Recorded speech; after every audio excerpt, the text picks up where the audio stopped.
years ago. No, like listen, look, it's based on it, but it's like it's been improved. They got more diversity on it. Give you proxies of different populations. Don't mean it's exact. Even if it's tell you this is not like we don't try to think the exact population, but it just give you like estimates of what group like pre-colonial time. But yeah, this the same way Darwin is based on. You know what I mean? Same method of evolution today. You know what I'm saying? This shit been added on to evolve, bro. He just wants some shit to So, argue about and be a bitch about something. He a fucking hoe. so, He so, fucking so, so his Oscar, dick too small. His dick too small. He can't see without fucking lifting his stomach up. yeah.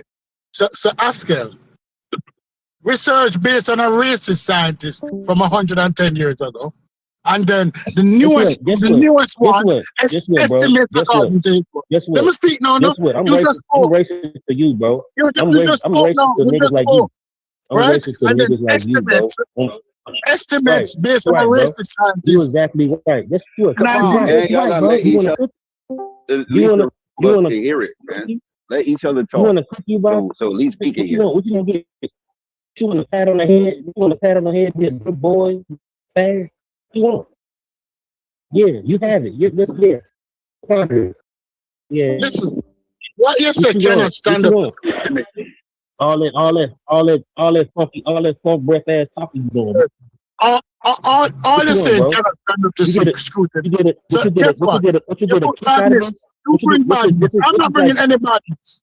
I This am is like just talking your facts. fantasy or something. This is Everything that you put up your sick cannot fantasy or stand up to something. scrutiny. That website that you use should Fucking not be gay ass used. dude. That pseudo website come from Yeah, pseudo yeah. scientists about 110 years ago.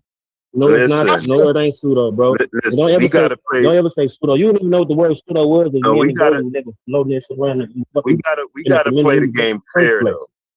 We gotta play the game fair, right? Because not more than 20 minutes ago, I got chastised by Logic about not accepting science, and now I come to find out that this was based on some pseudo raciology from 110 years ago.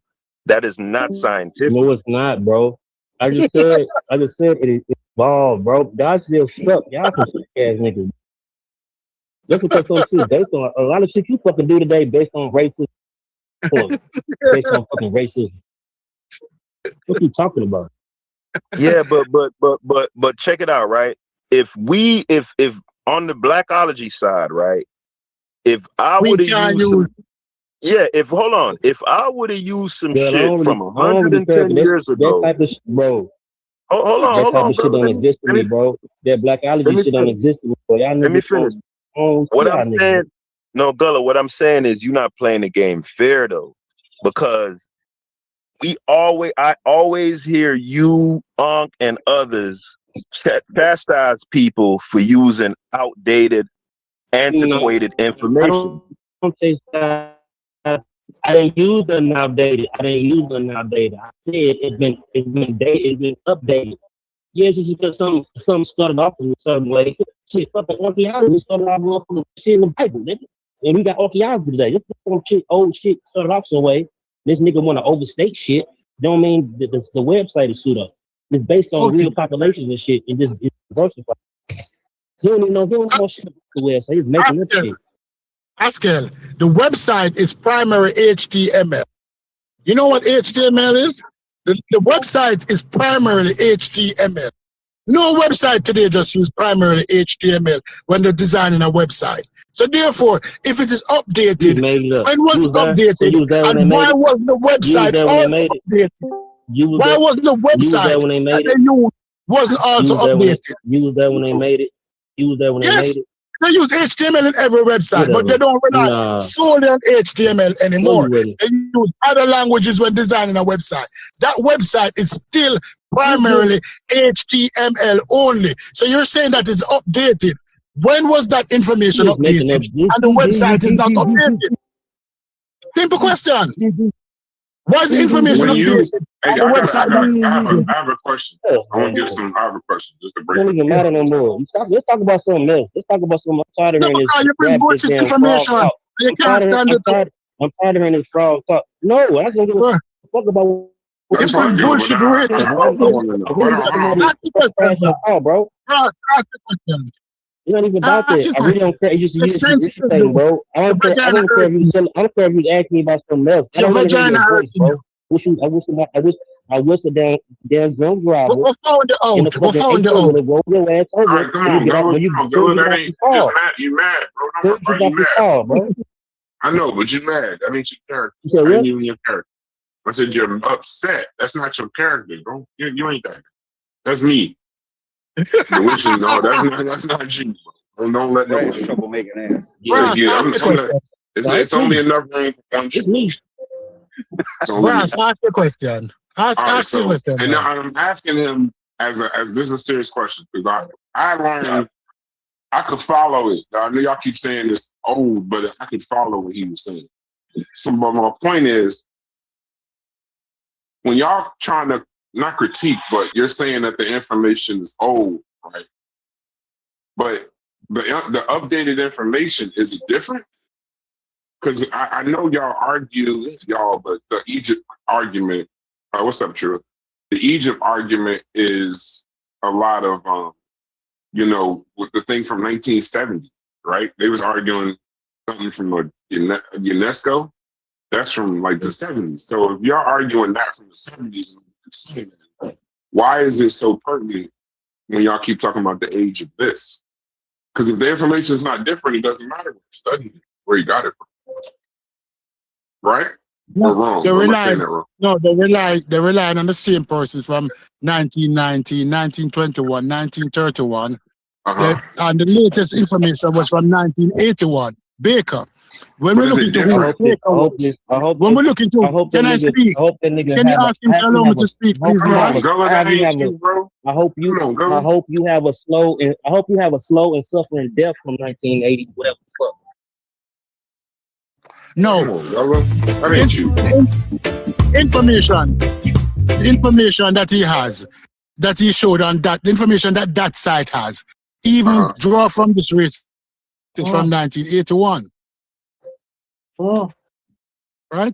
So, and when you look at who the people are who made these papers, most of them are old racist scientists, or old racist teachers.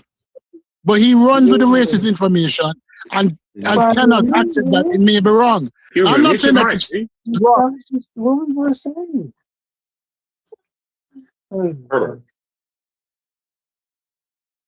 Right. I don't have a problem. I don't have a problem with you presenting information, you know. But if any of us should present information, 100-year-old research, they weren't using genes then, right? They claim that they're using science. They claim that they're using teeth and they're using jawline, and they're saying from these teeth and these jawline, these people must have this complexion because the people today that exist 70,000 years later have this complexion, and because they have the same teeth and the same jawline, they must supposedly, because there was a lot of supposedly, have the same complexion.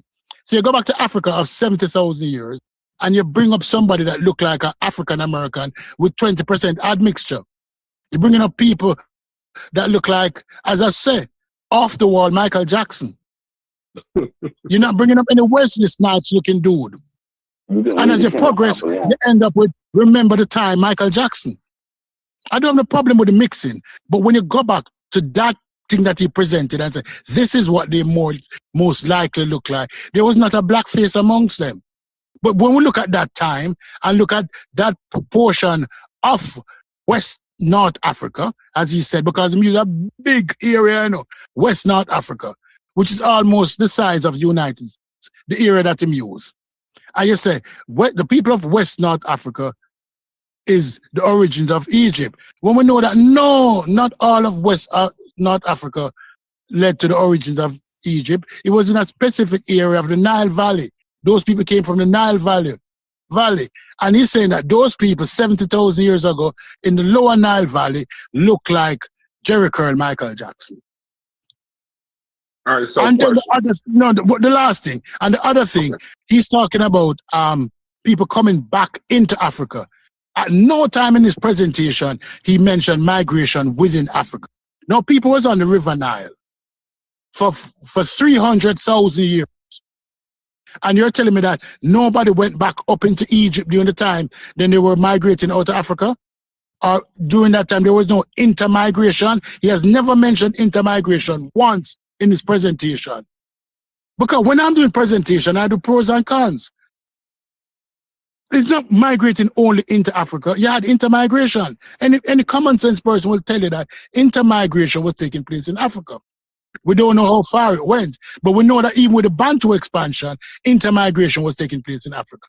And they cover larger ground than Sudan to the Delta.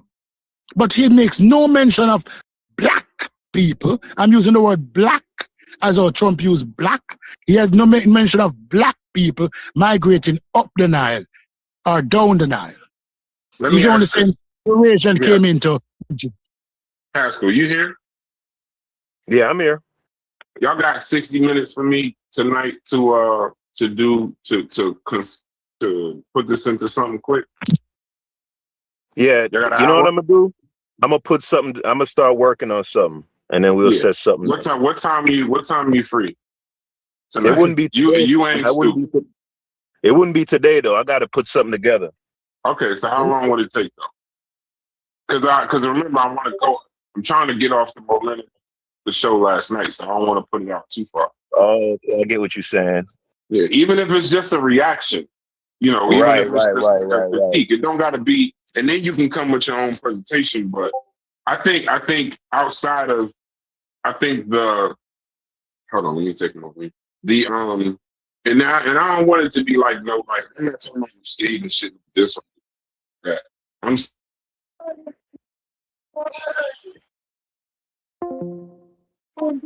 So I don't think people get your actual point because of all the other shit. So if you're actually making a decent point, then at least, you know what I'm saying, there's something that could be understood. That makes sense.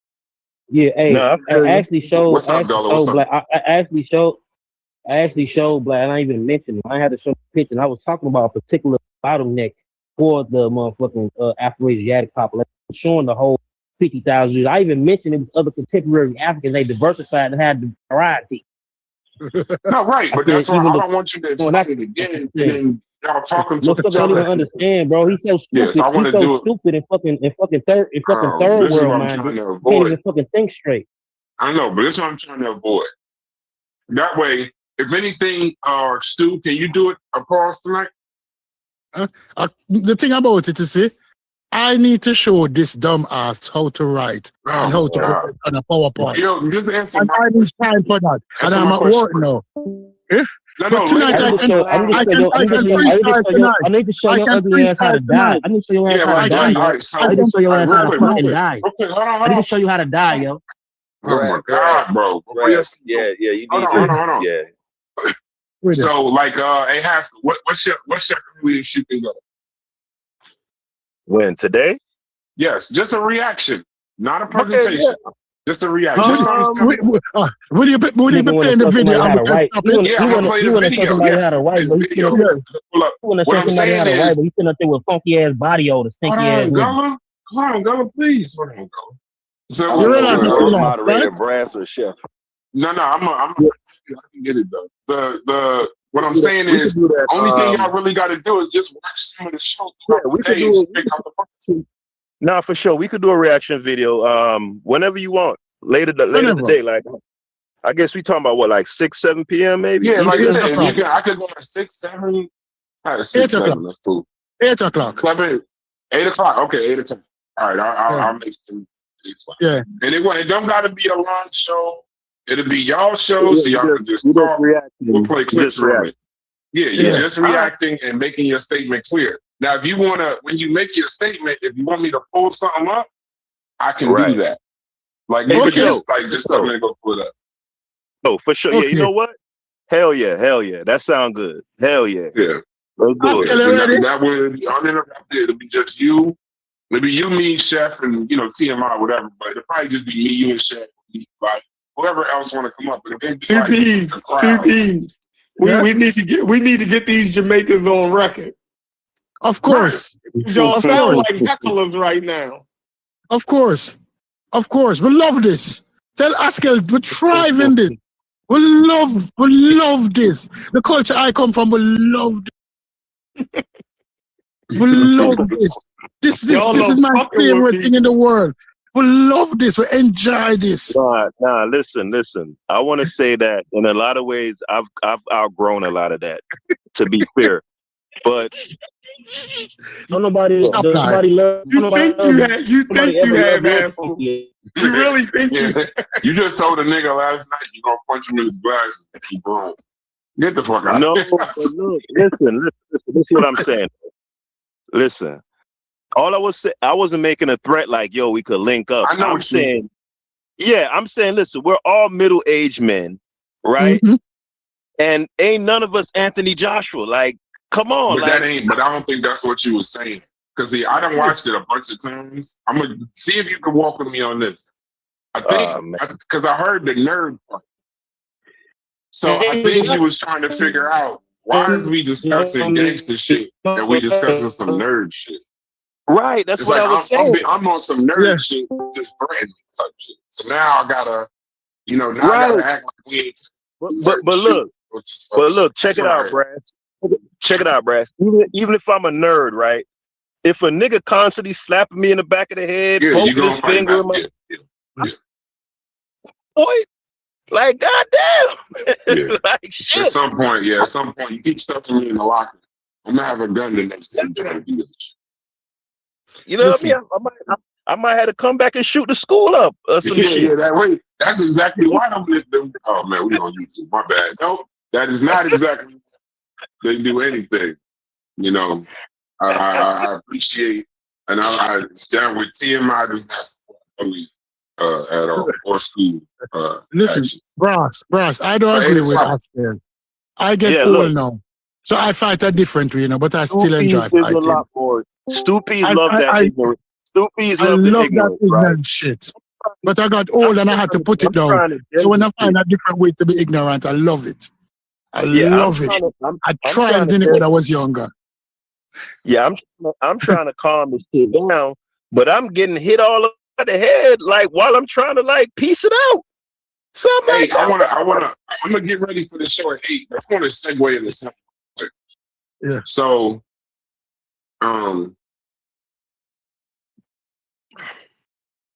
I'm about to admit something, and y'all just take it for whatever. It's Black History Month, and I have no idea what to do. I feel like I don't. I know this sounds crazy, but I can't think of any Black History Month content to do. I can't. I tried. Like I was like, okay, we can do something, and everything on any topic that I could think of, it all just seems like repetitive. It's like what I don't know what else I can say about Martin Luther King. I don't know.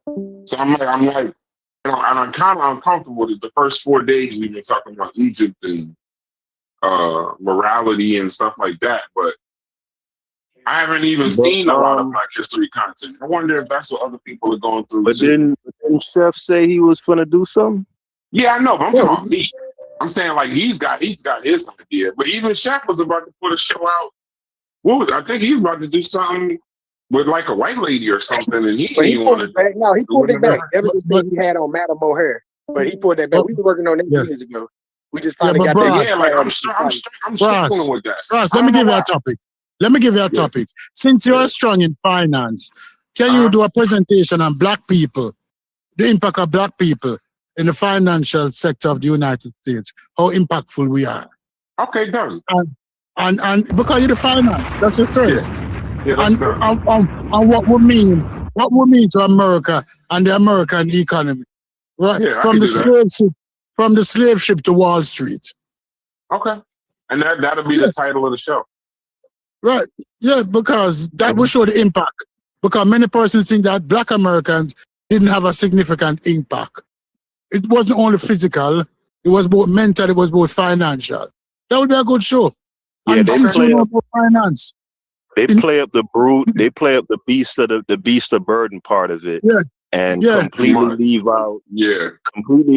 all the inventions and the innovations, the Yeah. open heart surgery, the stoplight, the GPS. clock. Yeah, Everything. that could be Just black people in GPS industry. in general. Yeah. Yeah, Corey could be black people in industry because that down in line. But you the finance. Yeah. I did a show before on finance about black banking. I did a show on the other thing, and that was a pretty good one too. All right, I got you. Been not there. I'll stay in my lane then. But I want to see more Black history stuff. I don't Brad, like stuff on stuff too. 28 I have days. another idea, Brass. We need some more stuff like that. Go ahead, DQ. I had another idea for you. I did when the first Black History Month started. Just drop old shit that we did back in the gap. We all used to. Well, I can't say we all, but majority of us stood on the front line, or we stood for a certain cause, or we was at a certain event, or we invoked a certain inspiration. Something. I know y'all got some throwback shit you did. I posted when I was vice president of my fraternity, and I had to speak against racial injustice on my campus. You still got that? Yeah, I posted in the chat. I posted again. Yeah. It's many shit that I know many people in this motherfucker that fought for. So just it ain't got to be an outside person. Nigga, speak about some shit that you did even for the advancement. I don't mind that, but you know, Then people just do that presentation then. This audience, we hesitate. DQ, do that presentation. Do that presentation for us in the channel. The one that you spoke on in college. That would be good. That's cool. Yeah. Yeah, that would be good. So link up and choose a day and do that presentation also. Yeah, let's keep the activity up. Does the Ansar community and like Dr. York, does that stuff count? I love this nigga, bro. I'm glad he's back. I'm glad my boy is back. That's my man right there. My man right there. This nigga asking for stuff. This is why y'all niggas need to show. I'm telling you, y'all don't know, but like when you study like drama in school or something, you realize like they teach you about comedic timing and pregnant pauses and stuff like that. Y'all motherfuckers got that shit naturally. That shit is now y'all will naturally say that shit like at the right time. At the right time. I think you know what I think Chef Bag might actually be, and I don't think he ever did it. I thought it was lame when the other dude was doing it, but I think Chef will probably do better. Chef should do reaction videos to these other guys' conscious community shows. Because one, they won't strike him. And he can like literally just react to these shows. That reaction to Smalls and Jehudi dude, that was hilarious. That was literally hilarious. That was funnier than Sports 2P. I almost when Chef said Smalls, I almost threw up. I was drinking water and that shit went down the wrong way. I literally almost fucking choked. But I'm saying like bring some empathy to it. To take all the seriousness, like we know it's bullshit, right? We know the information ain't, So at some point, just like what you can do is somewhat laughing. Oh, speaking of that, I have a neuroscientist and a behavioral specialist that wants to come on the show and talk about morality. Yeah, they watched the show yesterday. That's what I was about to say to Truist. Because I think I want to bring Truist. Because there's a guy, like there's a lady and a guy, and they both watch the show. They're interested in like, and they said we wasn't that far off. That's crazy. That's like the second time in 2 days I've heard someone say, even though y'all just having regular conversations. We ain't stupid. You be acting like we're not qualified. Yeah. These niggas ain't stupid. They said Chef, they was like, y'all not that ballpark. Yeah, she said like y'all conclusions, the questions y'all was asking was saying a lot about what like how good of an understanding you got of conversation, things like that. And she said she was asking all the right questions. We was off a little bit And she said she called her neuroscientist friend, and they was watching it, and they were saying that we was a little off, but she was saying the point about how some things spark the brain and all of that. When I tell you they was clowning me about the 2 + 2 is 4, they was like, bro, how many times was you gonna say 2 + 2 is 4? Like, or 2 racks and 1 rack and then another one. She was like, yeah, she said it's not as deep as you think. I was like, okay. Yeah. And she tried to start explaining it to me, but then she was like, nah, I'm just doing it on the show. So she told me to call her after. Somebody call her after Black History Month. Brass, they catch you grasping that straw. They tell you that you were grasping that straw, Brass. I think she was saying you was trying to win. Because I know the lady, but I don't know the neuroscientist. But I know the lady. It's just she was like you was trying to. She said you was trying to win, and she said you kept saying it over and over again. She's like, you know what? And you knew we didn't know no way around it. Yeah, I was holding on for dear life. I ain't gonna lie. Because you couldn't figure no way around it. No, I couldn't. There was nothing else I could say. It was like it made sense. Nigga. 2 + 2 was 4, nigga. Just like what? Yeah, just fight like that.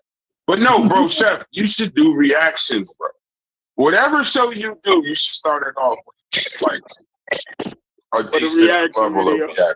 Because even if it ain't you, even if like you might want to prove actual point, but another thing is, you might get I don't think Chief X should get left out of the whole thing. Because after this shit with Reggie, I think that's how it's gonna end up. Everybody just gonna be talking to you left out. So maybe if you want to tell them, it's Switzerland. Like if you can talk to me, you know what I mean? Because now it's basically my brother's just talking about him. And he in the chat under another name, which is so lame. I mean, it is so lame. Bro, he be in the chat 3 times. He know he welcome, right? He know he welcome. Right. But you kind of know when you fucked up, right? So I think he deleted the Reggie video. You feel me? Like I don't think he should have deleted it though. I don't think he should have deleted it because that's how he felt. That's how he felt. He was drinking, and Reggie didn't deserve that. Reggie deserved to be made. The video didn't make Reggie look bad. It didn't. But the fact that you went with his family up because you lost the argument, that's crazy. You feel me? You can take the video. Wait. But when you take the video down, it's not like it didn't happen. Yeah, the but video just ain't there. Look, it made Chief X look bad because he was, he took it there, and then you see him drinking on the thing too. So he was took drinking it down on the show. I didn't watch the show. He was drinking on the show. He thought his camera was down, and you see him. If I'm thinking about the same show, because that's a different show. That was on our show. Oh, no, that's different. Yeah. He was describing like a different show. But yeah, no, I mean, I'm not. He could, even if he took the video down.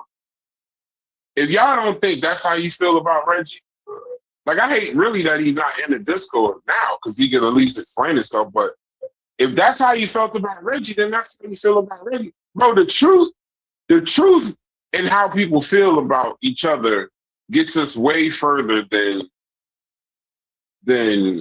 trying to act like we trying to have a scholarly conversation. That's not. A lot of times when you realize that we don't even know each other to really dislike each other like that. So it could also help you readjust. You feel me? That I really don't got a personal issue with this nigga. You feel me? But I think you really do. No, it's impossible. Bro, you can't say that, bro. You cannot say that, Chef. That's your nature. And that's how you deal with people, and that's your worldview. People hate people they've never met all the time.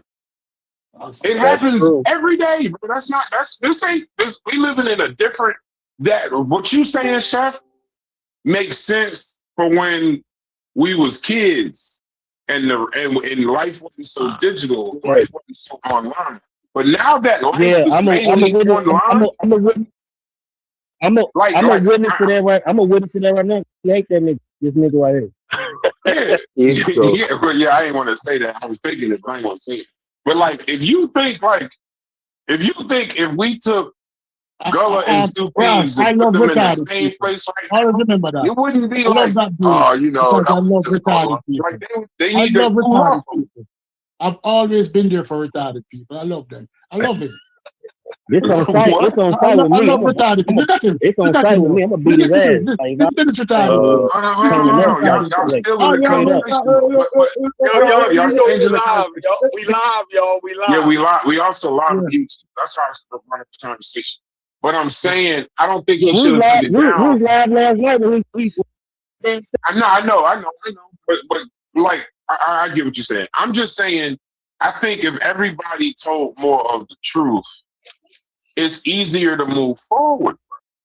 The fact that the reason why a lot of this has gone on and on and on and on is because everybody think they cool, or the person you're talking to, like for instance, Reggie just came in. Let me use Reggie as an example. Peace to you, brother.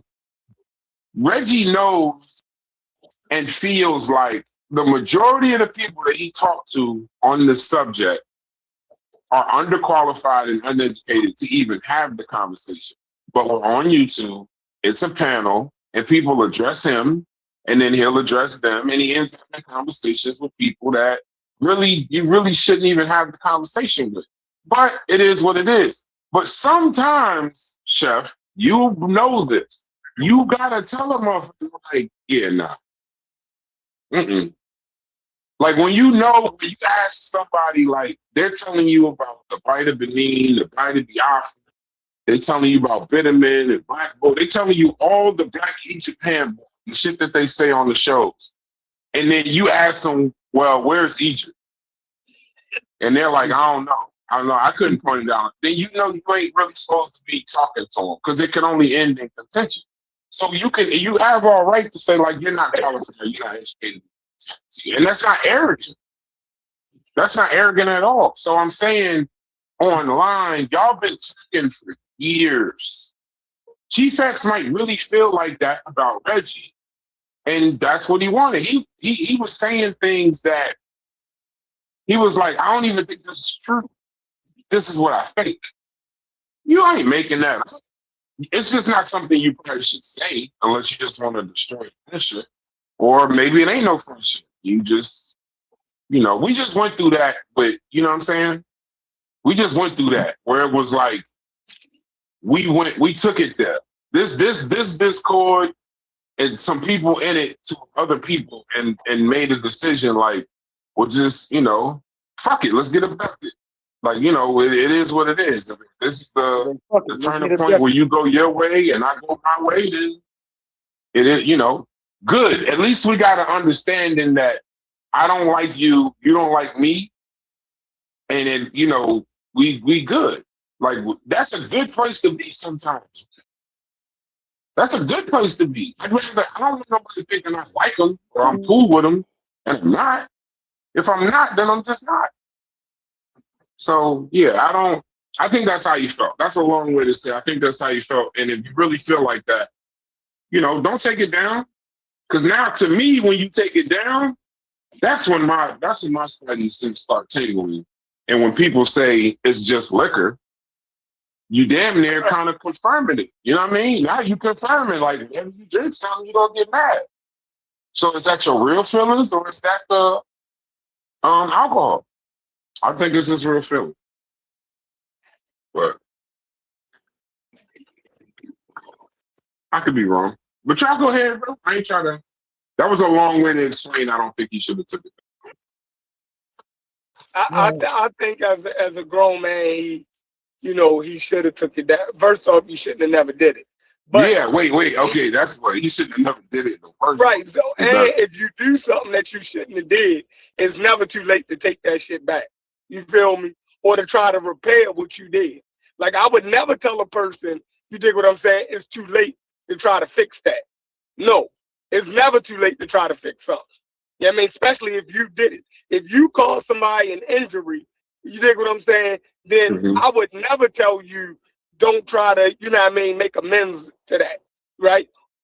Why would I do that, right? Whether it works or not doesn't matter, but it can work towards mending that shit, right? Or not making it worse if you keep it up. If you do a video and you put somebody's family up and you keep that shit up, then you're keeping the same energy up. You dig what I'm saying? Like Or you mean like how if you do a video with a cartoon of a nigga strangling a gorilla and confabulation, you keep that up if you yeah, mean it like or you don't mean it. well, if you have the conversation, I think they meant Right. that shit. No, Right. I So think then they meant they not that. supposed to take it down. Yeah, but I'm saying I don't. If Chief X feel as though he was wrong for doing that, you saying he shouldn't take it down because I that's don't how think they he felt feel. like he was I, wrong. I might not, hold on. I might not like a nigga, right? Uh-huh. But if I go and punch that nigga in his mouth, I'm wrong. You feel me? Just because I don't like him, don't mean that I'm not at fault for doing something wrong to a motherfucker. You don't got the right to do something to somebody because you don't like them. That's fucking crazy. You know how We many live in people America. would That be, sound like you. I don't even know what you saying. bro? Well, Are you Like serious? if you don't, if you Your hold life. on. If you think a motherfucker, no. If it's somebody you don't like, and in your heart you believe Stay away like from they are like yeah, but that don't always work when y'all in the same. Believe it or not, Black Egypt is a space. These 8 channels in this particular part of the conscious community overall, abroad, these 8 channels is its own ecospace. The reason why they got friction is because they really can't. It's like living in a one-bedroom efficiency. You're gonna end up bumping into the motherfucker if there's 2 people living there. So it's only like they all frequent the same places. If Reggie on Sonetta and Chief X go on Thursday, he say something, then he say something. The shit is like tennis. I'm saying if you actually feel that way, like for example, he takes the video down. Reggie, you in here. Chief X takes the video down. Do you believe he didn't mean everything he said in that video because he took the video down? He still believes what he believes. But Yeah. but the problem is, I just want to say a few words No, about go ahead. You can take it from me. Me and Chef will talk about that later. I gotta get ready for the show. Yeah. Okay. So basically, okay, it's supposed to be an intellectual conversation, and he wasn't. He wasn't. He would. He. How can I say he didn't take it out on Chef because Chef did most of the work. Chef tracked what he said. Chef showed that he was wrong. Chef did all of that, right? He tracked everything that the dude said. Okay, so what he does is he takes it out on a person who is professional. Not saying that Chef is not professional. He takes it out on a person and he brings my family into the conversation. He says that I'm not the father of my son, right? Even if perchance that is and that's just hilarious, but how does he know? So he's saying a lot of false untruth things about me when the subject is about Black Egypt, right? And so the question is okay, so Brass, you've done a quick review on my son. So my son has political affiliations, Yeah, right? it's And official. my son hopefully he's gonna get hooded as a PhD in May, and he's defend after that, and he's gonna get a PhD in science, something that we talk about. My son is getting a PhD in science, right? And this is something that him and his mother worked on. My former wife, she did run for mayor to the last against Mandami, right?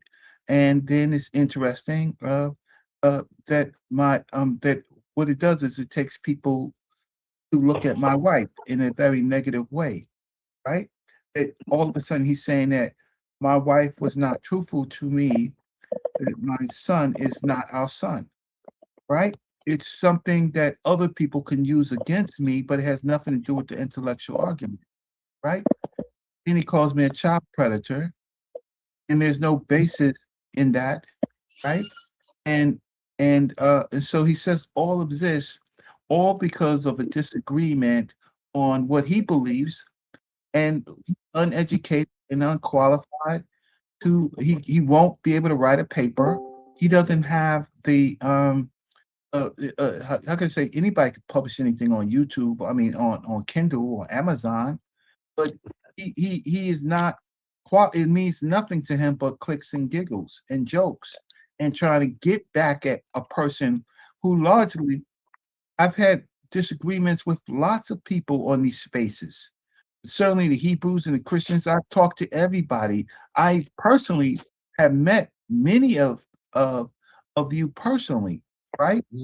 And so my whole point of it is if he kept it up, if he didn't remove it, I was going to have it removed by YouTube community guidelines because it was outrageous. Now and then he just happens to be in California, and if it wasn't so far, we would be in defamation court in California. The extremes of what is going on is disastrous. That means that people who actually do the work can't tell a person that you're not qualified.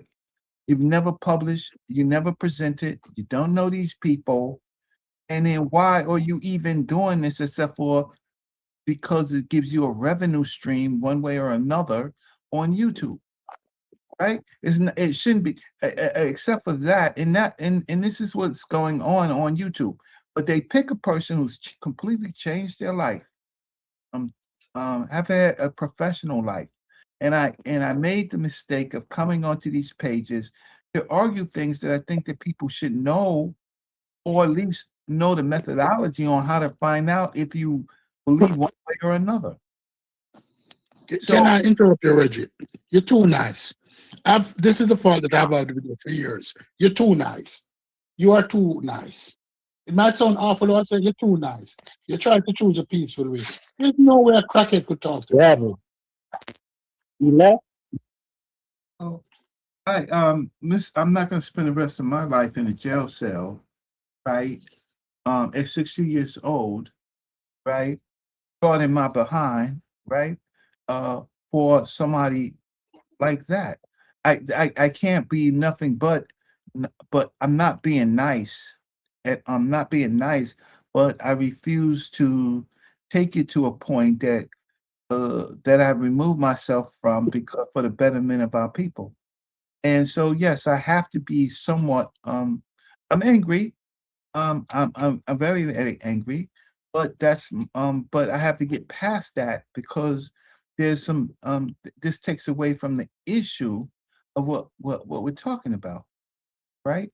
And so I appreciate that. I appreciate you listening to me, but I would always like to get back to the subject and then try to figure out how I can deal with it's just not him.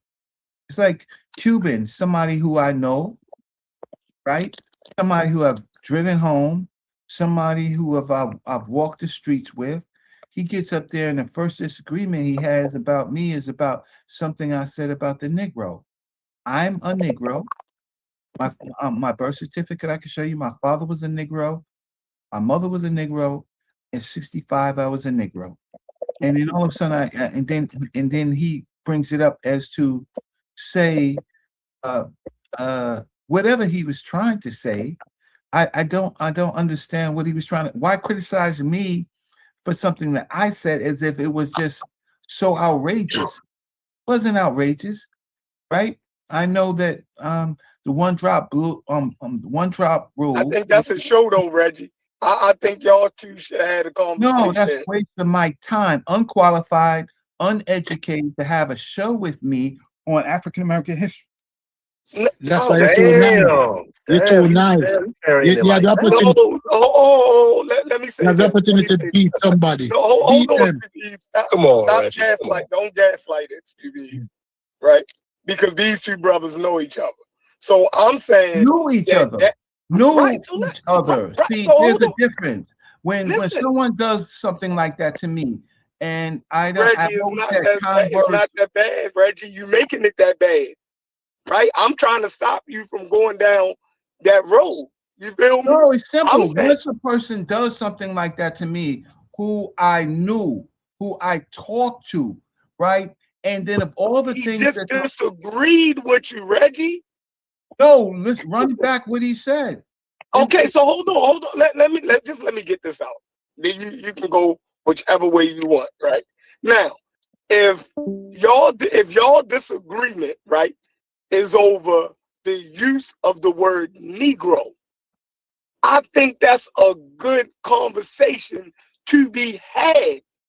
Now, you know what I mean? If you can make the points that you were making about the use of the word Negro in the 20th century, right, in America is valid.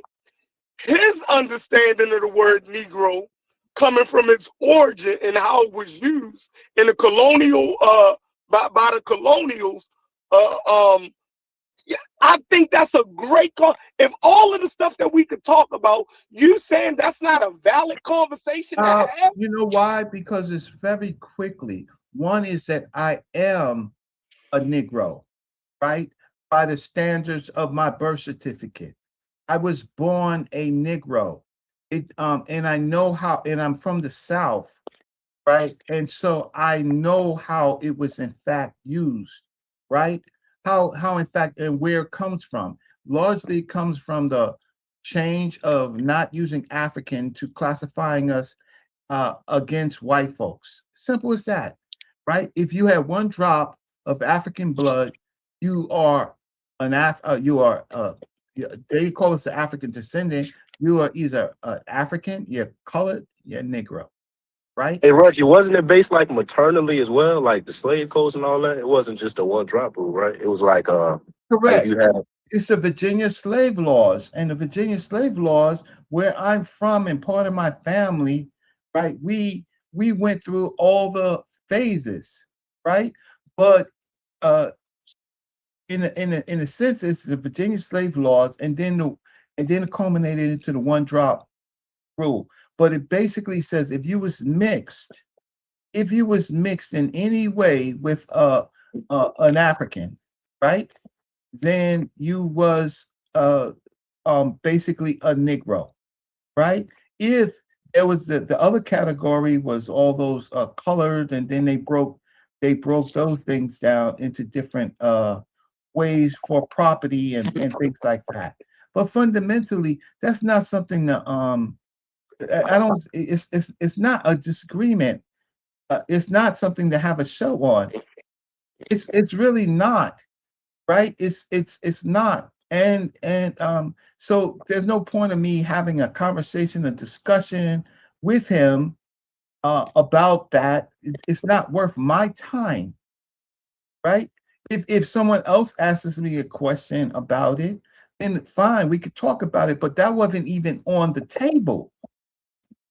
That wasn't even. Hey Reggie, you don't think it'll be informative if you do a complete show historically breaking down what Negro was and who like Diop and other scholars at that time thought were Negroes and how that transferred over to America and like the little. You don't think that'll be informative? Well, I think that with the French Africans, their version of they remember that they went through their own situation in Europe. They didn't have the American slave laws.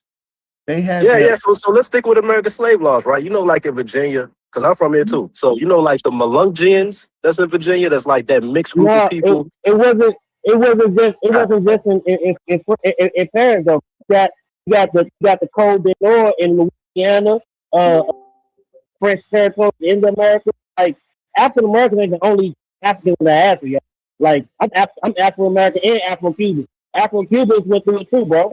Like in Spanish Americans, Colombia, black people are nigger, a No, nigger, a I niche. got you, You know brother. what I I'm saying? got you. I was saying, like if there are certain groups who, like the Melungians. Y'all know who they are in Virginia? Like the people who have like 40% Native American, 40% African, and a little bit of white, but they weren't classified as Negroes. That's why I think that combo could be important, like the slave codes, and even pointing to specific It people who comes may have up been.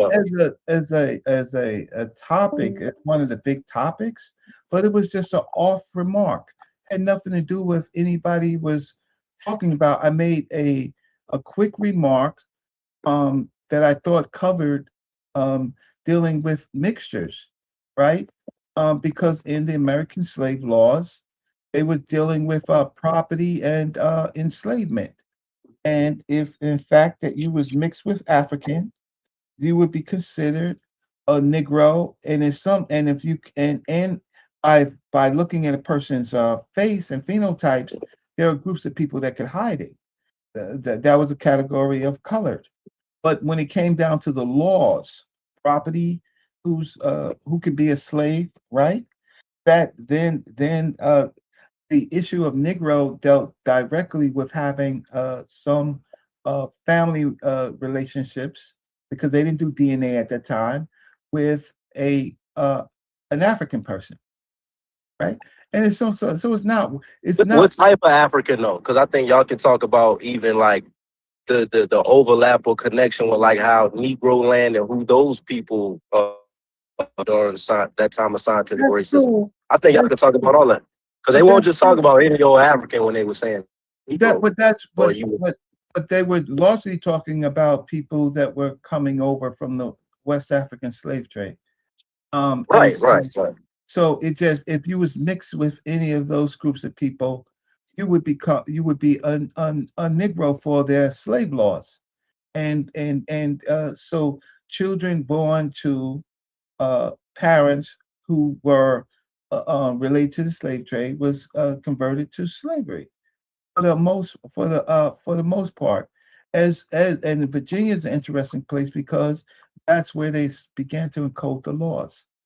But it was just a one-off comment that I made, right? Not necessarily meaningful review unless y'all want to deal with the topic, right? But at the end of the day, why was it brought up at that moment? But somebody in that part I do not understand because I'm a good brother. Like I share things personally with people that I share with people based on just proximity and then believing there's certain maturity, right? And I'm not in a situation. There was another situation about what happened in the Bronx with Bam and stuff like that. That's also related. I knew who Bam was since I was 15 years old, 14, 15 years old. But this is somebody that I can bump into, right? So I have to think about what is relevant when I had cursory relationships with Bam, right? I knew Ron Savage, right? And I know a lot of other people who were victims of BAM in that regard. But I also know that uh people might get upset with me, but where I grew up, we were dirt poor, and people took advantage. And uh, but Bam's situation, for the most part, I found out later about Campbell. Ron, his situation was Ron was hiding his age. Most of the people that's in Bam's books were adult people, not children, right? These are other people that I know. And then when the book was exposed about who was in the book by Hassan Campbell, I was like, wow, so this is a lot of this is consensual. Bam was the first person to take you shopping, right? And then after he take you shopping and stuff like that, he would just ask what he wanted. If you was an interest to him. But if you're in around him and you're going into clubs, then you have to fake your ID, right? And it came out later that Ron faked his ID. But for the most part, I know a lot of people that was around Bam that Bam did not touch, right? a lot of people like Darrow and stuff like that. I forgot his street name, but a lot of people. But then some people, they just chose to be too close to the dude, right? And then there's people that's even online that I speak to who Bam cracked at, and they just decided to leave Bam alive. There's one brother that I know that we speak to all the time, right? Who's in the music business, and Bam cracked on him. So uh, this is who this guy was. Who, But Morpheus? I'm not saying who the person is. I'm just saying that there is a person, and I'll let him say it, how it happened, right? Morpheus was the only one that we talked to that was in the music business. I am not. What I'm gonna say is, yes, Morpheus is in music business. If this is a situation that he had encountered with Bam, he'll let you know what the specifics is. But Bam was just hilarious. But you don't understand. This is the type of That nigga dry snitch. See, you're Bro, not. You're I not swear to God, mature. we get in trouble every single. No, it's day. fine, but they're not mature. But I can tell you the person that I know. I don't want to know, Reggie. I hate when y'all interrupt Reggie. I hate when y'all interrupt. You know what? I apologize, Corey. I apologize. I just want to know if Morpheus took the red pill or the blue pill. I don't think that Morpheus outside of this conversation, Morpheus is not a type of person that you need to crack jokes about. Really. Nobody worried about Morpheus, Reggie. Let's move on. Who the hell is Morpheus? Yeah. I know who he is. So Morpheus is like, do you understand? Yeah, I know exactly who he is. Let me tell you something about Morpheus. Morpheus and Mike Tyson caught a case together. They are close friends, right? Morpheus, they had to separate Morpheus. So they sent Morpheus in one facility and Mike Tyson in another facility, right? And that changed their lives, right? And they got separated because of an incarceration. Some of these people that on YouTube, you think you know, you think you know, but here's another person, Morpheus. All he does is share information. He just shares information from the many years that he's been involved in Islam and understanding Christianity. How does it get into people's personal lives, right? The only thing that I was saying about that has something to do with what Cuban said, and is because of another show, just as another show. So these one-off conversations. But what I'm saying is, can we be kind of professional? Can we just address the issue at hand without bringing in all this other stuff? But that's what I was trying to do. Wait, what did I say? Because I had. Hold on, Cuban. I'm gonna let you. Because y'all gonna have a conversation, but I just want to establish just a quick ground rule. But Chef, that's what I was trying to say about if him and Cuban was to talk. And I ain't starting shit. Let's just get the shit out. If him and Cuban was to talk, but Reggie, while he's talking to him, believes or knows to the best of his own ability that Cuban is not educated on the subject enough to his level or unqualified to even have the conversation. That's how these conversations end up contentious. So I actually appreciate the fact that he said it up front. What's wrong with that, Chef? There's nothing wrong with that.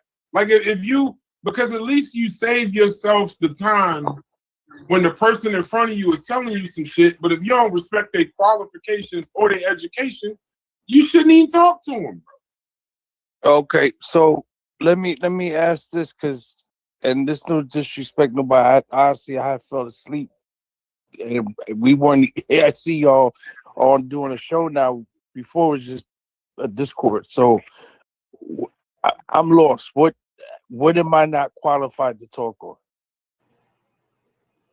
Chef was saying that y'all should do a show. but y'all should have a conversation about what y'all talked about last night. And Reggie Or gave, Negro. hold on, and Reggie gave 2 reasons why he don't think the conversation is necessary. One, because he's black, so he's Negro. It's on his birth certificate. It's on his parents' birth certificate, which makes it personal to him, and that's more of a personal conversation. But then the other part is that honestly, you're not. I'll let Reggie say that, but Reggie, you can It's say not relevant enough for me to say. I mean, if the topic came up in a situation where I really need to address it, but the fact of the matter is that wasn't even on the table. But I'm talking about you said it that he might not be as qualified or as educated to even have the conversation with you. Well, my point of it is, I've written on subjects. I've spent a large part of my life where I actually worked. I worked with the Schomburg Center for Research in Black Culture at the New York Public Library, right? I've worked with Black scholars almost all my adult life, right? In even under the capacity of Arthur Schomburg, who was a Puerto Rican African, right? An Afro-Puerto Rican, right? Who created the Schomburg Center for Research in Black Culture. I worked in his facility, right? I'm like, why should I, unless a topic comes up, then we can actually address it, but it wasn't even on the table. If it's something that people want to talk about, fine. If that leads to a conversation on Sarnetti's channel, it would immediately, let's debate it. I'm like, first, before I debate something, if I debate something, it's like, who am I debating, or what is it to the person? What is the person has said enough about the subject that warrants me to have a debate with them, right? On that particular subject. I'm a Virginia Negro, right? That's that. I'm a Virginia Negro, and from my understanding of what my family went through, and how myself as a young person in Virginia, right, had to deal with white folks. I understand how they feel, right? I understand simply how you feel. How am I classified?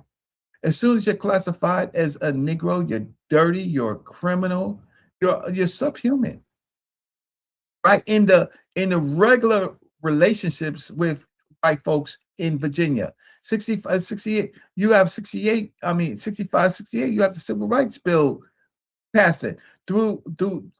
Before that time, we tried to separate ourselves from them because of the violence, right? Just because of the straight up violence that we had to deal with them. Every store owner, right, was a police officer, right? Every store owner could shoot you, and then when the sheriff comes to pick up the body, they'll just say, "Hey, how's Mary Jane?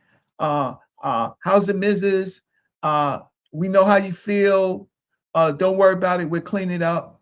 And the person that was shot, all they need to do is be in charge of something as simple as shoplifting or being suspicious. So these are the things that I lived through.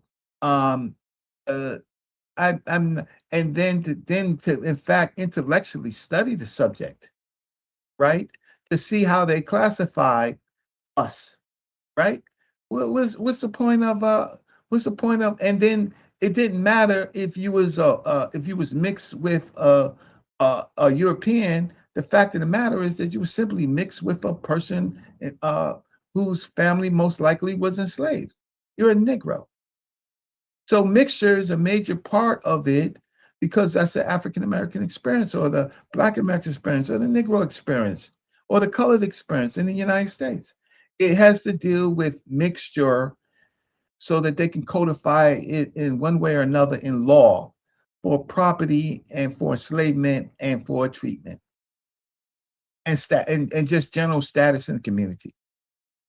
So it's not that it's just one of those things that leads to another thing, like this thing with this other person.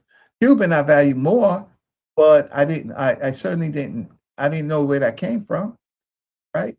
But this situation with this guy that talked about my family. My son is very well accomplished. You can look him up. he's in 2025. He was named America's Rising Scientist. And I But laughed. Reggie, so you're lumping. You don't now. I love everything that you just said. That history about Negro that you just gave, right? But Cuban is not a person that is argumentative. You don't think that that conversation would be fruitful. You're not. That's not Chief X. You feel me?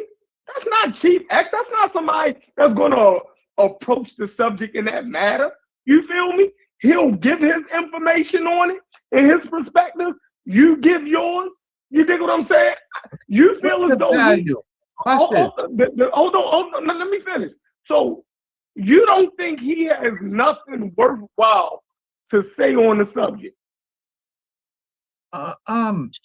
If he does, then he should say it. If it's not worth my time, okay, it's simply Right, not.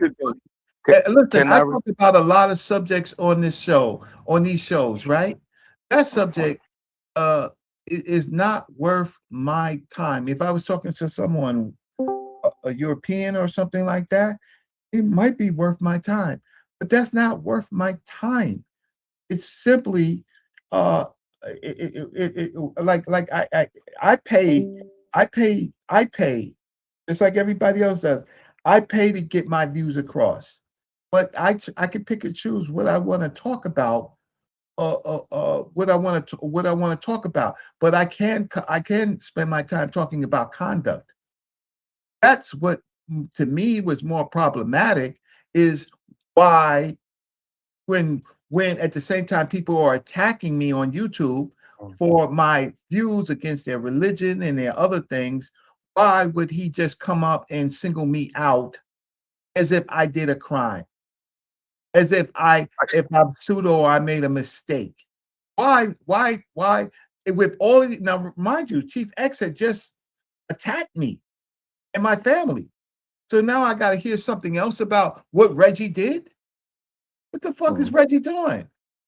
All right, let me just all right. I think that there's a mistake here, and I'm actually going to admit to the mistake. I'm going to take fault for the mistake. All right. So the other day, you see how like when y'all were talking, I said, "Oh, I fell asleep and I just woke up and y'all live and Reggie's in the room." So the other day, it was the same thing. Came home from work, y'all were in the Discord, and we were in the Discord, and I fell asleep. I wake up, and when I wake up, y'all live, and I heard this is what I heard. As soon as I wake up, what I heard was,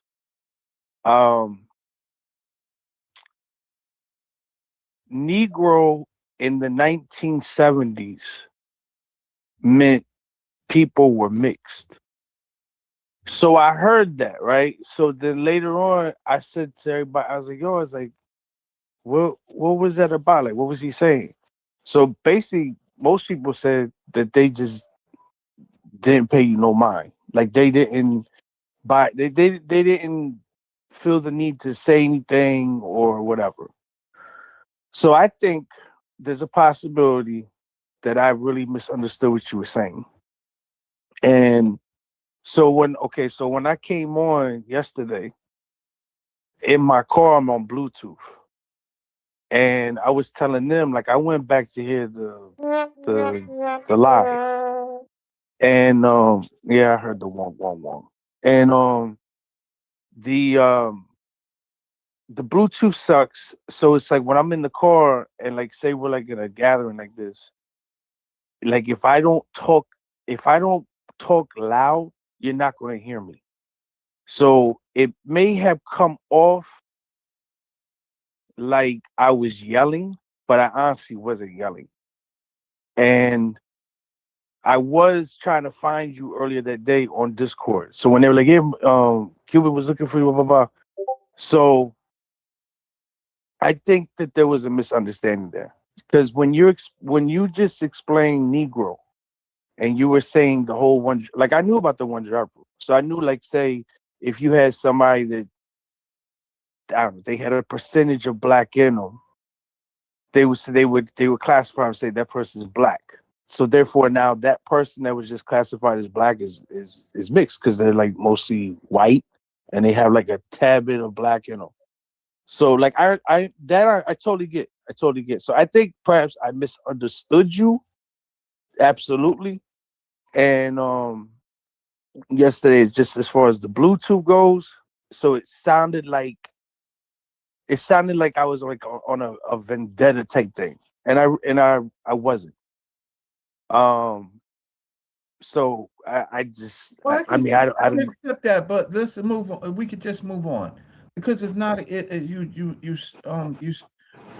stated what you said. I can accept it, and it was just that at these time periods, this other guy and this other guy is attacking me, and then I'm looking at when he's attacking me. When I go back and look at the chat, I see how the stuff spreads.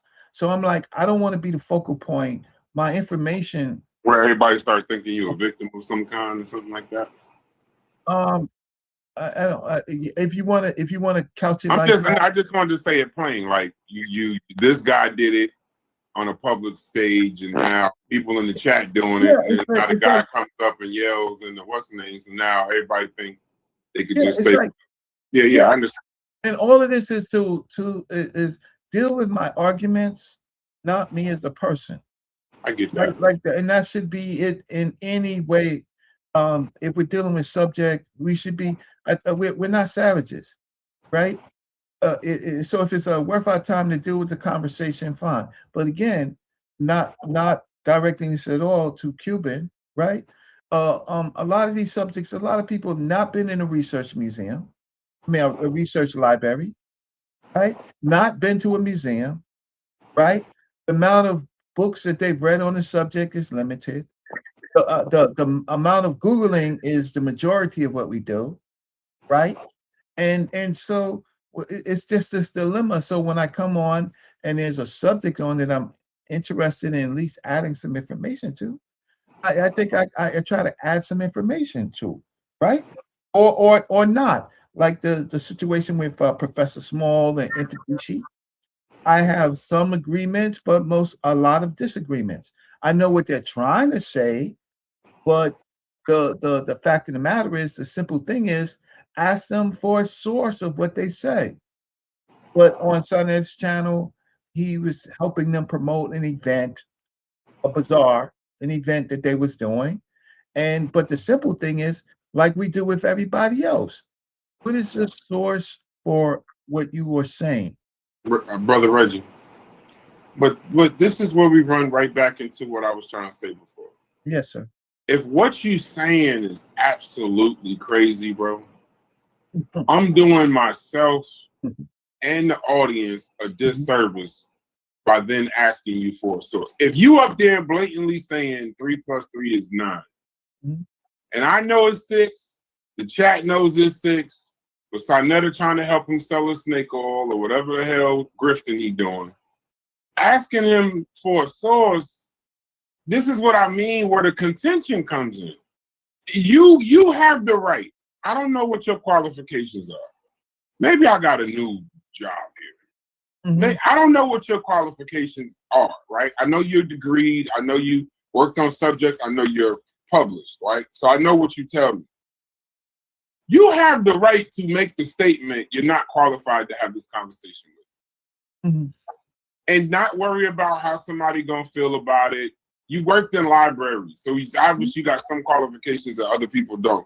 You have the right to this. Worked in a law office for 16 and a half years. Right, so you have the right to say it, and you don't gotta say, I'm not directing this at you, or like Corey always say, the clutching the pearls. Everybody clutches their pearls when a man says something to them. It's like. Yeah, but me and Cuban, we're not arguing at this point. No, I ain't talking about you and Cuban. I'm just speaking in general. You just said you was talking about Infundici and asking for a source. I'm not asking him for a source because he can't even say. He's saying Macedonia and all this other wild shit. I'm not. That's not even like. He named himself Yehudimus. Right. Like as soon as he started messing up vowels and spelling structure and names, there's nothing else for me and him to talk about. You just don't watch, right? One of the benefits I got, Brother Reggie, is I don't watch people's shows. Yes, sir. So that I don't have to, unless I'm asked to, I'll watch a show or I'm throwing a show. But I don't watch people's shows for a perfect reason. So I don't have to sit there and get convoluted. I don't know how y'all do it. I don't know how y'all can watch Sinetta, watch Brother Reggie, watch Gullah, watch Chef, watch Garfield, watch all these different shows. Y'all will be spun in a blender because they all saying different variations of the same thing or something completely different. I'm not asking sources. Yeah, and I think, Brother Reggie, I think even with you, you don't, if somebody asks you for a source, you're not, at least I will give you the credit on this without even not even knowing what you're talking about. Even if you say something that everybody don't agree with, you have a source. So you're somebody where if you do say something, even if I vehemently don't agree, like everybody jokes with you about this black bull. But I remember at that time where you sat there and gave a source. You gave a source, information, explanation, how you got there, pictures, different stuff. So that right there, you different. But I'm saying some people you just don't gotta have a source. And I don't think, I'm not your management, but I don't think you should even have conversations with everybody. That's a fact. I think because you be having conversations with everybody, because like for example, right? I'm gonna bring the nigga up. Last night when you was talking about what you were saying about whoever was talking about you in the chat, right? You weren't wrong. You weren't wrong. But it's gotta be, you can't say this and you can't say that, and you don't say this, and this guy's so nice. Don't say that. That leads to the bullshit. It's so many things unsaid. That's why these guys be arguing for so long. They've been arguing for 15 years, 5 years, 10 years about the same thing because you ain't never just said what you really want to say, and it ain't about Egypt. So I don't know. But that's why I'm on. That's why I'm on your show. I pick and choose the shows that I want to be on, and who I want to address. So if there's a popular person on Sonnetta's channel, let's say Captain Tazariak, and so that means anywhere between 1,000 people is going to be watching this show, right?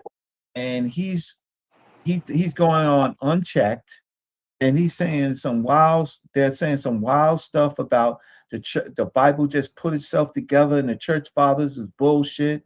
And so I'm going to check him. I'm going to say, so what are the fragments that was put together? He curated, who selected it, right? Who promoted it, right? And so because the Bible didn't put itself together.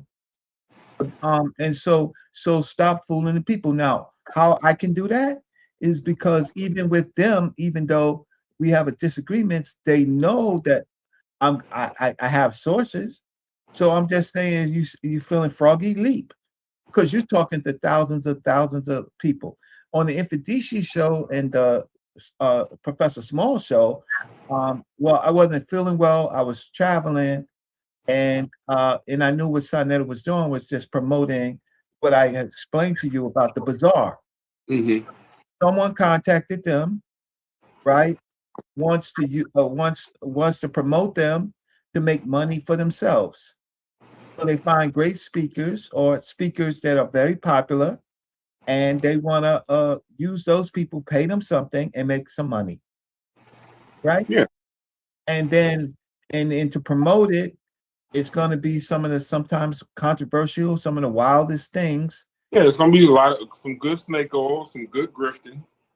And yeah, but they're gonna make money, and people in America do that every day. I understand where you come from. Right, and I just chose not to get involved with the.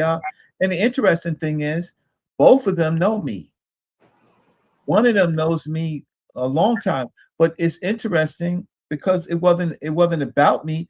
But if you want to talk to men about men, I ran an organization for damn near 20 years on dealing with black men, right? But my name didn't come up because I'm the actual model of what they talked about. I'm the one the scholars prepared, right? They who else did they prepare? Me. Me and the brothers that I work with. We were always at every meeting, every disagreement, every promotion, right? And we put our futures on the line for what their thoughts. That's all of them. So I'm smiling because then I'm like, well, if you're gonna talk about men, then talk about the men that you produced. This Infandishi guy, right? Well, Jehudimus. Jehudimus, right? Is he some kind of serious guy or something? Because so I don't remember Shesma. I don't remember who that is, but he said, "If I'm just this is a show, so I'm reading the chat." Mysterious is crazy. So it says Infandishi has read more books than I have seen, or you have seen. I think he's either talking about me or you. But ain't that the guy that believe in like reptile people or something? Well, what I think Cuban put this in the chat. Don't he believe in reptilians or something like that? Okay, so if DC has an academic, unlike a lot of people actually, he went to Rutgers University. Which one? I don't know which of the Rutgers universities, but the one, the School of Anthropology. Rutgers okay. DC went to, graduated from, but how can I say so? He's been in a lot of conferences. He's spoken many times. I disagree. His ideas of reptilian aliens. I don't deal with that. But his meta netta is he studied under Dr. Richetti. I was in the first class. I didn't continue. And he was in the second class, and he continued his meta netta and his knowledge of ancient Egyptian writing is very good. But that's not what he was talking about. But his writing, if I have a question about grammar or something and I need it quick, if I can't call other students of Dr. Richetti, I'll call Infandishi. His grammar is very good. I need you to teach me something about the conscious community when you're done. Sure. I need you to teach me something. So, yeah, sure. Teach me this real quick. In real life, you could have a doctorate, march for Martin Luther King, saved babies, and cured cancer. Yes, sir. But as soon as you start talking about reptilian people, we throw you away. So why in the conscious community would he even get the untruth? When I say he's talked about reptilian people, and it's not just you. I'm just using this example because this happens a lot to me. So Brad. Harden went to the Cavaliers. Yeah, and AD went to the Wizards. Y'all religious. Y'all religious. Y'all are religious. Y'all. Oh my God, bro! That means LeBron going back home. So I'm glad about that. It's about to get traded to Dallas. Wait, if AD went to the Wizards, what did the Mavericks get in return? Probably. Ooh, that's a good one. Probably. Y'all got no shame in your game. No, we don't. I think they might get Giannis. Yeah, they might get Giannis. I think Memphis trying to get Giannis. That's the only reason to move Jaren Jackson. No, but you're talking to a bunch of guys during the trade deadline. My bad, Randy. No, it's fine because you're talking about your religion. You're talking about wizards. You know, you're talking about. I like that.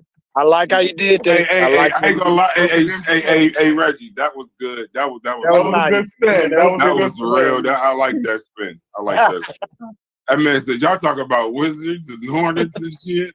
And you blaming him for reptilians? Y'all talk about wizards. But yeah, no. But listen to what I'm saying though. But sports is that's an American way of life when we all do it. Sports gambling is damn near religion now. But my question though, teach me this. So in real life, if me and you were at a rally, right, of a political rally of any kind, and they were introducing the guy. And the question on the floor was, this guy believes in reptile people, in reptile aliens. Mhm. The person, when they introduced him, Mhm. when they started talking about all of his qualifications, all of his education, what he knows, what he specializes in the real world, we go back to, yeah, but he believes in reptilian people and aliens. We should, you tend to get ostracized from the community per se. Why in the conscious community can a person talk about reptile aliens as people? Say like the most outlandish, crazy things, and then somehow still remain credible, deemed as like someone, like a source of information. Outside, other than just this person is now crazy, we got to put him in this box. Okay. For example, I could pull up a video where I could show that there was UFO conference and Minister Louis Farrakhan and his and members of his organization was at the front seat of that conference. Okay. Right. I can in the Nation of Islam, Elijah Muhammad is in the spaceship. Okay. But Infadishi Jehudi Mas, Infadishi is a title, by the way. It's a title. And Jehudi Mas is his is the name that means born of Tahuti, right? Whatever that, right? And so that's his name when he teaches Medu Neter and other stuff. How can we do this? Is because first of all, he's in a different generation. Both him and Professor Small is 80 years old. So they could tell you about different time periods. So it's like me talking to Mr. Louis Farrakhan or anybody else. I know that they have these thoughts. I have to just pick and choose why I'm dealing with them, what the subject at hand is. But I'm not going to throw them. Not going to throw them away. I'm just not going to engage like you wouldn't in that necessary conversation. Okay. He was a pimp. Malcolm X dated white women, but we blackity black. I'm not. But his other part of his life is extraordinary. So they're promoting an event, and the people that will go to the event will listen to them based on their own particular purposes. Some of the people want to get photo ops and get close to them to say that I knew this person in my lifetime. A lot of that stuff goes on. A lot of fanboy stuff goes on to say that, oh, he was my teacher. Okay. And a lot of that stuff goes on. I had a big argument with somebody in the conscious community at the time talking about Professor Small is my mentor. I'm like, Was he? No, well, online on a phone call, Okay. right? And I'm like, I talked to Professor Small, and he says, well, I can't tell a person that they're not my student. I said, okay, so anybody can just walk up to you and engage you in a phone call, and that's just, yeah, because I'm teaching them. And I'm like, okay. If that's your merit of being a teacher or a mentor to someone, okay, that's fine. I'm 60 years old. I'm not trying to hear any of that stuff, right? But and it's like Sarasun Seti, how I got how I had a problem with Sarasun Seti. He was saying that he was Dr. Ben's student. I took Dr. Yosef Ben Jokanan to a lecture of Sarasun Seti, and Dr. Ben cursed me the hell out. That's not my student, right? He's Asraquazi's student, right? He's learned some things. He went on a couple of trips with me with Asraquazi and myself, but Dr. Ben does not consider him a student, and that became a real big. If y'all don't remember, that became a real big issue where I was like ostracized, right? Because I was going against SETI. And then comes up and says the meta-net has not been deciphered, and all this stuff. And that's not something that Dr. Ben taught, right? And so I get into a lot of trouble. So so your answer, my answer to you in the conscious community, that's what it is, the conscious community, or this is not necessarily academic. You guys, what you do is you push back on a lot of stuff, so I appreciate it. And sometimes I come out okay, sometimes I don't, dealing with y'all, because you're professionals, right? You're professionals in your own life, and you engaging in this because you're concerned that our people engage in things that are outrageous. So I come on your channel, and I hope sometimes, Brass, that Sheffrin's different. Y'all niggas is crazy, You're out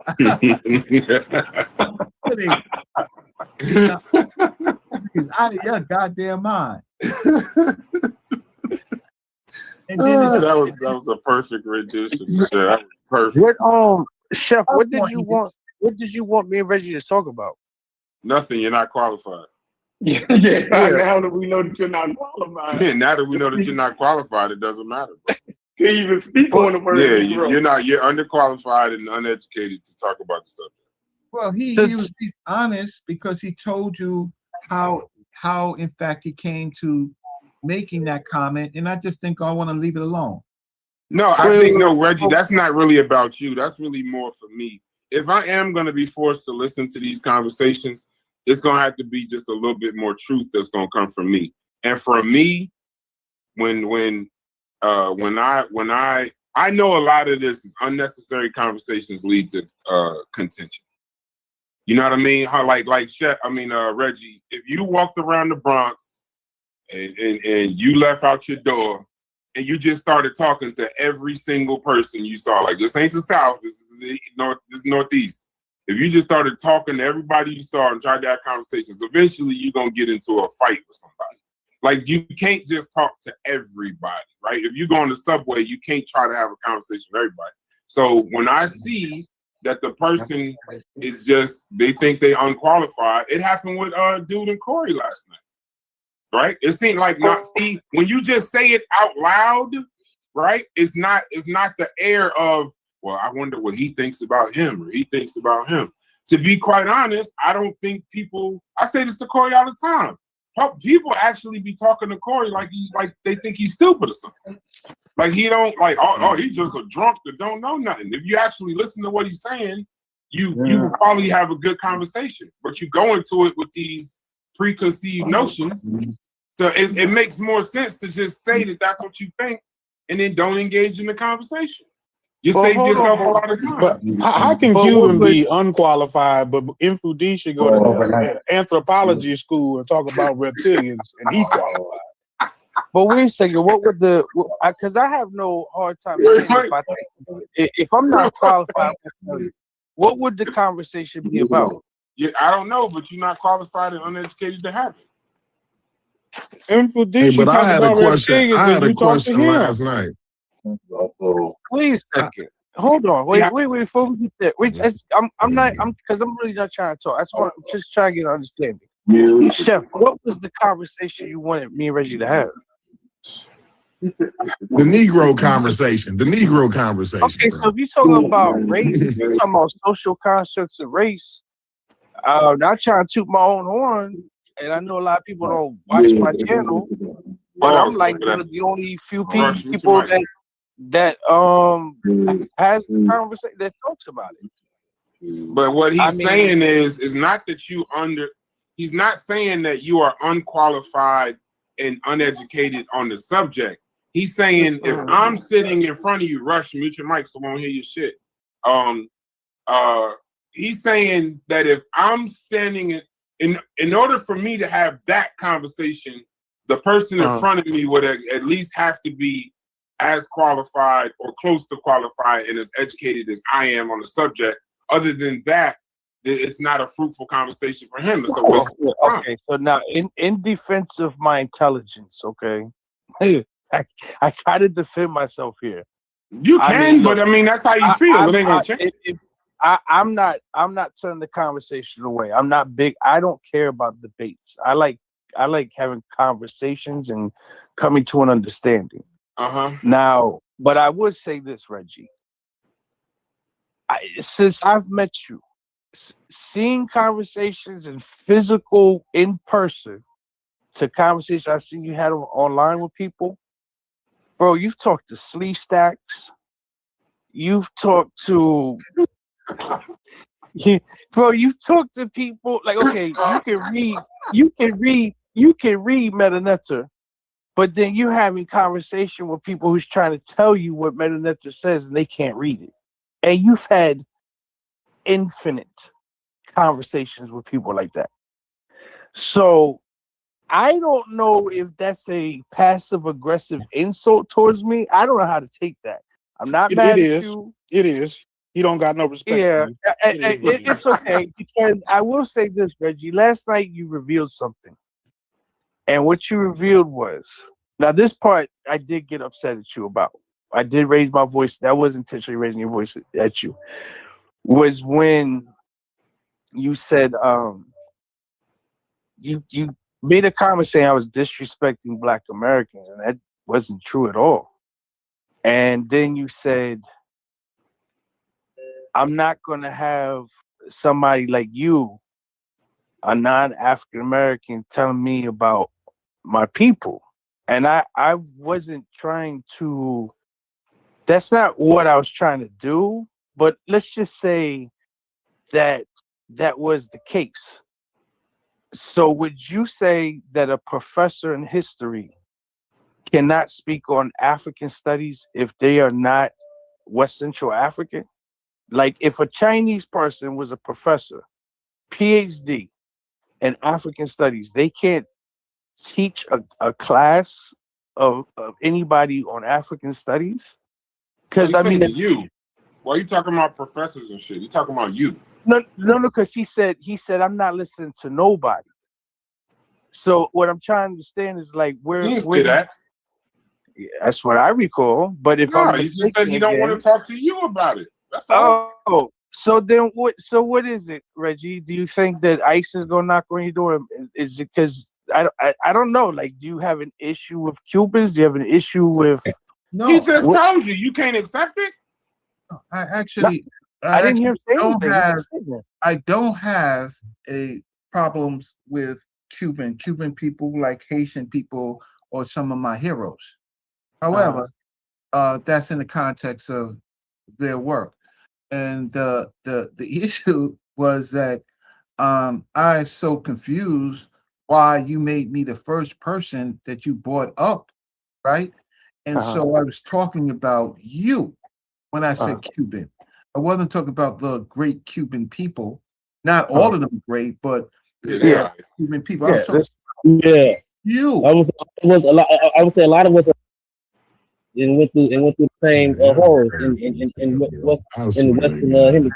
Yeah, I know, Corey. I felt you right there, Paul. Y'all is nuts. I got that. I swear y'all nuts. I got swear to that. God, y'all I got that right there. I ain't gonna lie to you. I caught that. So all the I'm gonna say something. I'm African American and too. I'm gonna say something. No, it ain't got nothing to do with you, go. So Arthur Schomburg or Turo Schomburg. Wait, I hate to cut you off. Before you go into this, can you just answer Cubans? Do you have a problem repeating that he's underqualified and uneducated to speak, bro? Do you have a problem saying that? Because that's what he's asking. He just don't want to talk to you about Negroes, okay? Like, what? Why are we going around in circles? I agree. Jesus fucking Christ, bro. I agree, bro. This is I'm bringing it up. Hold on, but Corey, I'm saying it like this so we can skip all the bullshit. We all let's just get to the nitty gritty. What is it? Ain't nobody feelings gonna be hurt if that's how you feel. He don't respect you as much as he respect Mfudishi. Mfudishi gonna talk about melanin people Reggie, flying look, around in outer space. And so that brings me back to I my mean, question. I Reggie, wanted to He'll ask the still panel talk to him. He ain't gonna take it. because if y'all that's finna go what into a it is, fucking Reggie, argument thing, bro. I Go ahead. wanted to Go ahead, switch Corey. gears. Can we get moving Go ahead, on, brother. bro? Go ahead. Go ahead. Take Y'all your time. ain't, I swear to God, bro, I see how the shit be happening, bro. Like, motherfuckers ain't satisfied until somebody get in an argument and cuss each other out. Like, Right. we push it and push it and push it and push it and push it until somebody eventually cuss each other out. Like, why we do that, I have no fucking idea. Because But it's nobody's telling the fucking truth. crazy to me. They're not telling the truth. That's my whole point. yeah, I know. If I'm you, just if, trying. hold I'm on, just trying to have Corey. an No, wait, understanding. Cuban. Wait, That's all. Cuban. Corey. That's my point. I'm not trying to push them to get into a fight. I'm pushing them to tell the fucking truth. If you don't, like Logic just said, how many conversations do y'all have? You did this shit last night. How many conversations do y'all have in this community where y'all don't respect the person you talking to? You don't think the person you talking to makes any fucking sense at all. You don't even think they can put on a pair of pants correctly without help. And then y'all start having these high-level conversations that end in contention when you could have just simply said, I don't think you qualified to have this conversation with me. I actually think you dumb, don't talk to me. Wow. It's easier to do that, bro. So I just want to hear from his mouth. Is that what you think, Reggie? Tell the truth. That You might have think been a I'm- little you think I'm a exaggeration, bully? okay? No, He but don't he think said that. I can't exaggerate his words, bro. When Cuban Okay, said he my was bad. asleep, Well, he no, said no. that, bro. When Cuban Get said over he it. was Get asleep, over Reggie it. Get Reggie over doing it. the He stupid. said it. Reggie's They doing said the a lot of stupid bad, thing. worse things He about being me. too nice. When Corey, Cuban said he was asleep, Reggie said, he said the Negro thing is personal to him. It's on his birth certificate and his family's birth certificate. The second part, he said there's two things. The second one is underqualified and uneducated to have the conversation with me. And there's nothing wrong with that. Brass, let me say something, please, quick. Brass, Corey is my brother. I have to check my DNA. Not Corey. Brass is my brother. I know that Brass is my long lost brother. I don't know how, but him love this shit. Don't let him fool you. Him love this shit. That's what I know. That he's my brother. I just want these niggas to, hey, Stupies, I'll walk you down too. I'm just letting you know. I'll walk I you down. mean, look. But no, but that's a fact. But Stupies, If that's what he thinks. Hey, listen. Okay, we done said enough about this shit, right? So now Okay. I got a question for everybody. Now, and kind of Logic kind of reminded me about it, right? And this is what I don't understand about the conscious community. And Reggie might be able to help me out kind of more than everybody else. But if anybody else want to chime in and try to help me out, you're more than welcome, right? So we look at Mfudishi and like all of the things that he say. Now, fine, y'all, somebody can point to the reptilian shit and say, that's why, the point to the wildest thing that he say, it ain't convincing me, right? So, but when we look at what he talks about when he's serious, when he's talking about Egyptian history and shit like that, right? When we look at people like Sheikh Anta Diop, Dr. Ben, Ivan Van Sertima, these types of people, and Jabari Osase, all these types of people, right? And then you look at others who revere these people, who stand on the shoulders of your Dr. Ben's, your Sheikh Anta Diop's, your Ivan Van Sertima's and shit like that. You look at the people who stand on those folks' shoulders, right? And you look at Mfudishi Jehudimus, right? What I was saying last night and what my question was is, it seems like to me, and I'm asking why does it seem like to me that Mfudishi is much, much more closer to Sheikh Anta Diop, Dr. Ben, and Ivan Van Sertima and the likes of those guys, right? Then Brother Reggie's, your brother Unc's, You know what I'm saying? And the rest of these people out here who say they stand up. So and then like Brother Unk, he sits up and says like, well, Infudisi is some wild ass off the wall guy, right? But he's closer to Sheikh Anta Diop than he's ever been. So it don't. I'm trying to figure out like it don't make sense to me. Is y'all? And then they'll look at me and say, well, Corey, Concrete Corey, you ain't never read Sheikh Anta Diop's work, right? But then when I do read some of the work and I see the things that he's saying, it lines up more with Infudisi than whatever you niggas is talking about. So like I just don't understand, why is Infudisi the insane motherfucker and all the rest of you niggas know what the hell y'all talking about? Go ahead, somebody answer me. Well, I know the difference is, see, okay, Infudisi, Professor Small, Anthony Browder, Ashra Kwesi, Asa Hilliard, Jacob Carruthers, all of them were Malefi Kiti Asante, Dr. Leonard Jeffries. I brought in the PhDs to make my point, is that they put themselves under Dr. Ben and Dr. Clark, William Hansberry, Leo Hansberry, and others, right? To learn from, even though they were PhDs, right? Dr. Sheikh Anta Diop, they're all under them. This class that I had just mentioned are all under them. I happen to have been around to see the dynamics between Dr. Clark and Dr. Ben in New York, and some of the people that I named, many of the people that I named, right? I don't have any close connections to Ashra Kwesi or Tony Browder, right? But in some of the conferences. And so one is that I know what Dr. Ben taught, and I know the changes from what Dr. Ben and Dr. Diop and Dr. Clark taught. Why? Because I was there when sometimes they were learning themselves, right? Now, Dr. Ben and Infudisi Jahudimas, right? Infudisi, I know where they disagreed.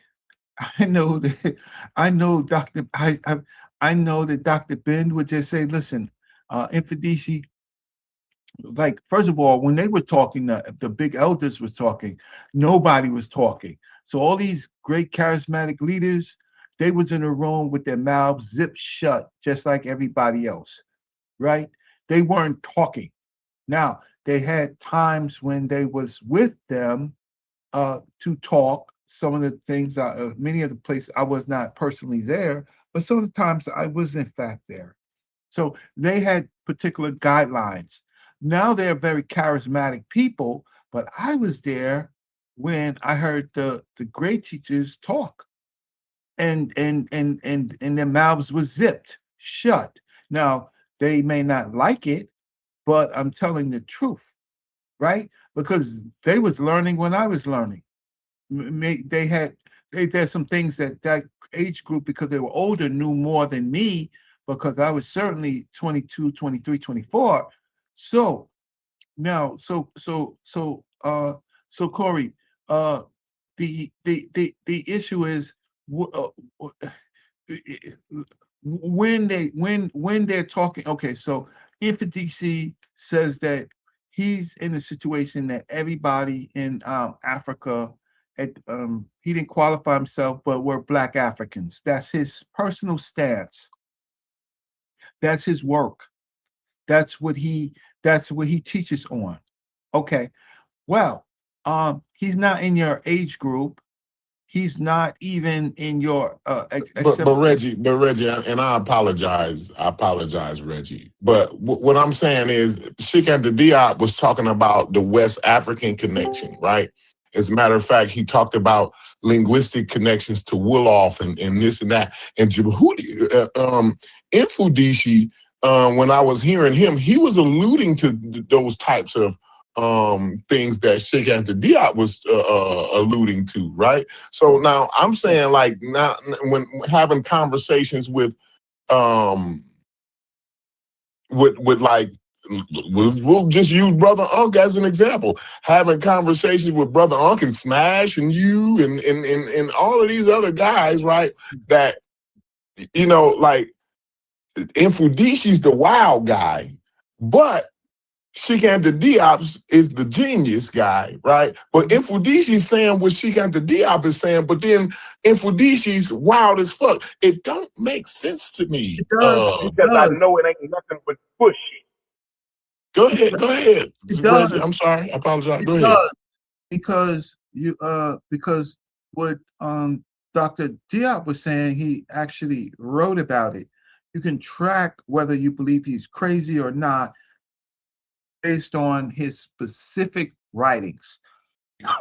Infedici is talking about his statements, what he believes, how he sees the work, right? I can read Dr. But I'm saying, though, he's closer to Sheikh Anta Diop than the other guys that I mentioned, right? Actually, in some regards, yes. In some regards, no, because Diop didn't say. Diop, how can I say? Diop talked about specific connections, largely based on linguistics, right? And Dr. Obenga, right? Dr. Theophilo Obenga, specific. Very specific examples, right? And so that's the difference. That's the difference between the two. One is we can track Dr. Diop's writings to see exactly what he said. He didn't say, for example,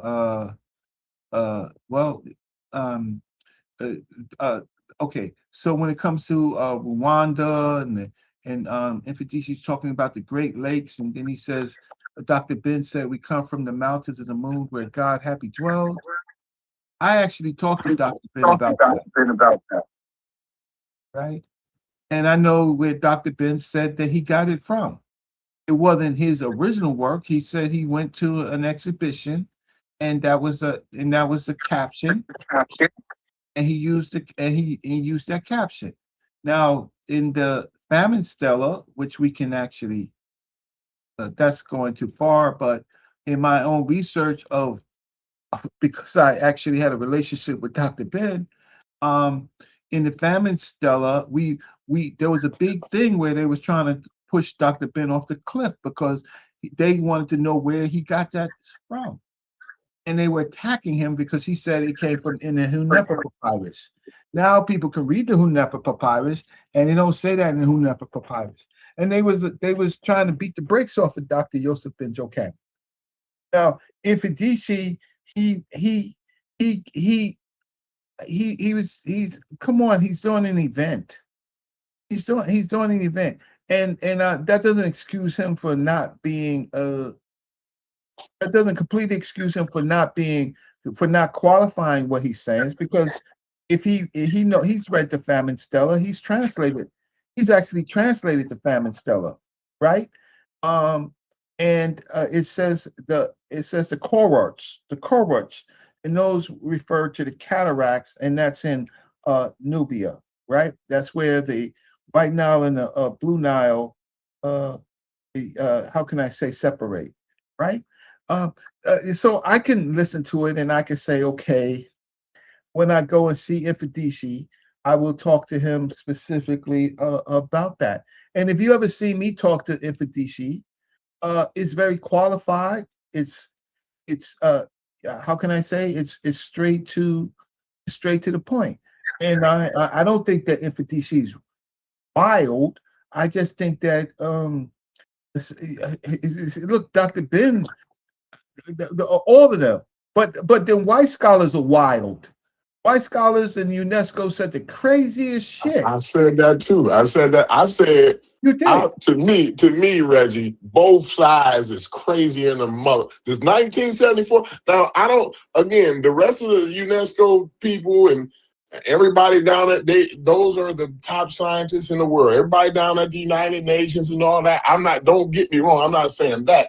I'm specifically talking about the 1974 UNESCO conference on the peopling of Egypt. Everybody in that motherfucking group was crazy. Something was wrong with them folks. Something was wrong with them folks, bro. They Like, kind of nobody needs to ever reference that conference for anything, ever, at all, on either side of it. Well, they did reference it in the UNESCO, the later UNESCO, I think number 9. They revisited parts of it, but I don't disagree. After I read it, I was like, this whole conference was to make Diop and Bangalore a fool. It was about 6 of And them. they were there to do the same thing to the white folk, though. That's the problem, though. If we honest, like, they wanted to make them white folks look like fools. Well, I agree, because the white folks using methodology and kept going back to their status quo racist methodology, and Diop was trying to put Egypt. I enjoy when you come over here, Reggie, because this is where you can. Diop was This is the only place where you can really get your actual thoughts out, Reggie. And this is where you be keeping it 100, Reggie. And I also wanted to say, like, as far as being closer to Diop, I think in the community, right, I think you a little closer to Diop than a lot of the other ones who trying to act like they ain't, saying with Diop and saying, I think you kind of, put your chest out there and you're willing to sacrifice yourself for what you believe. You know what I'm saying? Like, you don't care what we think. You don't care what me and Sheffrin or some other guy thinks about what you've come up with in your head. Like, you will put it out there like, yo, this is what I think about it. This is what I've come up with. So I appreciate that, Reggie. A lot of other people, they tippy-toeing and they scared to say what they think. You see what I'm saying? They don't want to. They want to say, well, this is what I'm only reading what somebody else wrote. I don't have no thoughts on it, but I'm sticking my chest out and arguing with every motherfucker that I come in contact with about the subject matter. But I'm not saying nothing. This ain't none of my opinion. You see what I'm saying? But Reggie, you do that, and I just want to say I appreciate that from you because also because Reggie, you are elder in this community, and I appreciate you. And I again, I give you a lot of shit. We do that with one another, but I just want you to know, like, I value you in this community. Well, I do. If nobody else does, I do. Hey, Corey. Great Corey. conversations. Hold on, brother Reggie. Y'all capping. Hey, Corey. I almost. I mean, like, I was 2 seconds. I'm a little dehydrated, but one single tear almost ran down my motherfucking cheek. It welled it up. It didn't drip. It welded up. It didn't drip. It dried up before it got to my cheekbone. But goddamn, that's the most I've ever heard from you.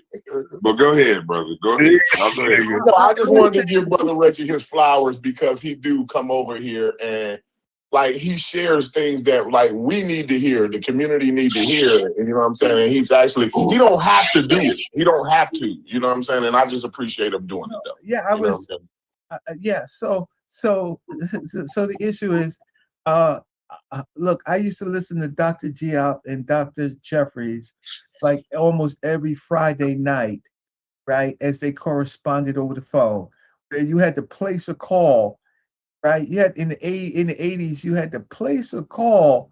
You had to call the operator and tell the operator to dial Africa, and then they would have this funny ring, ring, ring as they were kind of like plugging things. Right, it wasn't all digital. You actually had to place a call, and switchboard shit. Switchboard shit, and I was on my way to meet Dr. Diop in '86. But we were going in July, and he died in somewhere in February, early, maybe March, but January, February, he died. And then I ended up working on his book, Civilization of Barbarism, on the translation team. So I have yeah. So I actually have unlike a lot of people, a real connection to his work. But I can also see where in UNESCO he made some mistakes, and he opened himself up for this attack for them to make it racial when he was simply saying what the Egyptians called one aspect. He was simply saying what the Egyptians called themselves, and called themselves, not based on called themselves, right? Now, and he was doing a linguistic analysis on based on this word Kemet that we have been arguing with, but we stopped arguing about the word Kemet, and then now it's just Black Egypt. But what Diop says and what the community is saying sometimes is totally different because they hadn't read. I can listen to somebody and figure out if they've actually read the work, and most people have not read the work, and that's that. And that's that. And the rest of it is just for other people clicks and giggles and them making themselves more important when they weren't even they weren't in the history of it. And then I have to go to some of my they're not all older than me, but I have to go to these conferences. I go to these conferences where some of the people with PhDs, and I have to say, what are you talking about? Like, and they literally have to hear me. They literally have to hear me. Y'all don't have to hear me, but they literally have to hear me, right? So, like people got upset with me. I asked Dr. Cambone a question, and people were like, "Why am I attacking Dr. Cambone? I'm not attacking Dr. Cambone. He's a PhD. I'm asking a very specific question about something that I have a disagreement with. I believe that these people were cattle cultures in their earliest form, and uh, yeah, they were cattle cultures, and they were herds. It wasn't about race, but it was maybe herds is a proto race. But I also heard Dr. Diop say that the ancient Egyptians called themselves Kemet and not the Nubians, and it wasn't about race. It was about culture, right? And so, but the Europeans spun this to make it all racial. And it was 1974, right? And they hadn't fixed themselves. Now, when people go back and reread this 74, they say what you say, Corey. They was wild. They said one thing and did another thing. It's like Europeans in America, white folks in America. They talk about justice. They talk about all of these the Constitution, and they violated every chance they fucking get. But they couch it. So they was wild, and I'm for Diop and Obenga to go into that wild ass conference, and their whole point of it is just putting really conference was the peopling of the Nile Valley, right? And the decipherment of the Marug script. They were supposed to be talking about all the different peoples. So they wasn't talking about race, but the wild ass Europeans was making the Egyptian Semitic and all this shit like that, right? Using their high level BS. Okay, enough of that. Is there something else we want to talk about? Because Yeah, just real quickly, I'm curious. I think Corey kind of touched on it, but didn't really directly ask the question because you this is logic. Yeah. Hey, logic. Yeah, there's a lot. Yeah, go ahead. But as if Cuban wasn't legal. Yeah, Reggie thinks. How do you feel comfortable with maintaining your intellectual respect for Mfudishi, who talks about melanin people flying reptilians, but you don't have intellectual respect for what he's saying, and he's at least a little bit more grounded in his argument than Mfudishi. I don't talk to Ifedisi about that. But I don't you talk to I him don't at talk all. to You, Ifedisi you about will that. have intellectual conversations with him, right? But not about that. I don't talk to Ifedisi Jehudimas about that. I simply don't talk to him about that. Right? That's like I would not talk to the Nation of Islam about that. That's just I don't talk to him about that, but I will talk to him about his strengths, which is in the literature and the writing and the grammar rules. I'll talk to him about that. Doesn't mean just because you disagree with one thing doesn't mean that you have a total disagreement with. I don't have a total disagreement with Cuban. We just stated out on this show what our disagreements were, and that's that. All right. It's like you talking to me. I'm wild. I'm really wild. I believe that Diop said that Kemet is the strongest term for black in their language. I have no reason to hold back that I feel as if some of the stuff that you say are incredible claims, right? And the way that we describe that here in this environment is we say you are wild. Now, in that same regard, though, I don't lose some sort of like intellectual respect for you, as if we can't delve into the conversation and maybe like navigate the nuances together. And I point out specifically where what I'm saying, where what I'm hearing you say, what I think is wild. So it wouldn't disqualify you. So I'm not. So maybe we just look at it differently. But I'm not necessarily looking let's to talk about the disqualify you. intellectual stuff. If I'm interested in the information and conversation, I have the information and conversation Okay, so with now you, regardless of how I feel about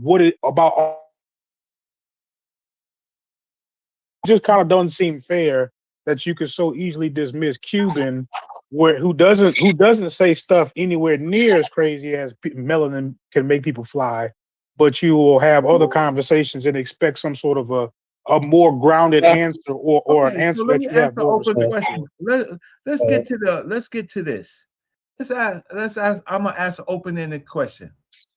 Who in this community do you use the word intellectual? What are the requirements of being an intellectual? At least be able to articulate your thought and maybe have some grounding for your premise as far as some sort of basis on where you're getting this information from. That's a pretty basic way to describe. Let's have an intellectual conversation. Let's take all of your intuition out of it, and you tell me where you're getting this information from, and let's discuss. Okay, so that's intellectual. That's being intellectual in the conscious community, right? Okay, so that's fine. Is it important enough for you to write, to publish, right? To explain in something that is permanent, or is it just conversation for YouTube? Because that's well, to answer your question, that can't be important to me because I'm not having a conversation in academic circumstances. You're trying to apply some sort of it must meet this academic rigor in order for me to respect it, but then I wouldn't talk to anybody at all. I mean, what's the percentage of people that I know in my real life that have written papers on anything, more or less the subject we're talking? Yeah, so so that's the point. So we use words very generally. So where I could find lots of points where the stuff is not intellectual. But it's being couched as being intellectual. It's being couched. Now, most of the time, what you do is you're a smart dude, but a lot of times you use that's why your name is Logic, right? So you are couching arguments maybe for general understanding, which you do, right? Um, but intellectually, says reads and writes extensively, often publishing essays, books, or commentaries. Very few people do this in the community. I would say Smash Rockwell Smash Rockwell has published his ideas. It's permanent, right? Critically examines accepted beliefs in this and institutions. I do think you do that part, right? Um, tries to influence public understanding or policy through argument and evidence. I think partially, I don't know if people really can understand how to use proper evidence, right?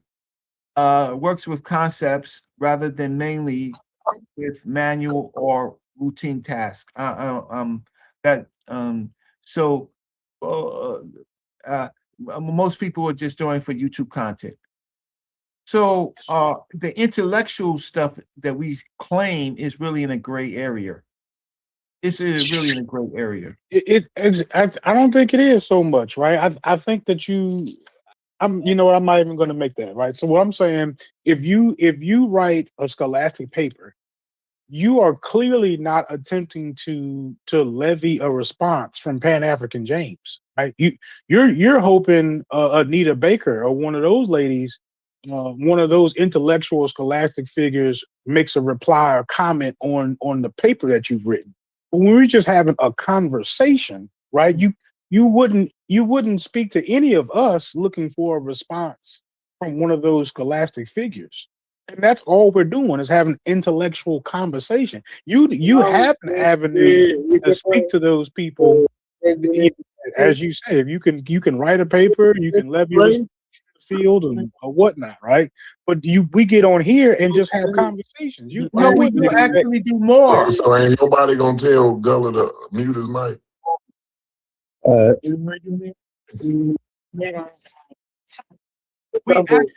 We actually do more. So we're on YouTube hoping to get a response from the scholastic community, Reggie. No, actually, a person like me engages in YouTube to kind of understand what the pushbacks are. So a lot of so-called scholars and intellectuals ignore what you're doing, right? I've tried to bring the conscious community into academic. Take everything off there. Hey, Gullah, can you hear us? I don't know if Gullah can hear us. But come on, Reggie. You can't tell me you are going on Sonetta Studios looking to get a response from the scholastic community. There's no way you're looking for academia to reply to you when you're on Sonetta Studios. Well, actually, the funny thing is, I've tried to market Sonetta Studios to some of the professors and stuff, people that I know. So I've engaged with Dr. Issa. I tried to engage with Dr. Salam Faraji. Why would you do that? Why? Because they're educators. And why would you even introduce them to that world? Like, that don't even make sense. Oh, because there's a whole generation of people who, and then there are a few in this generation that if you expose them to correct methodology and correct research, it could, you have to think about your future. You have to think about the future of our people. YouTube has become the de facto encyclopedia of how our people think. And then I meet people like Jojo Capone, who is how can I say, he's a celebrity, right? And every once in a while I meet people like them from another different world. A person that puts money first doesn't give a damn about the future of black people. That's fucking ridiculous. Say what? A person that puts money first doesn't give a damn about the future of black people. And who are you talking about? I'm talking about some motherfucking nigga. Oh, okay. Well, you're free to go and tell him to his face on his channel. I'm not going to talk about a person per se in the back. I'm not going to do that. You're free to. He's coming on tonight, tomorrow night, the night after night. So based on what you said, you think it's fair and appropriate to try to couch Sinetta Studios is an academic environment, but a conversation with Cuban, it just simply falls short of the rigor that you're expecting. That's what you're saying. That's not what I said. But I said based on this particular subject, based on that particular subject, for example, if he was teaching about Cuban life, culture, origins, things like that, then I would say I need to learn. If he was talking about the different spiritual traditions and stuff, all the things that Cuban knows, I'll just sit back and listen and learn, and maybe ask some questions based on what I'm learning, because I'll be ignorant to Cuban's knowledge of his world, which he has a very vast world. But he don't know nothing. Hold up, Brass. Well, I'm gonna just say my last. I'm gonna just say my last talk your comment. shit. I'm out the way. No, I'm gonna just say my last comment because we're starting to go round and round, bro. I'm gonna just say, man, I find it very disrespectful, not just to Cuban, but to me. I think to all of us, the fact that you would kind of like try to some sort of a way paint a conversation with Pan-African The James. brother said that he was sleeping. I'm not mad. I'm just responding to what you're saying. You don't have to be upset. I'm just saying it sounds a little belittling. Is there something wrong with what you heard about how he got into this conversation? I mean, did you hear that part? I heard it. Yeah. Do you sleep? But just because I said that doesn't mean that I don't know about the subject. Do you also go to sleep? I mean, is the fact that he was asleep, does that offend you? That he was asleep? No, it was the fact that with the rest of the stuff that he had actually said, right? And I said it was really non-issue. It's just non-issue. We can move on. But you're trying to make a beef, a beef between me and Cuban. I'm not trying to make a beef. I'm simply saying that if you can talk to Pan-African James, if you can qualify Pan-African James's comments on anything, you should be able to talk to Cuban. You know, it's funny. I mean, I'm not just resting. I actually ran Pan-African James's stuff. Actually, I had him send it to me in writing. He asked me, Reggie, can you look at my work? And I didn't want to look at it because that's not my subject. But I actually went and ran it through ChatGPT and Perplexity, right? And so what point of Pan-African James's work are you? Oh, hell no. Oh, hell no. Don't even go down that rabbit hole, bro. I just can't bring myself to even consider the academic rigor of Pan-African James. I just can't do it. and the fact that you could even consider whatever he wrote down is coherent enough for you to take all them extra steps, but you can't have a conversation with Cuban. I mean, I think that you're belittling. I think that you're being very, very polite while belittling. So listen. All right, now Logic. I don't want to talk to you anymore about this subject. You made your point. And I'm gonna be nice, brother Reggie. Right? I'm gonna be nice, brother Reggie, and I'm gonna say I don't want to talk about this subject with brother Cuban's comments anymore. And I really appreciate brother Reggie, though, how do you feel about your president, right, being found in the Epstein's files over 2,000 times? How do you feel about that, Reggie? Now, do you know there's allegations out there that, and this is just allegations now, right? Now, but mind you, when the incident happened, the girl was 13, right? And then when she told the FBI, she was like in her 20s or something. I think right now she in her 40s or something right now, right? But did you know that the president, Donald Trump, was getting a blowjob from a girl who says, now I have no clue. Now this girl says, not don't listen to me, right? And again, I would say these little bitches is lying on my president, right? But I don't know. That's y'all. You know, y'all can. Everybody got their own opinion about it, right? Now, she say He likes to get a blowjob from her when she was 13, while he watched other people have sex with other 13-year-olds. As a matter of fact, one day she was giving him a blowjob and it got a little toothy, so he slapped the bitch, right? Now, I'm trying to figure out, is it cool? Is it all right for the president to be slapping bitches for giving toothy blowjobs? Is that something that he should be picked up for? Should we say the president can't be charged?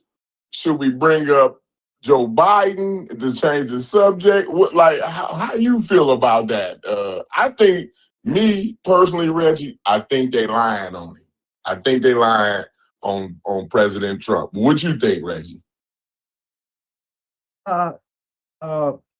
Look, presidents in the United States have absolute power. And he, out of his own mouth, says he can walk up to a girl and grab her lower parts. Out of his own mouth. Right. I'm from New York. He's part of that circle, right? That they have absolute power and they could do with people less than what they want, right? And there are other people that just make you just simply disappear, right? When I was growing up, there was what you call chicken. There's this concept of chickens. Chickens were young white guys who, in the village, they would turn out in Lower Manhattan. They would turn out and they would sell. They would sell them. They would sell these young boys. They would groom them and sell them, and that was a big part of New York City, right? The 42nd Street is not the 42nd Street that y'all see. The 42nd Street was the slut, was a whole slut street of porn, and porn and prostitution, and most of the people with money and stuff like that, they were part of that. Donald Trump is this is a product of, he wasn't the president of the United States at that time when this was happening. He was part of this young white influence that they could just do anything to anybody, right? So I don't the particular allegations, I don't know, but I know he was convicted in civil court, at least, of raping a woman, right? But there are in his Epstein files, there are lots and lots of people who was a part of this this whole stuff, right? Even black Absolutely. celebrities. So I just know that it's and then you have this dude Diddy, right? And in his parties, what they leave out often is all of the rich white folks that were part of his parties, right? Who was paying premium, and then there was people from the Arab Emirates and princes and stuff like that. I just know that, listen, starting with George Washington, who had a history of selling child slaves, Thomas Jefferson and Sally Hemings, right? People with absolute power do a lot of different things. So I don't. Absolute power absolutely corrupts. Yes. Yeah, I believe every bit of that. Get it.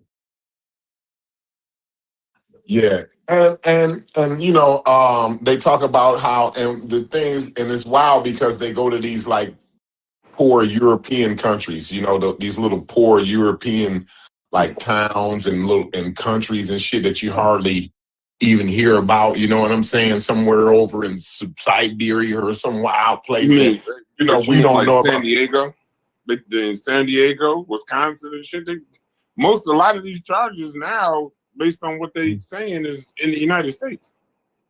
Yeah, but I was saying that is true. But what I was saying is they go over to these poor countries and they snatch these little girls off the streets and shit too. So like they got a lot of information about that, which is pretty wild, because then at that point these girls are slaves. They snatch them off the streets at 10 years old, 11 years old, and You know, they trafficking them, and you know what I mean, and it's just a bunch of wild, crazy shit. And then you know the details. Even Bill Gates. Now, you know this nigga, right? This nigga so wild. Like he had to, like, I don't know where he came up with this idea, but that was a wild ass idea, bro. Like this nigga, he goes to one of these sex parties and shit, and Bill Gates. you know, Bill Gates, yeah. He goes to one of these sex parties, and he wind up having sex with one of these young girls, and they give him an STD, right? So he know he done gave Melinda Gates the damn STD. So he trying to get Jeffrey Epstein to mail him, you know, some pills so he can slip them in his drink. You know, to get rid of the STD. You know, the pills to get rid of the STD or whatever. He trying to slip them in her drink and shit without her knowing and shit. And so, well, anyway, long story short, she ended up finding out about the bullshit. She ended up divorcing her. But she did a whole little interview about Bill Gates and shit. And she found out. That's how they know about them picking up girls from these poor countries and shit like that. This is how they found that shit out. Because this nigga, I don't know why they ain't went and picked these folks up. Like I'm thinking like, and you know, like what the fuck, like, and then y'all know that like this guy is trying to steal the next election. He's raiding the election poll, the voter rolls, and he's saying that the elections is gonna be national now. They're not gonna be the state to state thing. He won a national election because he can't trust states. Georgia. The Republican Party, excuse me, Corey. The head of the Republican Party, I don't know if it was Speaker Johnson. I think it was. Yeah, Speaker Johnson. I said that's bullshit. They ain't gonna do no shit like that. No, he ain't. He always say, well, we ain't. Well, you know, we got to do this and that, until Donald Trump called his ass up, and then he say, okay, yes, sir.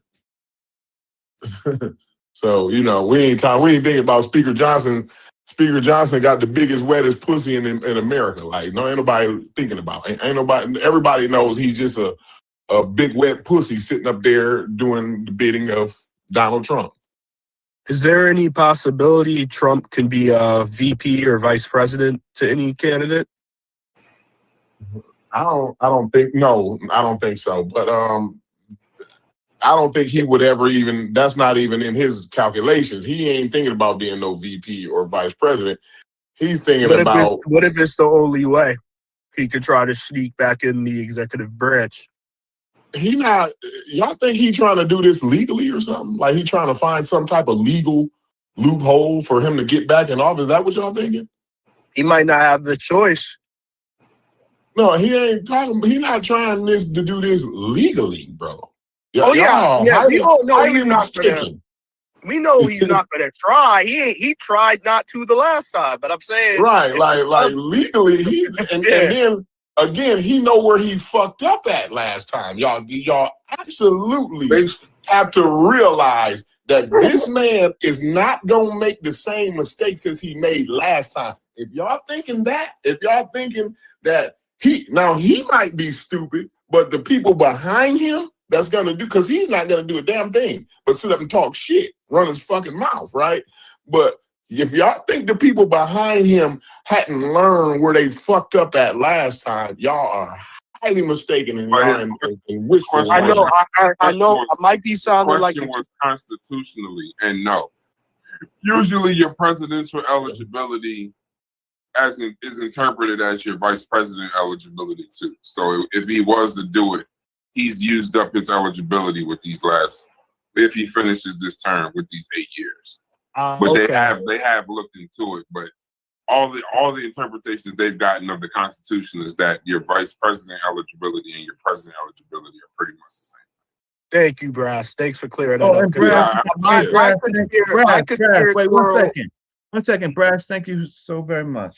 I appreciate you. Thank you. Okay. Appreciate you, bro.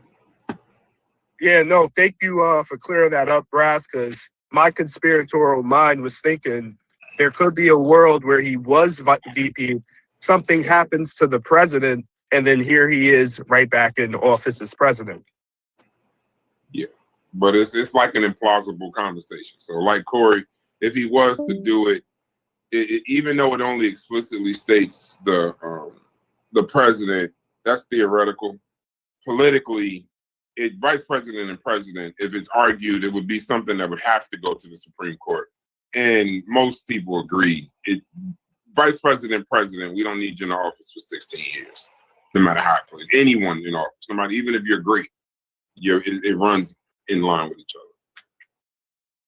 other. But he could, if he pushed, it could be an argument, but I don't. Like Corey said, I agree. Well, shit. How many years was Biden in office between his vice presidency and presidency? 8 years or 12? Was it 12? He 12? did 12 years. He did 12 years. He did 12. Yeah, he did Yeah, 8 and 4. Yeah. Well, Trump is going to extend his presidency because during this time there's going to be a major war that breaks out and between the United States and Iran or somewhere else, and he's going to extend his presidency, just like Giuliani tried to extend his mayorship during 9/11. So there's different ways in which he for him, he wants to extend it, but the problem is, will he outlive it with his health situation? But he has to stay in office as long because once he leaves, then it opens up for the cover-ups of a lot of people that was involved in making what Donald Trump has made happen, and they're culpable. So we'll see, and in the meantime, we need to focus on it and then try to survive, because there is going to be a fallout that's going to affect us, because you know, America is based on survival. There's a group of people who first thought that he was going to clean up America and make it very, very white. And what Trump unfortunately miscalculated was that it turned against him, and white folks started. All you need is 1 or 2, 5, 10 white folks to die in this melee, and the sentiment turns and says, well, then we thought it was for someone else. We're being affected. So when young white kids are getting shot with these non-lethal weapons and going blind, and white folks, it don't matter if you lesbian or gay, is getting killed, and doctors and nurses are getting killed. He's miscalculated. The life of one white person is worth 10,000 black folks. One white person, and so we're going to see. But in the meantime, we do. This is a good conversation to have, because we do have to have some type of outlook, and then to understand where our sanctuaries are going to be. Right. And then also remember, VP is a chosen position, so you can be vice president first and then be president. But it can't go the other way around. If that makes sense. The president chooses his vice president. He's not necessarily, when they look at the election, they look at it as the president got elected, not necessarily. But whoever wins the primary, they get to select who their VP running mate. Right. But so, that's like, let's say he could be vice president. Say like Vance won. Right. Like Vance could do these 4 years and then do 8 as president of the United States. Biden could do 8 with Obama and then 4 with by himself as president. And if he wanted to do another 4, he could do that. But they really look at it as elected. That's the key word. What'd you say? So Brad, yeah, I wanted to ask you, with your, in a nope, don't say that. I just you're a political guy. Okay, good. A political science teacher. No, yeah. See, that's that. That's how I see what we know. Wouldn't we know of Trump's intentions by probably around this time next year after the midterms, whether he wants to try to put some shit in the game, stay in? I think because you got running someone for president. Well, his intentions already. So if you're listening to his mouth, you know of his intentions already. We know of his intentions 2 years ago. You know of his intentions based off what he say, but that's why I don't get involved in what a lot of times of what he's saying, because he'll say pretty much anything to be the person that's being talked about at the time. Not only democratically would he face, well, I know liberally he'd face 100% backlash. The country he'd face probably about 70-80% backlash.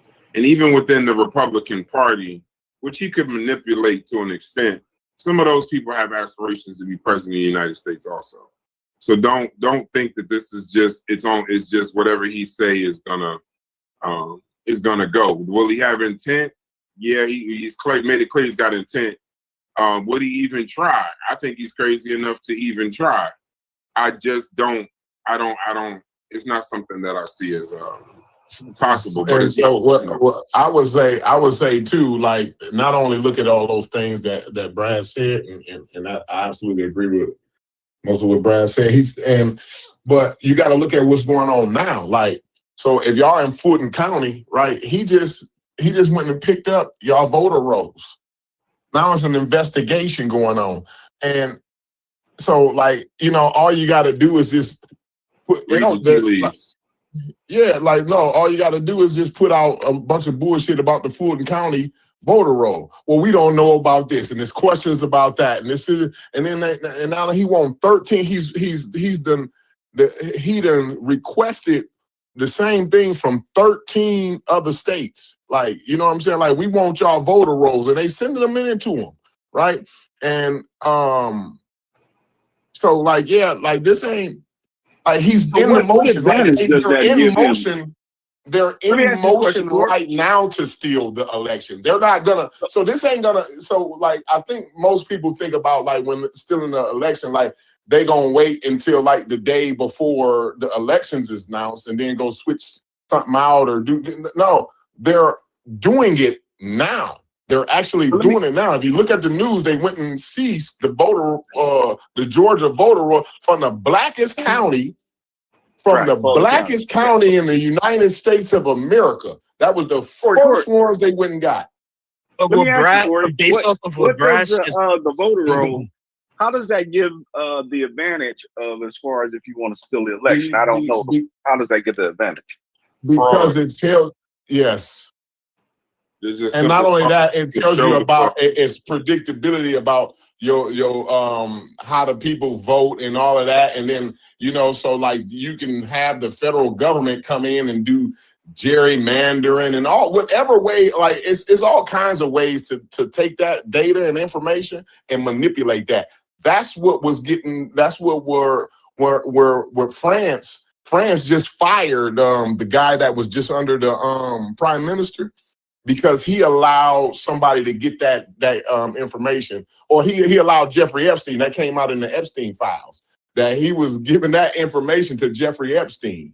You know what I'm saying? And which, absolutely fucked up a lot of shit about the elections and their finances in France over there. So yeah, But I think you guys are jumping all the way to stealing the election. We got to first talk about the part of him first being able to get in the primary, steal and win a primary, and then being on the ballot for the national election. Like, how does he even get to those he's places? not doing that. He's just not.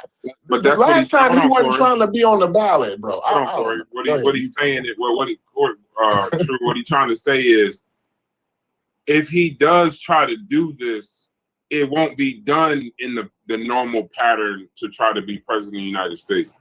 Then that's not stealing an election. That's changing the entire game. That's not an election. That's where he's trying. There you go. Fine. Yeah. Yeah, but that's where he's doing a coup, basically. Yeah, that is not an election. That's an insurrection. Essentially. So, the reason why he brought up Fulton County in Georgia was because that particular county in Georgia, if you remember, in the 2020 election, that was one of the focuses of the election fraud he was claiming. So when he was claiming the election fraud in 2020, he wanted what he just got now. He wanted access to those voter rolls, but the federal government, you really could only seize those voting rolls, and that would have to come not from the president, that would have to come from the Department of Justice. So what he's doing now is more of a it's less of it's a chess move, not a checker move. Mm-hmm. What he's doing is he's trying to it's like what a lawyer would do on a trial. He's trying to inject doubt. So Yes. basically, I said in 2020 that there was fraud. There was people voting 2 and 3 times. There was money exchanged hands. There were people pushed away, right? And then the DOJ did an investigation. The FBI did an investigation, and they found that there was nothing. So they upheld the 2020 election.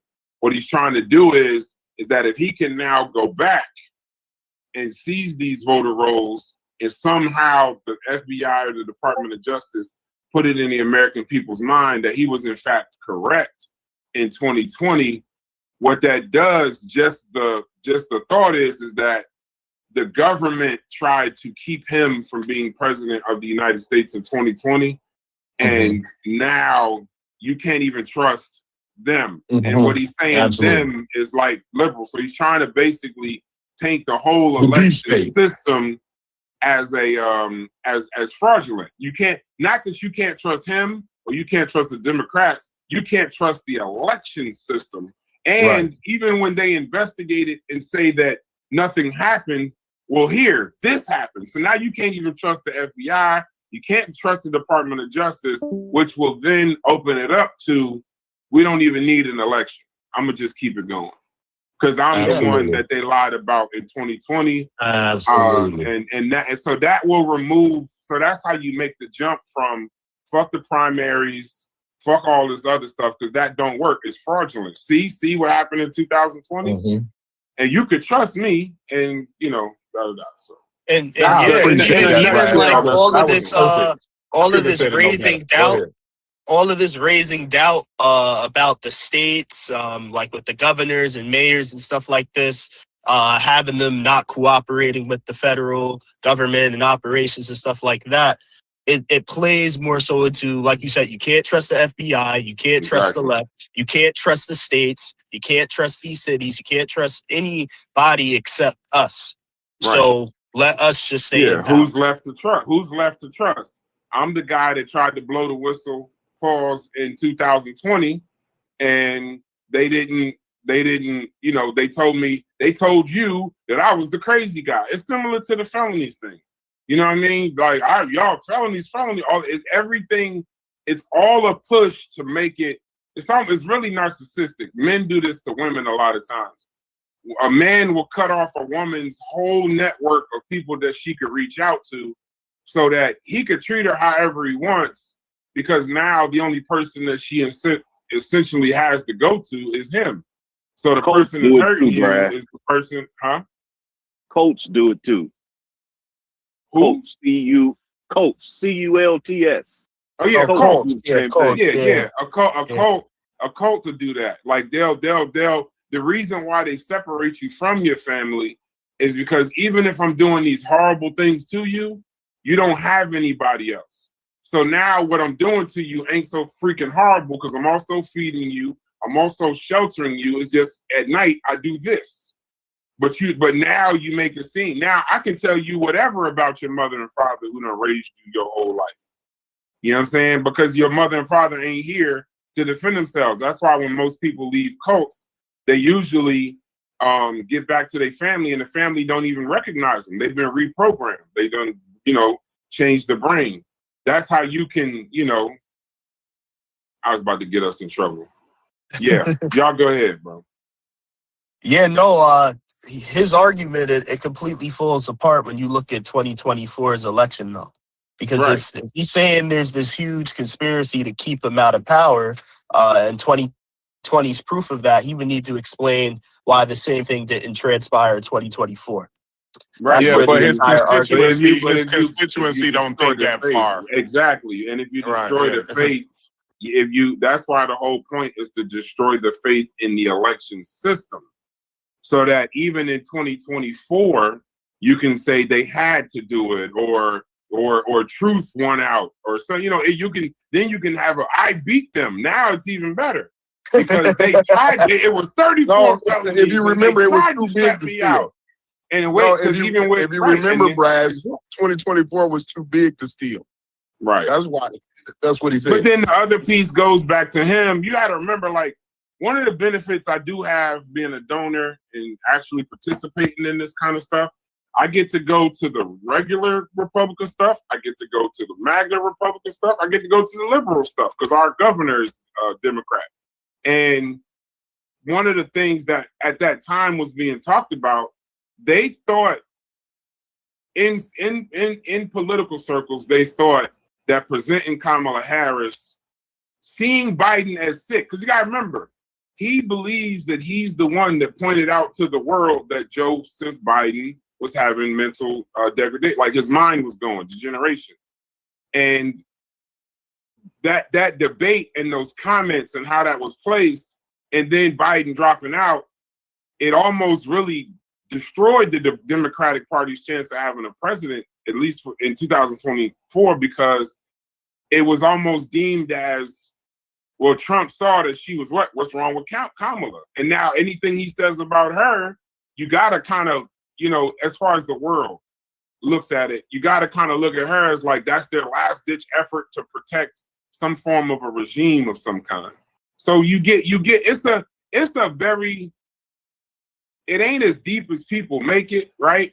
These are things that human beings and people do all the time, but it is diabolical because there's so much at risk now, right? There's so much at risk then, but now you would literally, the Constitution would be toilet paper if this was to take place. Well, and if the Constitution gets I thrown believe out, our democracy. Yeah. I believe the midterms. The midterms. I believe this. Come November, Super Tuesday, right? I believe that's going to determine whether we have a democracy or not. What happens during that time? What happens during the midterm elections? All of that leading up to Super Tuesday and all of that. I think that's what's going to determine whether we have a democracy or not. So I just want to say, like, everybody, let's keep a close eye on this, because this is not a typical. Don't keep a close eye on it. Vote. Yeah, that too. But you want to be, what I mean is be informed, right? Understand what's going on. Understand the ins and outs of Congress. You know, understand the ins and outs of what your local government can do about certain things to kind of insulate your county, your city, your state from some of the fraudulent things that might be going on. Like, so that, like, stay informed, stay aware, keep a perky ear. You know what I'm saying? Because that's how, being informed is how you make good decisions. You know what I'm saying? Being informed, like, yeah, and participation. Absolutely. Definitely participate. That go without saying. Remember, most elections, if you study political elections, most people get elected based on lack of participation more than participation. So the people that stay home affect elections a lot more than even the people that go to the polls. Now, I know that doesn't sound like it makes sense, but most people that are complaining about 80 million eligible voters stayed home. Only 70-something million decided the votes. You know what I'm saying? Like, so Kamala got 70-something, Trump got 70-something, but the 80-something stayed home. But go ahead, so y'all. They affect the lack of participation affects it a lot more. And the crazy part is the people that don't participate complain the loudest. And that's kind of what I was even saying earlier, like to Reggie. I have a lot of political conversations with people, but even I've had to temper it down a lot because I'm talking to people that didn't vote. And it's not that I don't care what you think. It's just, if you care enough to have this much passion about me or the political process or candidates, where was this political passion when you were sitting on your ass watching everybody else participate? That's correct. So I don't everybody's opinion to me ain't the same. And I know, opinions are like assholes is too easy of a statement, but everybody's opinion isn't the same. That's what I was trying to say to you earlier. There's nothing wrong with you just saying, like, nah. I have conversations about money all the time with like the people I'm in business with. But anytime I bring up money any other time, it's like offensive. But I also, and this is not arrogant, it's just the truth. Broke people are intimidated by money. They don't even understand the concept, like they look at another person's success as their failure. And once you kind of grasp that, or even Reggie and Corey and Truist or anybody listening on the show, sometimes you gotta realize and you gotta tell people like, yo, my time is valuable, bro. Like I am gifting you with my time, and as you are gifting me with yours. If you're wasting my time, then I mean, let's not do this again. Let's not meet at the same back channel, same back time. You know, let's just me and you. It could be in a room full of 30 people. How about me and you just don't talk? I think the shows will go fine. If you just pick 5, 6, 7 people that you just don't converse with, the show will go on. I can leave this Discord in the middle of 80 people talking. Y'all not gonna all just leave. No. You know, the conversations will go on, and then you pick and choose. You know, your time is important, bro. Also, your mental health is important. These conversations every single day, and that's one of my fears with the conscious community. These conversations, you only got so much body energy in a day. You only got so much mental health energy in a day. This talking about shit from 1974 in 2026, y'all brain got to be like, that's why y'all snap all the time now, because y'all sick of each other. But you just won't say it, bro. Y'all actually sick of each other. You sick of the word Diop. Every time somebody say it, you get pissed off. It's like you already get, it's infuriating. You're a psychiatrist. Well, No. I think Brass is right. It's just that the so-called, they're not all thought leaders, but the thought regurgitators. Let's say the thought regurgitators, right? They curate what we talk about. So this particular channel has enough of how can I say, has enough of people who have more knowledge of the world in our current situation, right, than some of these other channels, right? I can't tell. And say what? I can't tell. No, I can't because if you because if I listen to Brass and I listen, Shepard is the best. That shit is crazy.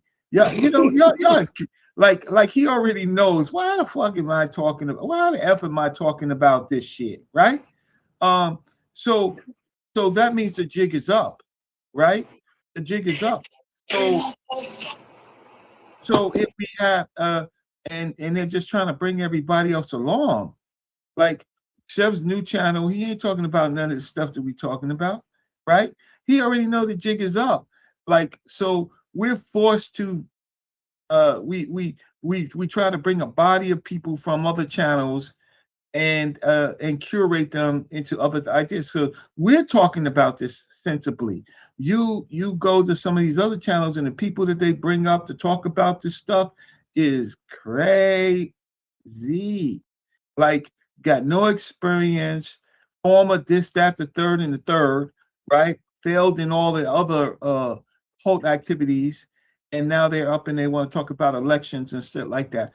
And then you have people like Brass, who's active in the party.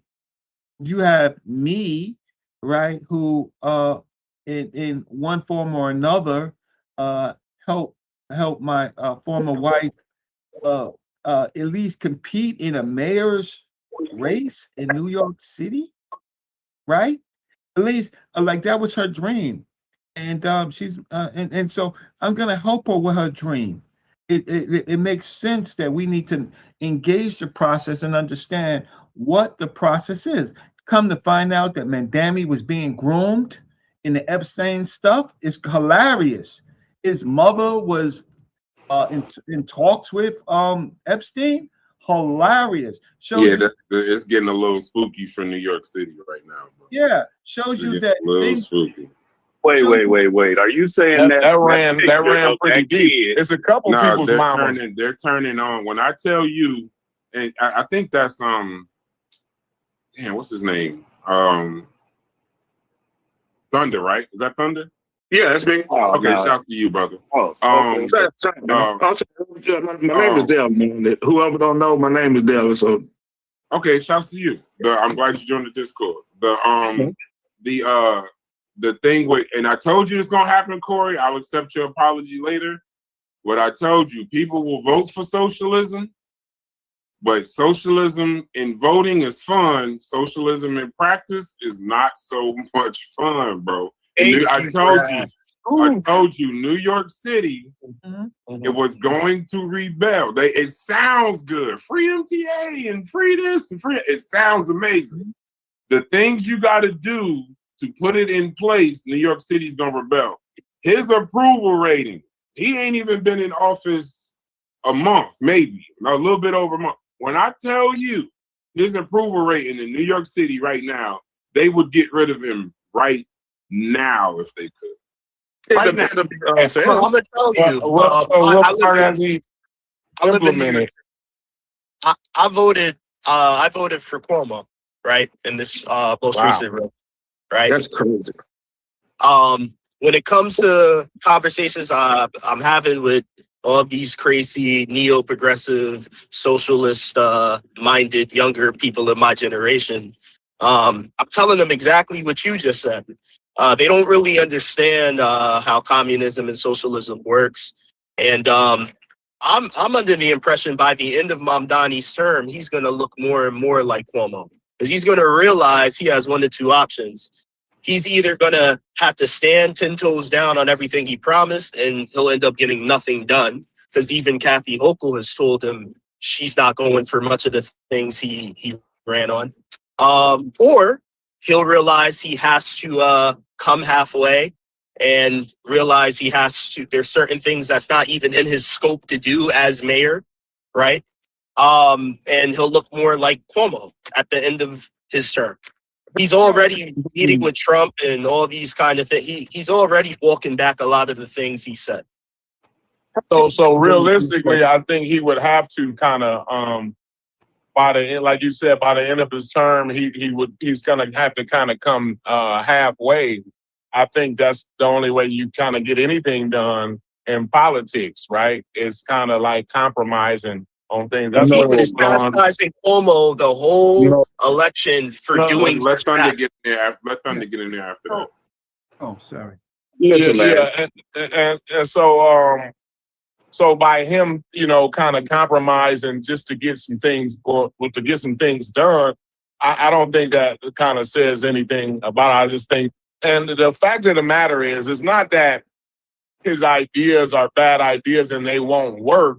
It's the fact of the matter is the system like is built around, is built to the point where they just is so much pushback and so much fight that if he does stand 10 toes down, like you said, he won't get anything done, and then it won't look bad. That doesn't say anything about the policies and how if those policies were actually implemented, how those things would actually affect the people that it was supposed to affect.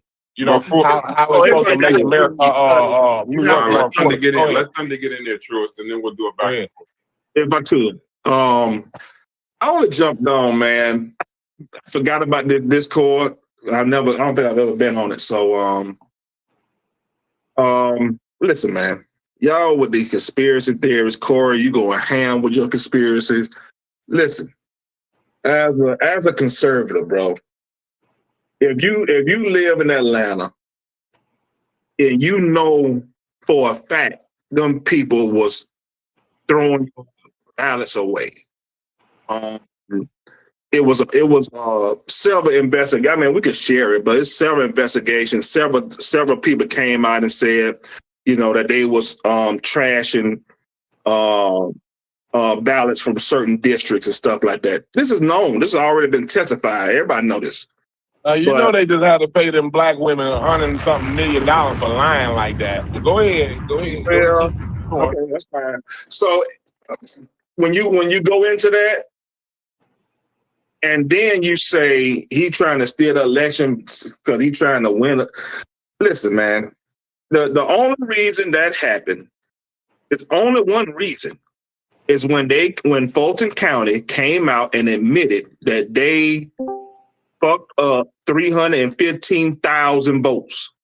They did not get the signatures from the poll workers, and those 315,000 votes should not have even been allowed, right? That is what gave them. That's when you got. That's when probable cause. Hold on, relax. Let him finish, Corey. Let him finish.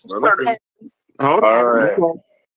So, that is what gave the DOJ probable cause.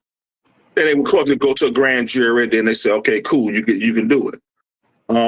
Before that, they couldn't do it. They probably always wanted to do it, but they never had probable cause. That's what gave them probable cause when Fulton County had to admit on the congressional Georgia congressional floor that is what happened.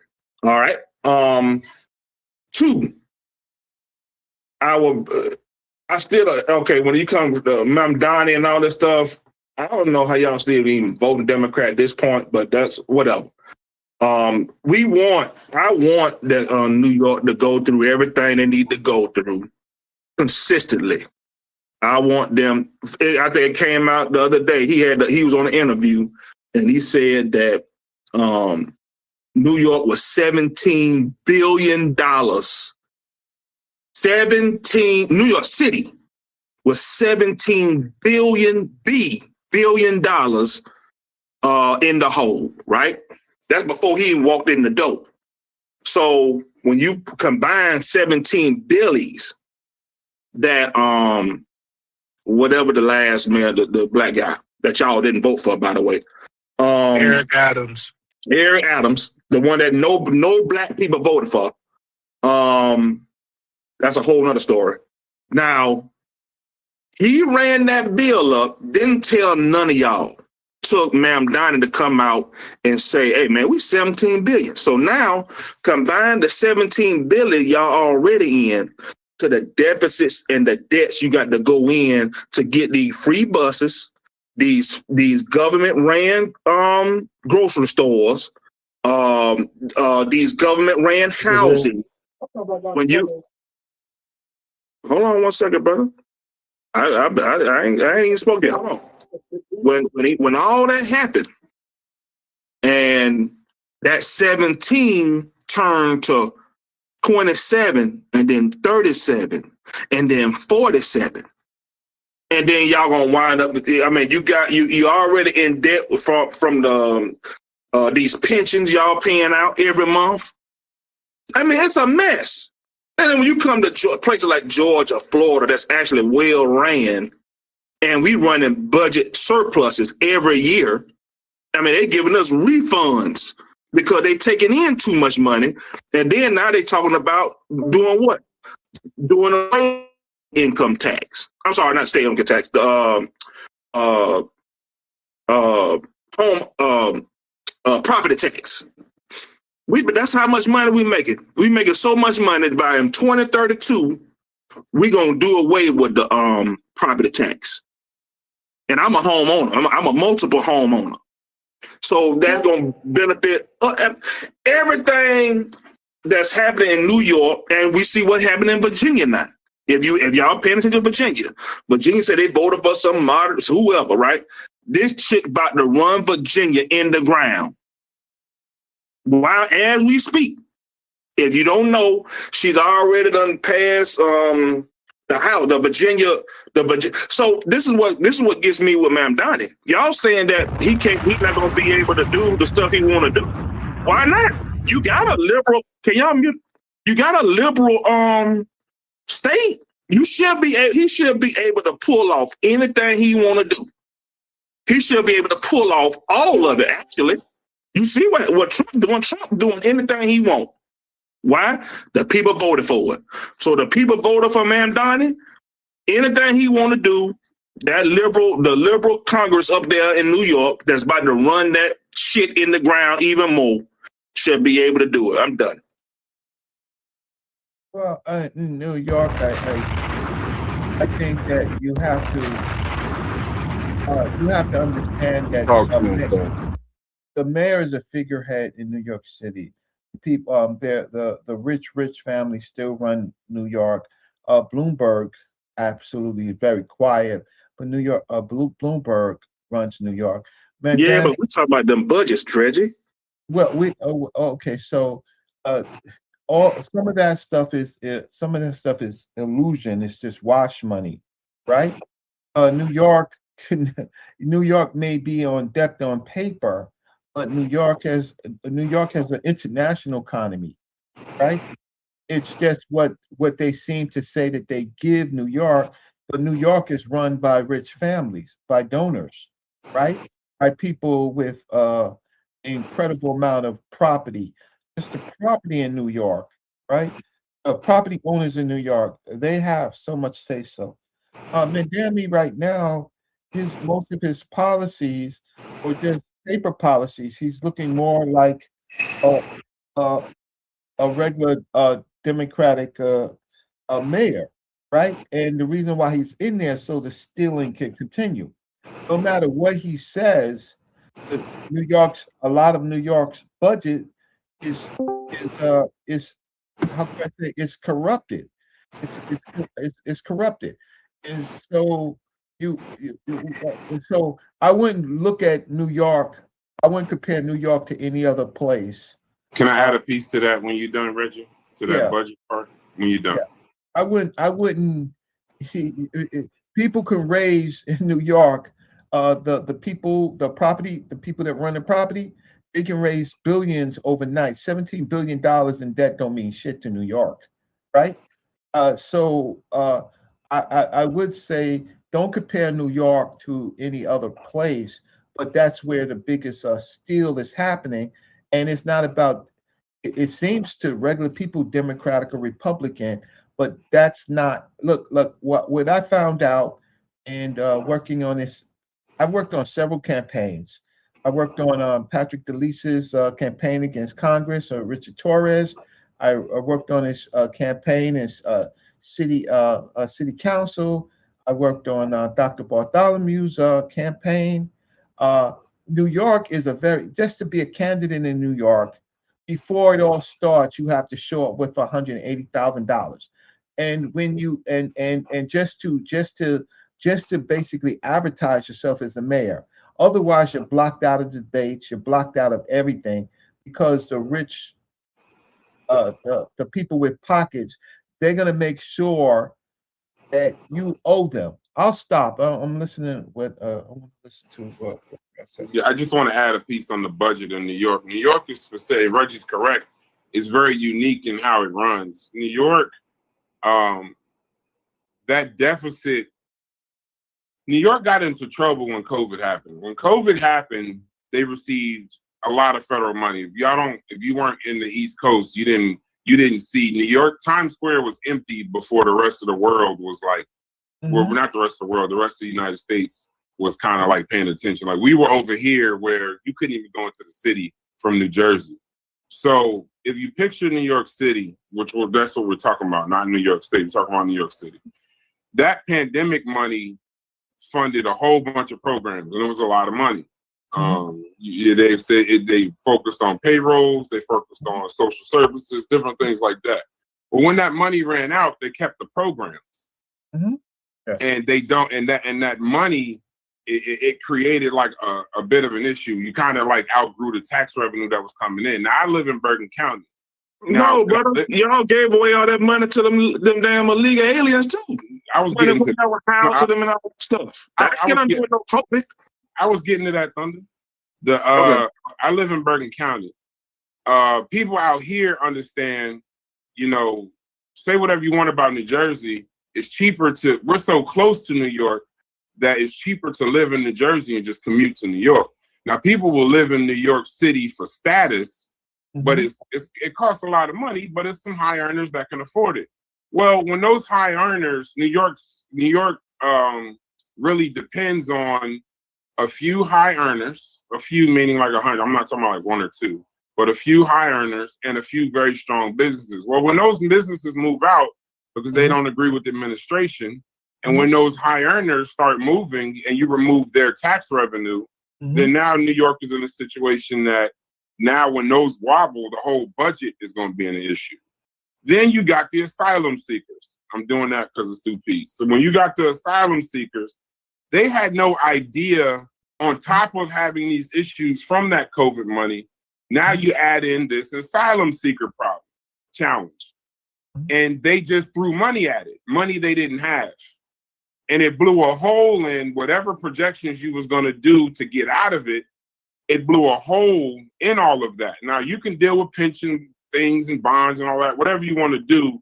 But where Mamdani runs into his issue is, at this point, now that he's in office, in practice, it looks like he don't understand math.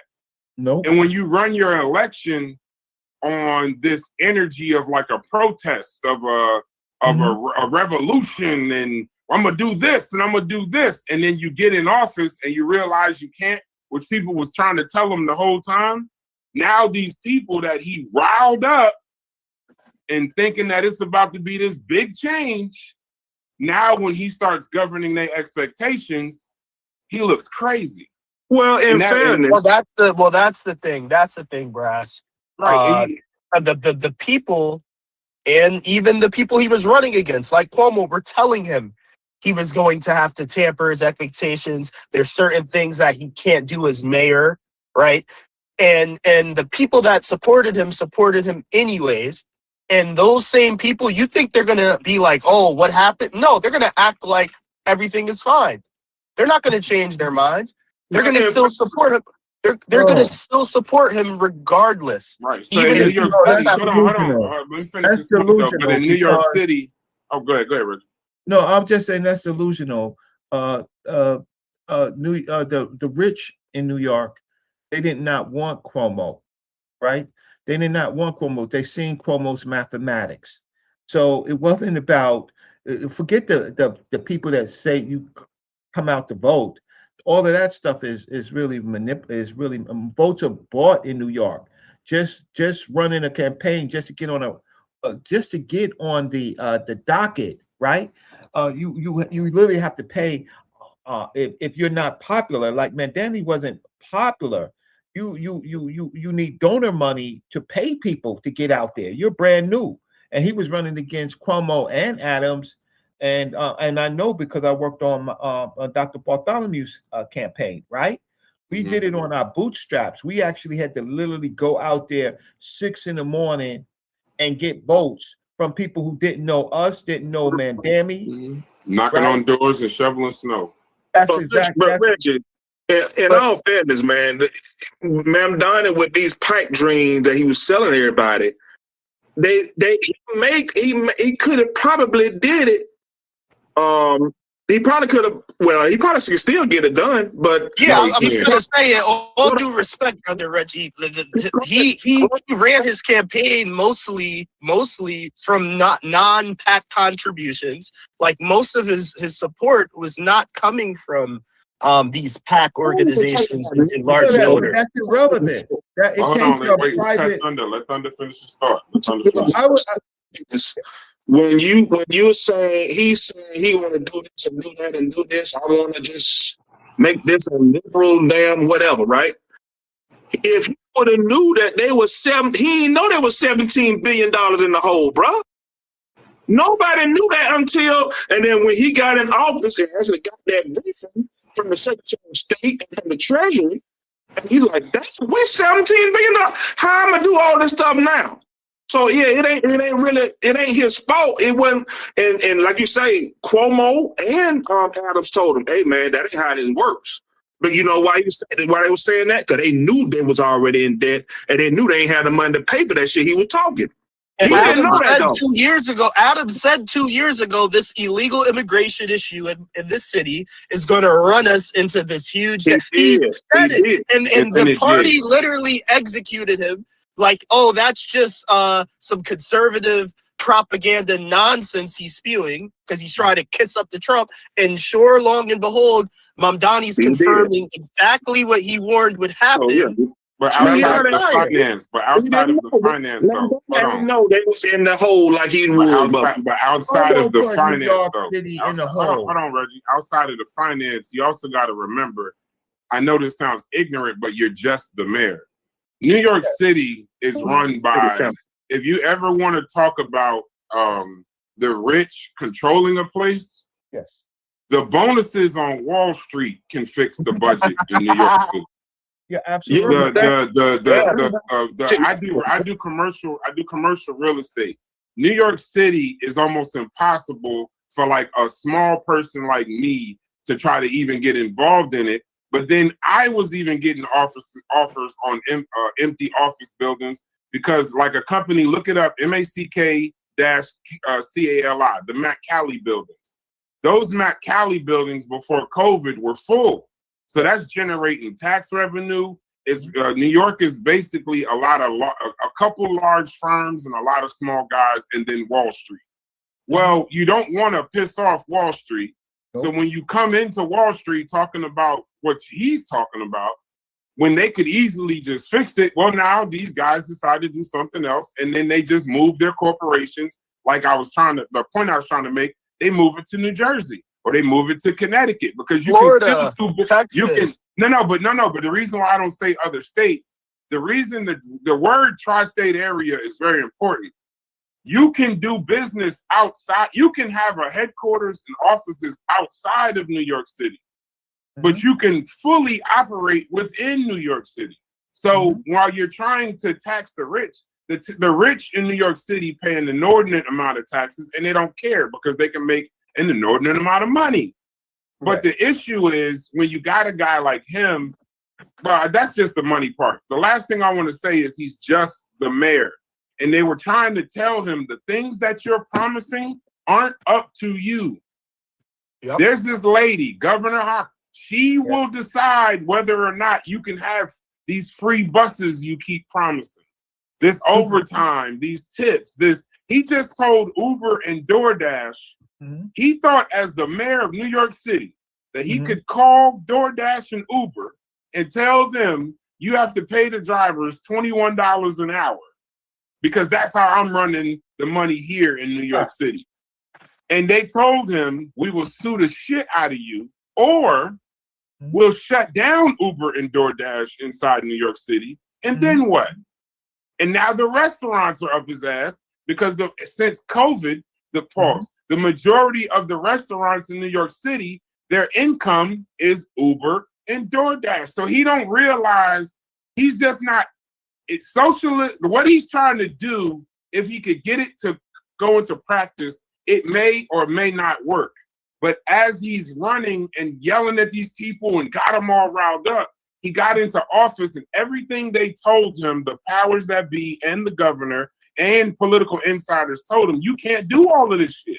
Not at the speed you telling these people, and they about to elect you thinking you could do this shit day one or first year.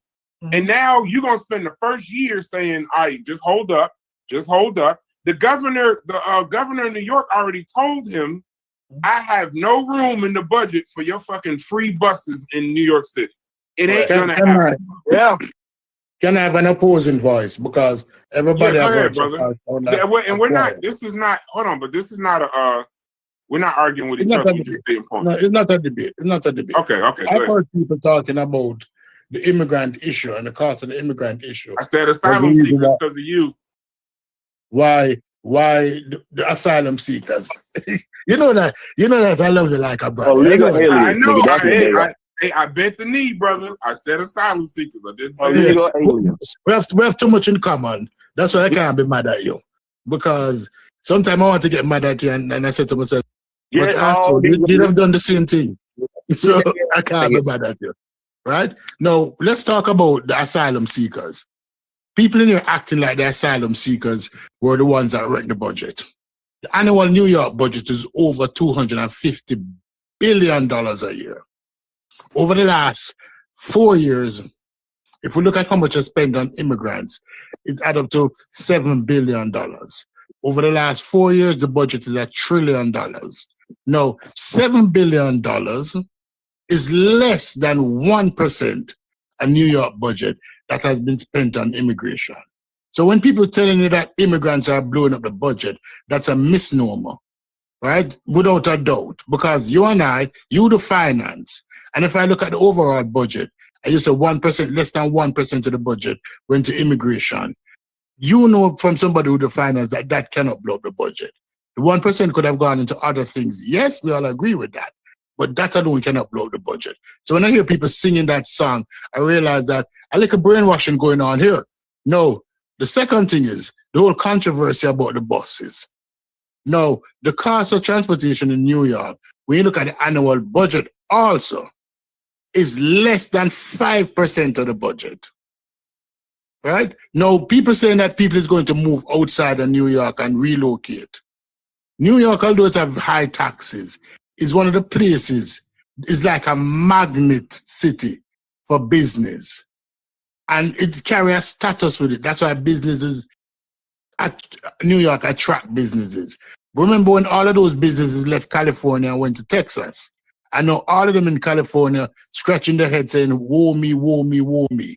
Although it is not favorable all the time in New York, there's no better place in the United States of America to have your business. And you know that to brass. That's why thousands of companies always try to relocate to New York when it comes to business. The address matters in business. Where you're located matters in business. How people look at your matter. And you know that to brass. I'm speaking to points that you know, and I'm addressing you directly, nobody else inside here. Right? Because just like how Hollywood is known for entertainment, that once you go into entertainment, you automatically gravitate to LA. Once you go into business in America, you automatically gravitate to New York. Yeah. And when people try going other places, they get fucked. Nobody wants somebody who has a business in. I want to Hold on, but that's what I meant by the suffering. 1 second, Reggie, and then you go right to you. That's what I meant by the reason is not that it was such a large part of the budget, but it was already operating at a deficit because of COVID. So once we had the COVID, well, once COVID became an issue, the actual numbers in spending, they planned to spend $1.7 billion on asylum seekers. That's what was in the budget. Well, that, and then, okay, so they already were trying to make up the money from before. So they're like, okay, 1.7 billion, that's not bad. They ended up spending almost 10. So it's not, you're right. It's not that it was like breaking the bank. You just No, brass is not 10. It's most 8 over the last 4 years. No, I sent it to over you. The last 4 years, it's 8. No, so when you say 10, it's not annual. It's over the last 4 years. I said it's $8 billion in unplanned spending over a few years. So almost 4 10. years. No, say 4. Say 4 years. Okay, I say 4. I say 4. That's fine. Yeah, thank you. So, yes. But my thing is, when you're already at a deficit and you're planning on, Reggie is 1,000. Y'all may not believe it, but Reggie is 100% right. The rich could get together and solve this in a day. No, they could make a decision and solve it in one day. You but when can't, man. when you got city councils. No, I know. I understand that. But what I'm saying, but just off the tax base alone, Not getting that from the private sector, man. Huh? They're not getting that from the private. They can't just go to No. That ain't what I'm saying. I'm not saying they would do it. I'm talking about how much money changes hands in the private sector, how much they pay in taxes. New York City, the rich usually don't. If you notice, they don't really complain. The rich don't complain about the high taxes. They don't really give a shit because the regulations and different things that go on in New York City, they can make an unlimited amount of money. How many people have migrated to the state of Florida in the last 8 years? Your microphone breaking up. I'm sorry. How many people have migrated to the Florida from New York City in the last 8 years? A lot. New York City people are leaving. Have you ever heard the phrase "people vote with their feet"? Yeah, people are leaving. Understand? Listen, I'm. Go ahead, Reggie. I actually have to leave. Okay, so to understand New York money, well, most of the real estate in New York, first of all, is overvalued. They're making hands over fist over overvalued property, and when there's problems like COVID, they got tax breaks, right? So they didn't go under. None of those buildings went under. right? Very few of those buildings changed hands, right? And if they changed hands, it was for profit, right? It was profit. What people don't understand is that forget the city budget. That's the city budget is one of the budgets in New York. The other budget is for example, real estate, which Bass was talking about. You just simply don't understand that, right? The amount what real estate costs. I mean, these skyscrapers, these yes, ridiculous. Anything past let's say 86th Street. Anything past 86th Street and the normal domicile, right? New York could solve its problems overnight. Mandami, what they need somebody like Mandami. That's crazy. Because it's going to ultimately go to status quo. He's not smart enough and he's not that type of person to be able to engage with the wealthy, right? So the wealthy likes it because he doesn't have the capacity to poke holes into what they already have. They already control New York City. They need a flunky, and he's a flunky. And look, he didn't make no changes in the police department. He didn't make no changes in education. He made no changes so far nowhere. He's status quo. That allows the wealthy who don't live off of the federal government, right, to stay wealthy and to manipulate New York City. But you're thinking on a people person. That's what people vote for and stuff like that. That the city budget, that's irrelevant in New York City. That's something for the New York Post and the Daily News, right? Not something for the New York Times, right? Because the New York Times is connected to the super wealthy rich. I said New York has an international economy and a national economy, right? They decide what goes on in banking in New Who York. gonna pay for it, Reggie? It's already paid for. How is it paid for? You 17 bills in the hole.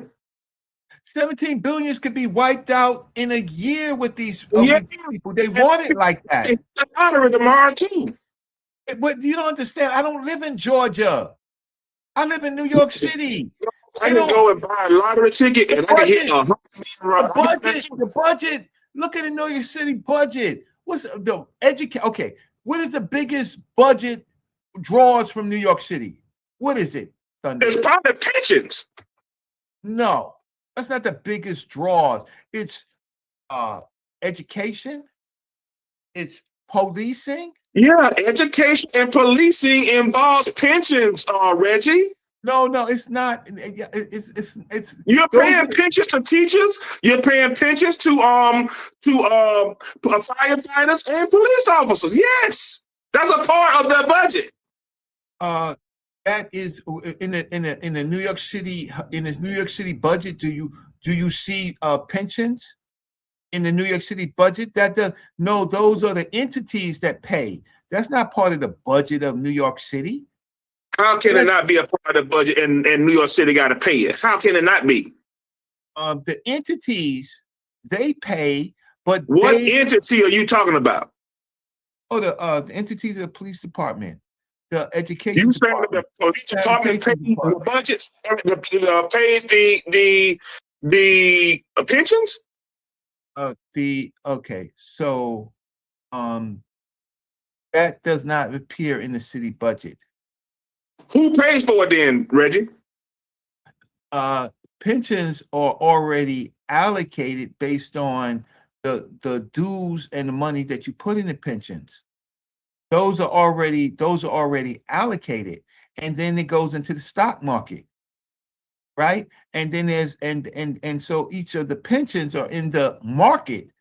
They're in the market. This is not something that New York City pays with its revenue. So they pay into it. That's a deduction. Right. You know what I'm saying? That's a deduction.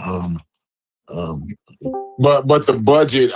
So y'all kind of talking a passage. It's not an argument. You know what I'm saying? Like the police department does have a budget, right? Yes. And so that's what Reggie's saying. You know what I'm saying? Yes. Like, And how that works is those people get a payroll check, right? And that's a deduction on their payroll check. That pension money is put into a pool with their union members, right? And then they put that into the stock market. They get a return on that based on how well it does in the stock market. Yeah, that doesn't affect the whole. That's New York. Yeah, but that's not a big deal in New York City.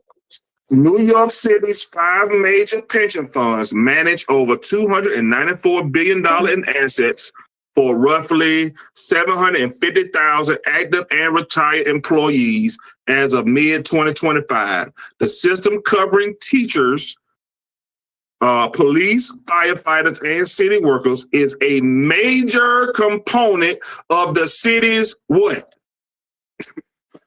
Bro, I'm telling you, but the pension is major.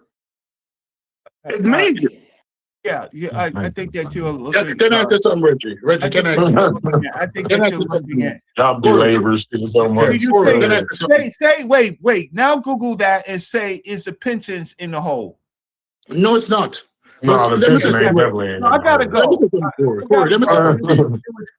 Let me say something, Reggie. No, every city, every major city. Well, I won't say every. Let me use 50% of cities in the United States of America, and it's far more than that, operate on a deficit. Now, if your city is operating at a deficit that is less than 10% of the budget, you're doing fucking well. Because most major cities operate on a deficit where them carry over year to year. Them sometimes them get rid of it by issuing bonds and other kind of papers to get over the deficit. But every major city. So when somebody come to you and say, "Oh, New York have a $17 billion deficit on a $255 billion budget," that's less than 10%. That's closer to 6 or 7%. If you Google it, when somebody says the sky is falling like chicken little. Down that, but I don't want you to run too fast, 2Ps, because I like the way I like the conversation. But I just like to explain like how a deficit works. So that's you know what I'm saying, 2Ps. So like I have a deficit with Starbucks, right? You know what I'm saying? So I go to Starbucks every morning, right, and get my coffee. So by the time the end of the year come, I have an annual deficit. You know what I'm saying? So I don't spend so much money with Starbucks, and so that's a deficit. But the thing is that's not. I got coffee for that. You understand what I'm saying? Like, so when we're talking about a deficit, like. I think I don't know if we you know, if we be honest, but not sound honest. sound right or not. Yeah, we're just saying that the sky is falling. The sky is falling. So people who don't understand governmental economics will tell you that immigration bust the budget. Immigration was less than 1% of the budget. Deficit $17 billion. When $17 billion is less than 6% of the budget. Yeah, but if you went to the steel, if you was getting steel, if you got a deficit with the steel mill, you got steel for the debt. You know what I'm saying? Like you got $17 million worth of steel sitting here. Right. You see what I'm saying? Yeah. So but when people tell you that, they don't understand. No, this is what you need to Google. No, let me say this. This is what you need to Google. How many cities in the United States are operating on a deficit and then come back now like chicken and say the sky is falling? The sky is not falling. Okay, wait, hold on real quick. Stoopies. I hear what you're saying. I'm not even saying what you're saying doesn't make sense. But would you then follow saying that Mamdani is saying the sky is falling? Because Mamdani is the one. Okay, but he's the one doing what you just described as well. But he hasn't done anything yet. So when you're saying did you not hear what he said about the deficit? Yeah, what has he done? He made the same statement that you said is saying that the sky is falling. Okay. New York City's real estate. I don't know, I but was confused to answer that question. One last thing, and I'm gonna if get out he's of saying here. that, Let me just say one last thing, and I'm gonna get out of here. Y'all let him if he's saying that, he's being melodramatic. Let Reggie go, man. Let me just say this one thing. New York City's own real estate holdings, right? Still talking about damn real estate. Hundreds of billions of dollars. He's still talking about real estate, and we talking about a deficit. We're talking about debt. No, you don't know how to cure deficit. A deficit is not the same thing as debt. It's not. That's what I'm saying. It's not. Crash. New York City's own real estate holdings. I'm not talking about the private. I'm talking about the public. Is worth over hundreds of billions of dollars. $17 billion ain't shit for New York City. Right. So what you gonna do? I'm leaving. Don't. You sell it to the private sector? No, I really got to do a chore. Lease it. They already lease it. Oh, listen, I'm here with Reggie saying, I heard what Stoopies is saying. You guys are saying people are raising false alarms. It's nothing to worry about. I'm saying if that is true, why is Mom Donnie raising an alarm about it? Why did Eric Adams raise an alarm about it? If it's really nothing to talk about, why is the mayor raising an alarm about the deficit? He's a damn mayor. He's clueless. Adams is All clueless. right. I'll tell you what. He's a former. Let me say this. Officer. He's clueless, and he was stealing himself. He came into Griff, New York, right? Mandami's new. He doesn't understand the value of New York City's own real estate that they own. They can cure. The deficit is on the books, but it can be cured. Y'all have a nice day. No, man, don't leave it. Don't leave it. Because I gotta go. You have to go. All right, big up yourself. Hey, thanks, New Peas. At least you're rational. God damn it. All right. What happened with deficit? I hope politicians use deficit. The word deficit is a scare tactic to ordinary people. It's real. Ain't no scare tactic. It is real, but it is a scare. Two things can be true. But go ahead. That's How they use deficit is to slow down how fast they will put a system in place. They're basically telling you, oh, we have a deficit, so we don't have any money for it now. But guess what? If New York was on fire, they could buy $20 billion worth of fire engine tomorrow. If a situation arises that is a must be fixed, they would find the money to fix it. But you use the term deficit to slow down the demand of the populace. So populace who don't understand what is going on, we say, okay, I will. I'm trying to find the shit. What they find? Nothing. You can't just find $17 billion. That's the debt. The deficit is simply this.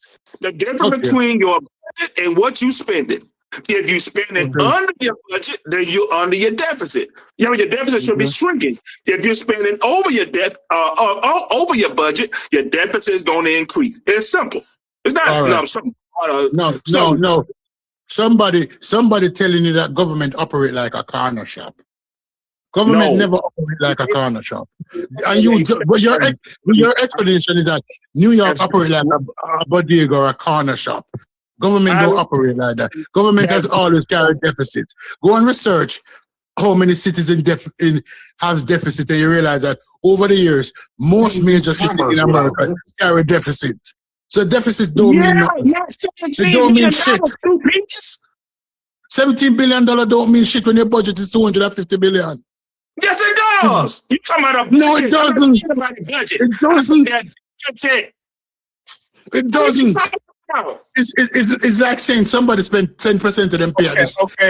Okay. So to Reggie's point, because most of what Reggie was saying is that the top we got a bunch of houses. The top people in this city could pay to crush this deficit, and that's precisely what Mamdani is trying to do by raising taxes on that same group of people. Yeah. That's how he wants to attack this deficit. So I hear what Reggie's saying. But Mamdani's way of doing what Reggie's saying is by raising taxes. He ain't raising taxes on you. He's raising taxes on the uber wealthy. You see what I'm saying? And this is why this is the thing. This is why I don't be understanding how I love the conversation, but like the way we be having the conversation is crazy to me, right? Because it's almost like it's we apologists for billionaires and trillionaires, right? Beautiful. Because the thing is, we can afford to pass out all of the tax cuts to the point where the country, fuck New York City, we done put $2 trillion in debt, $4 trillion in debt over the next 10 years in debt. Not a deficit. We talking about in debt that your great-grandkids, your great-grandkids' grandkids gonna have to worry about. You see what I'm saying? Over giving tax breaks to those same uber rich. But when we say give a tax break to the working class, it's like, oh, it's all these excuses about whether the rich person is gonna move out of the city and whoop-de-whoop. It's like, bro, New York is the goddamn World Trade Center. It's the World Trade Center. I don't understand what y'all talking about. Corey, but he's not giving tax breaks to the middle and lower class. No, you'll reap those in different ways. So you don't have to do it directly from a tax break, right? But you can make things affordable, which will reduce money back transportation into those working class. Okay, Corey, have you people's money. ever looked at it from this perspective? Did you hold on? I just wanted you to know, because you seem like you was upset about how his idea is to redistribute the wealth, right? No. What I was trying to hold on, real quick. Do you understand that in the past few decades that they done redistributed $50 to $80 trillion from the working class to the uber rich? Do you understand that? Nobody's complaining about that, or ain't nobody making excuses about the working man who's been stolen from for the past 40 years, and they done stole $80 trillion out of the working man's pocket to put in these uber rich motherfuckers. And so now we is talking, making all these excuses. Oh, they gonna move out. Oh, you can't do that. Not moving, going nowhere. But you can take from the working man for 40 years. $80 trillion. Shit, concrete. How about if you're having a nuanced conversation and you understand that both is wrong? No, not wrong. You're not wrong. No, you're not wrong. You're not wrong. Corey, let me say this to Corey. Corey, let me say this. Corey, let me say this to you. Well, if you, I think the perspective that really makes they don't leave, fool. They coming to New York. They coming to Florida. Why no, they're not. No, they're not. That's a damn lie. No, they're not. If you have these large businesses that employ millions of New Yorkers, leave out the city, right? They can afford to move their families to Florida, to Texas, to New Jersey, elsewhere. The people that had to work at these corporations that aren't going to be here anymore, that had to work at these large businesses that aren't going to be here anymore, what's going to happen to those people? The people that can't believe that. Do you believe that? They done got y'all scared to death. These niggas is scared to death. No, Corey, let me say this. Well, what if Massa leaves? Yeah, the plantation. What if Massa back up the plantation? What's we going to do? Massa If we make them pay their fair share, they gonna leave and take all their money with them, and we gonna be poor. How you think they business run off the backs and the intellectual property of you and me, nigga? That's how they don't get it. They take their asses out of the country if they want to move somewhere. Send them the intellectual property and the sweat and tears from the American worker is how they got city with its main source of revenue leaves. Control, goddammit. Corey need a bomb. Corey need Listen, Canada reality check. They come to No, you niggas is apologizing for somebody who ain't gonna do nothing but make your life miserable. Yeah, but we're not having an emotional argument. We're talking about the logistics of it. These are the people that fund the city. What happens to the city when the people that contribute to the you talking about, Tora? We're talking money. You're giving an appeal to an emotion, having a logistical conversation. I understand about the money. That's what I'm talking about too. I'm talking about the $80 trillion that was stolen from the goddamn working man. That's what I'm talking about. I'm not worrying about whether these niggas moving somewhere. You got to. Yeah, but you don't get that money their motherfucking asses on then. You don't get that money and pay what they owe on the way out. You don't get that money back by raising taxes on them. That's not how you get the money back. Because I can get my coffee. I don't need to get my coffee from Starbucks. I can get my coffee from the old Mexican lady at the guy on the corner with the stand. If he move his ass out of here, you know what she gonna do? She gonna make millions of dollars. Because if Starbucks take his ass out of here, everybody's still gonna want some goddamn coffee, and they gonna go to that old lady. Having some sort like they've been doing before Starbucks came to town. In reality, you're not going to do that. You're going to want to go to Starbucks. No, I'm not. No, Corey is talking common sense. And y'all done ran. Starbucks done ran the old lady out of town. Starbucks done ran her ass out of town. That's why I go to Starbucks. Okay, they done made sure that it's more convenient for me to go to them instead of the old lady. They use their $1 billion because niggas like you who say, well, what about if the billionaires have to pay a little bit more money and they move her ass out of there? How many to the salary that Mexican lady gonna pay for? Exactly, nigga. What are you saying? They done fail for these big corporations' propaganda, Corey. They are peddling the big corporations' propaganda. You know what? Y'all should go to Congress. That way, y'all could have got the goddamn Citizens United passed. Yeah, I think they would. Y'all better lawyers than with the motherfucking billionaires had to begin with. That old ass Mexican lady gonna pay for. How many?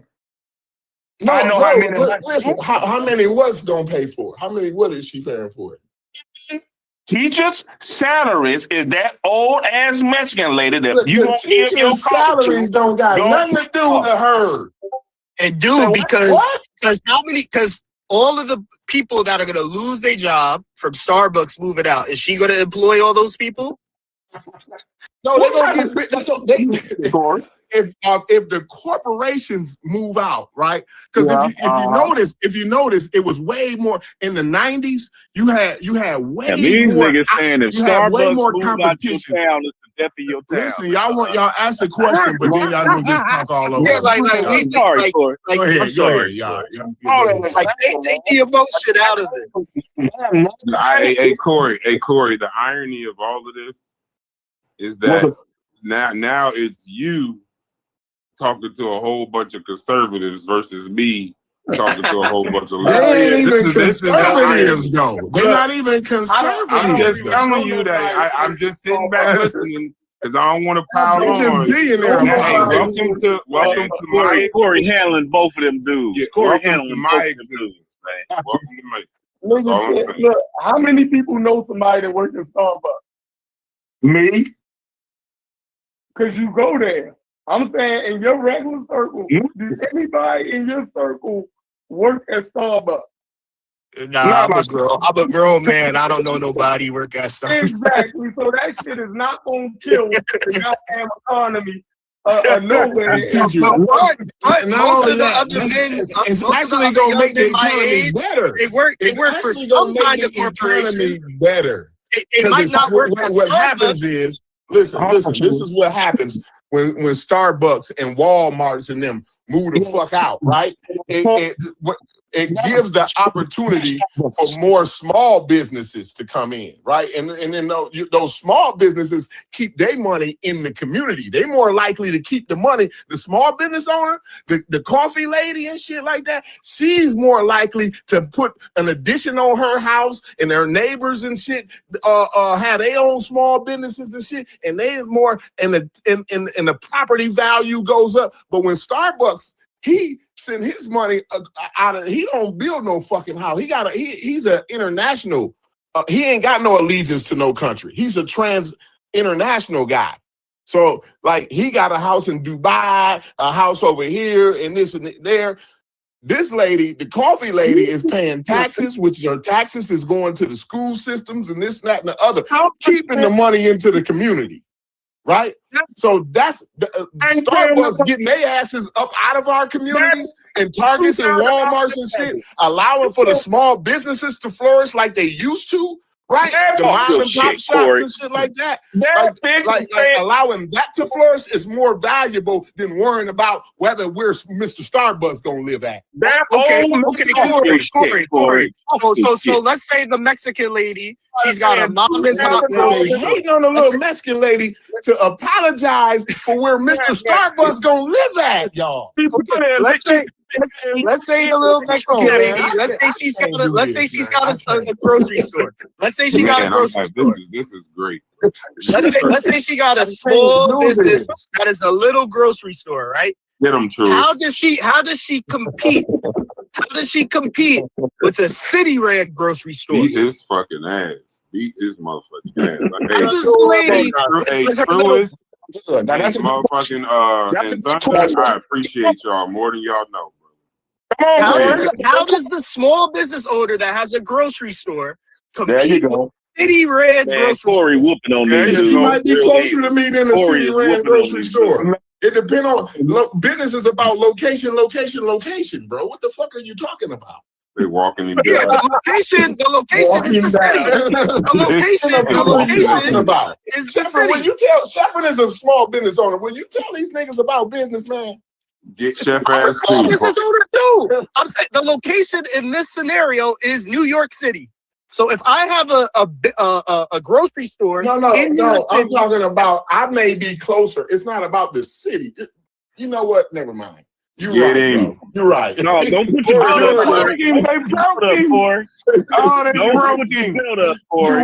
Y'all beat me up on this one.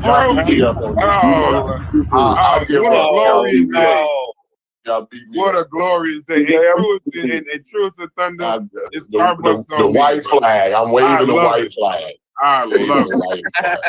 Bro, y'all have no idea the pain I've had in this Discord.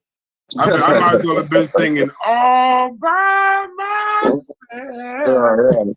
All these other liberals running. They ain't nobody talking now. Corey just... No. I didn't get a chance to speak. I didn't get that chance to speak. Hey, this nigga try to walk you down. Be careful. Answer that question. That's the next question. Again. Hold on, stupid. Answer that question again, Truist. Which one? The one about the family-owned grocery stores. So if I own, you think that was a killer question? If I own a family-owned grocery store in New York City, anywhere in New York City, and I got to compete with Mom Donnie's. Stupi's got it. And I got to compete with Mom Donnie's city-ran grocery stores. How is that fair to the small business owner that you are advocating for? Oh, you see the problem with this is that somebody coming with half a question. They didn't understand that. There's no fairness in capitalism. There's no fairness in capitalism. Go ahead. There's no fairness. But let me just say this. Take your belt back off. No, let me just say this. These grocery stores, the premise behind these grocery stores is to set up grocery stores in certain areas that their food desert like are unavailable to access or the price. Right? No, when I look in my community has no grandma, grandpa grocery store. Matter of fact, I don't know which community anymore have a grandma and grandpa grocery store. Because my community have Whole Foods, Aldi's, Publix, what the next one is? Whole Food, Aldi's, Publix, Sprouts. It's those grocery stores in my community. Right? There's no grandma and grandpa. So when somebody talking about, what about grandma and grandpa? Show me the grandma and grandpa in your community before you make that statement. Because very few grandma and grandpa grocery store exist anymore. Walmart killed them 25 years ago. So who you worrying about? You worrying about Walmart? Who you worrying about? You worrying about Aldi's? The German chain? You think you answer his question? No, my question is that he has a non-question because there's no grandma and grandpa grocery stores to worry about. Why are you worrying about grocery stores?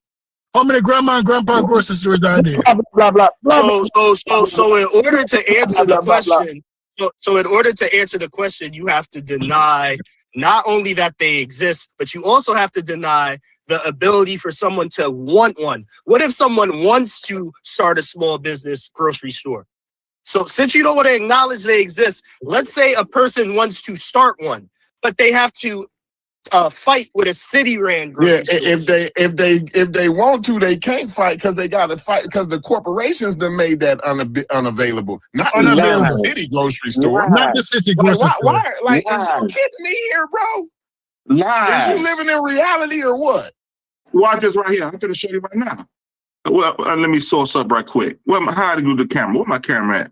No, Yeah, here we he's go. saying that in order for grandmama, she would have to compete with the city. There's no way she's competing with the city grocery store. She's gonna be competing with Walmarts and Targets. Aldi's and Targets.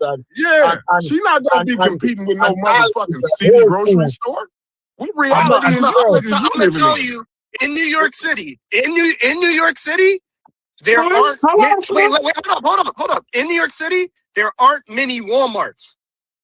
Fine, it's a Target's, it's a Whole Foods. There's not many it's Targets a Trader in the hood. Joe's. There's not It's a too Trader many Targets. Joe's, and that's where the food deserts is at. That he just There are not too many Targets in the That's hood. where you said. Hold on. You said they don't have those in the hood. That's where the food. That's called a food desert, and that's where the goddamn city grocery store would be at. Okay, so if grandma wants to open up a mom and pop grocery store in Brownsville, she's gonna have to compete with the city ran grocery store in Brownsville. That's fine. Competition is good. That's good. Okay, so you think that's good? The store not there. Grandma hasn't opened one yet. So while we're talking about a situation, grandma she ain't even able to open one, period. Because again, even if that's true, even if that scenario true, she wouldn't be really competing. Even if the thing is that it ain't no Targets in the hood, that is still that the fact of the matter is she's still competing with those big box stores. Because it ain't no way. It's about the pricing too. It ain't no way she could outprice them. There's no way she can outprice the city. No, it's hold on, man. That ain't necessarily true. I mean, I don't know. The city has infinite amount of funding. No, they don't. They don't have it. Oh my God, Corey. The amount of funding is allocated. In comparison to a small business owner, I think you just saying things. You know, I'm not gonna argue because now you're just saying things to rebut what I'm saying. You ain't even serious. Corey. Can I ask you a question, Corey? What is Thunder trying to share here? There's a grocery store right here in Atlanta, Georgia, locally owned. And they are in the Little Five Points area. If you know anything about Atlanta, Georgia, you know what Little Five Points is. That grocery store has been there probably 60, 70 years. It's competing against all of the big boys, and I didn't say there were none at all. But you do know they dying though, right? So you gonna sit there and act like mom and pop's grocery stores haven't been dying in the last 25 years? You gonna sit there and act like that? That's fine, because if we just having a gotcha conversation, that's one thing. But if we having an honest conversation, that's another thing. Thunder. Yeah, no. So that's why I was talking about if someone wanted to. If I'm someone that wants to start a small business, I shouldn't have to compete with the city to a small business. I should have to Listen, compete with other yeah, business fine. owners. Fine. Okay, you win. You shouldn't. So we shouldn't have. So right now, that granny ain't no grannies trying to open up no fucking grocery store right now. But so we shouldn't open up a city grocery store just in case granny try to open up one. Thank you. That is capitalism. Now, if you want socialism, no. If we're gonna have a free market, if we're gonna have a free market, see, the thing is, we get tied up in these boxes, right? So now, when he says, when you talk about adding social programs, right, you have to do strictly socialism. Everything has to be socialism. You can't just add social programs within the capitalist system. We can't have a real conversation. Corey,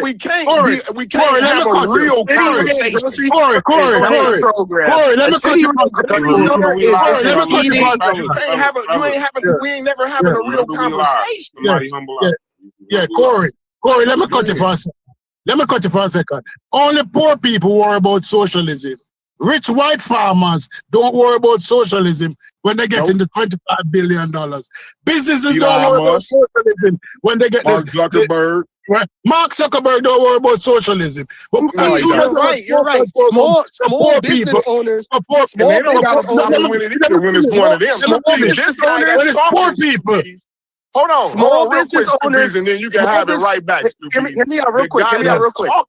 Don't have a problem with socialism as long as it's going to those guys too. So when we bailing out the banks, right? When we giving Elon Musk unlimited amount of money to shoot rockets up into the ozone layer, fucking up our environment and shit right there. When we pass out all this money to Raytheon, who we don't even know how much money we've been giving Raytheon. They don't even know how many $1 trillion we've been giving them. When we pass out all that money, they don't got a problem with socialism then that way.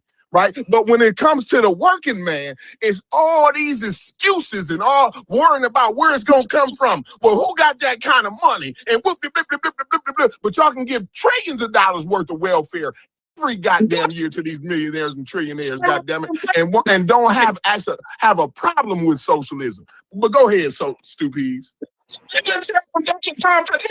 Socialism. You're right. So I guess what you're saying that we fund if we give our cops a raise, that's socialism too, right? If we give the teachers a raise, that's we purchasing. No, we're not saying that. Listen. When it's one thing to be giving social assistance to businesses, whether it's a small business or a big business. It's another thing when small business owners have to compete not just with a big business, but now they have to compete with the fucking government. That's a whole nother entity. Creating a city-ran grocery store is not the same thing as giving a small business owner a PPP loan. And it's not the same thing. And it's not the same thing as giving a corporation billions of dollars. It's not the same thing. It's not the same thing. You're worrying about, guess what? You are worrying about the person at the front door when they already blow off your back door and taking out your furniture. Yeah, because I'm a small business owner and I don't want to have to compete with the government. I have to compete with enough businesses. I don't want to have to compete with the government. What is that? I didn't know that I could have Christmas in February. Blah, jerk chicken, blah. I didn't know. This is like Christmas, bro. Hey, Brass, you love this shit. I know. When I tell you I'm enjoying this, Corey on mute. Hey, look, Corey on mute, Howard on mute. Everybody done tap the hell out. No, we're not tapping out because these conservatives. I gotta go, y'all. I gotta go pick up my wife. I'm gonna catch y'all. Okay, true, no problem. Man. I appreciate everything you did today. Hey, Stu, these conservatives, bro. These conservatives did a Royal Rumble and beat the dog shit out of the liberals. That's not true. That's not true. That's not true. Brass. Man. Hey, Stu Pease. Hey, he walked you. They walked you down, boy. No, they didn't. And I walk them down. They walked you down. No, they didn't. remember, the first thing everybody was talking about was $50. $50 right now. That No ain't one, enough money. no one on the panel can tell me the best point they made. That ain't If enough no one money. on the panel can tell me the best point they made. $50 right now. It ain't enough money, go. I mean, $50 right now. Nobody on the panel can run me down the best point they made. Go ahead. Right now. Go ahead, Thunder.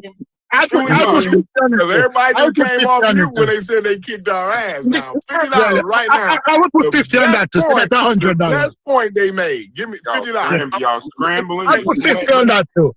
I'll put 50 on that too. So that's 100. Stupid. I think the best point was, I think, it concerned Mamdani. And what concern? I think it concerned Mamdani and the $17 billion and how he probably if he gets any of that stuff off, it'll be a surprise but even if he does get it off, man, if that 17 gonna probably be 45 by the time he leave up out there. All right, and I proved that was bullshit. That most city run down. I proved that was bullshit. And not only that, Stupid, run on deficit. That's what kicked our ass, Stupid. Yes, is that what? Come on, man, cut that out. So Corey, So now you did say, now you might have misspoke, Corey. Hold on, go. Hey, Gullah, look in the chat. I needed ask you a question in the chat, in the general chat in the Discord. Yeah. Hey, Corey. Now, I heard you tap out in this conversation about an hour ago. Now, if they wasn't making no points, if they wasn't beating you up, that means you just tapping it was out for frustrating free? because I realized who I was talking to. That's why. The shots. Here we go with the shots. Why we doing for real? that? Once you realize who you talking to, then it's oh, okay, yeah, you're just gonna apologize no matter what. You know what I'm saying? It's money. It's economics, and you keep thinking it's apology. We talking. If you keep taxing people, do you think they're gonna stay? I have a thing right here. Matter of fact, let's look at it. I'm the only one bringing sources. You just talking. You remember what the taxes was back when they was taxing, they was doing way more. They was taxing 90% after a certain amount. 91% under Yes. JFK, 91%. And the economy was booming. They was making money, and the working man was making money. That's where the middle class was created. But then they said, you know what? We ain't satisfied with that. We want all the motherfucking money. So then they commenced to stealing $80 trillion from the working man. And we came up and we tried to get this American thing working together. The businesses and the working man we all got the same interest. It's in my interest to make a quality product for your business so that people can buy that product, right? From your business if I'm a worker, right? But you ain't keeping up your end of the deal, right? Because the American worker has never been more productive in any other time in history than right now, but yet they get paid less than what they did than what their parents made. Yes. So the productivity of the American worker has been going up and up and up and up and up. But the pay that the American worker has been getting for his intellectual. And y'all want to tell me because he said, well, I got questions about Zoran Mamdani? What are y'all talking about here, bro? What are you talking about here, really, for real? Is we having a real conversation, or is we just trying to get Stupies and Corey? Because if that's the case, then y'all might have got me. Y'all might have got me. Because they're making silly points. When somebody come and talk about deficit and talk about immigration, when a budget is so big, it's Let me read this right quick. Y'all can talk. All right. While specific real-time numbers fluctuate, thousands of millionaires have left NYC in recent years, notably during the pandemic. Why? Over 2,000 in 2020. Though many have also moved to NYC, with net changes varying yearly and sometimes showing a return of the wealthy post-pandemic. Though high income earners are generally leaving the state at higher rates than the general population. Let me say it again.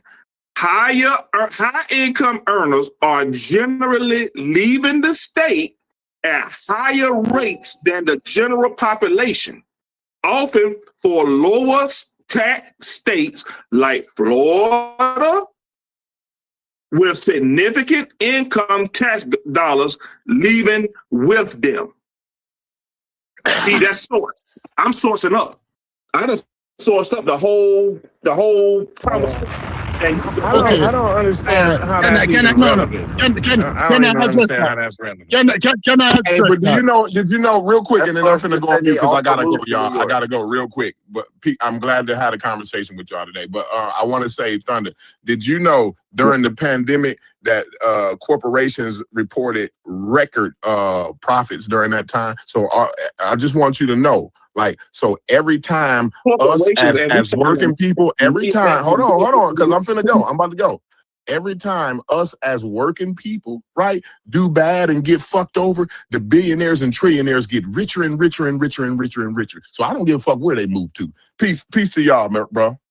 Thank you. And let me second Corey.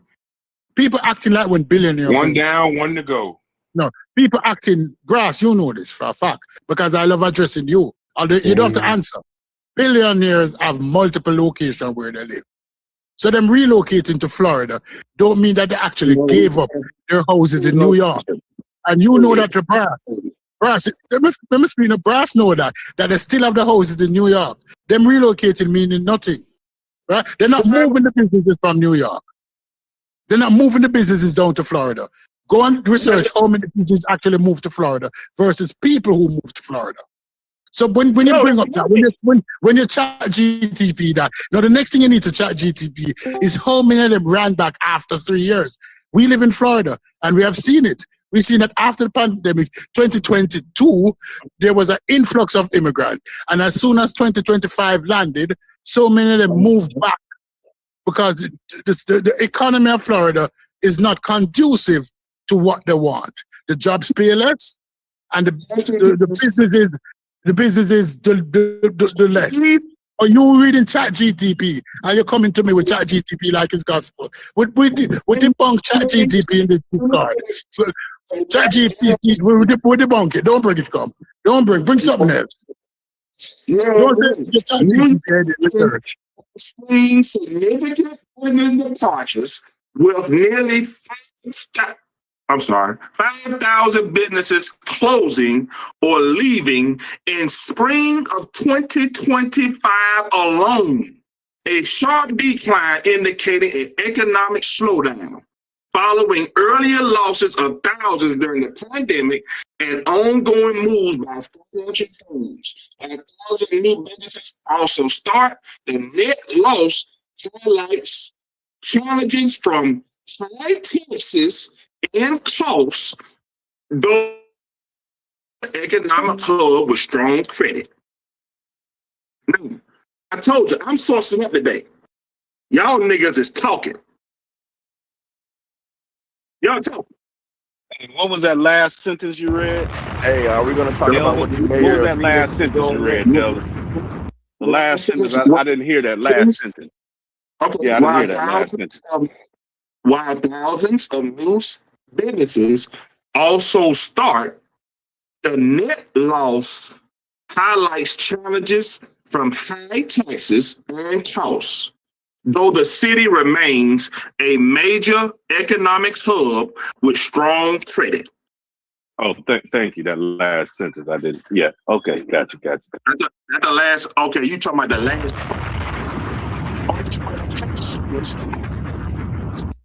Thousands of new businesses start. The net loss. Do you know what net loss means? Are you serious, bro? Highlights the challenges from high taxes and high costs, And you want to say, oh, yeah, they become they still a major. How long that's gonna last, bro? If you keep losing 5,000 businesses alone in spring of 2025 alone, how long is spring? 3 months? Spring is 3 months, and you lost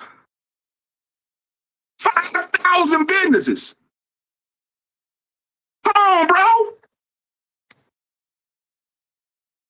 That's. I mean, I'm bringing sources. Sound like you pushing fear tactics to me, but that's what Coach. That's that what was fear Coach do. tactics. It's Yeah, not like Fear y'all tactics. scrambling I because he's got it. hitting y'all with facts. Whooping y'all ass, loving every minute of it. Sourcing up. Yeah, Howard, I never thought I would see this side of you. Hey, wait, did he run Howard, what is Stu Pease going off too? on? Damn, Thunder and Hey, them ran Stu I'm Pease at and I'm at Corey work. off. I'm at Love work every having minute of fun. it. But what are the top? Can you guys name me the top 5 poorest states are in this country? Your And top five. what states the top 5 poorest states in the country? And what are they red or blue Here we states? What go he with the say? conscious. Here we go with the conscious community questions. Go ahead, bro. That's a real question. Yeah, I know, but y'all, What? that's y'all Yeah. fighting style. Y'all, when y'all get y'all ass Hey, kicked, I'm be then y'all start asking, do you know how much milk goes into American deli slices? I'm and cheese just and I'm shit? just Don't I'm just nobody give a asking damn about what you do. Man, let me drop a if those bomb 5 again. states, if those top 5 poor states, if those top 5 poor states are all Republican states are states, then what are you really standing on with these Republican politics? I just want to know. Okay, good. So let's just say that they're the poorest state. Are they in debt? Do they have a debt of $17 billion? That state's debt does not matter when that woman needs some bread and some water and some milk and all that stuff. Oh, No. she needs some butter and some milk and some what? Shut up. We're talking about the best and worst run states, and you talking about milk and honey? What are the most? You guys haven't answered the question. Are you guys conceding that What you want to know? the poorest states in America, which ones are they, and are they red or blue states? Or what is the mixture? 5 poor states. Okay, the poorest states in U.S. 2025. Hold on 1 second. Oh, they got 2026.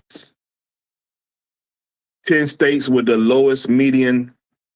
Howard might have got one right there. Hold on, we got you. We got you.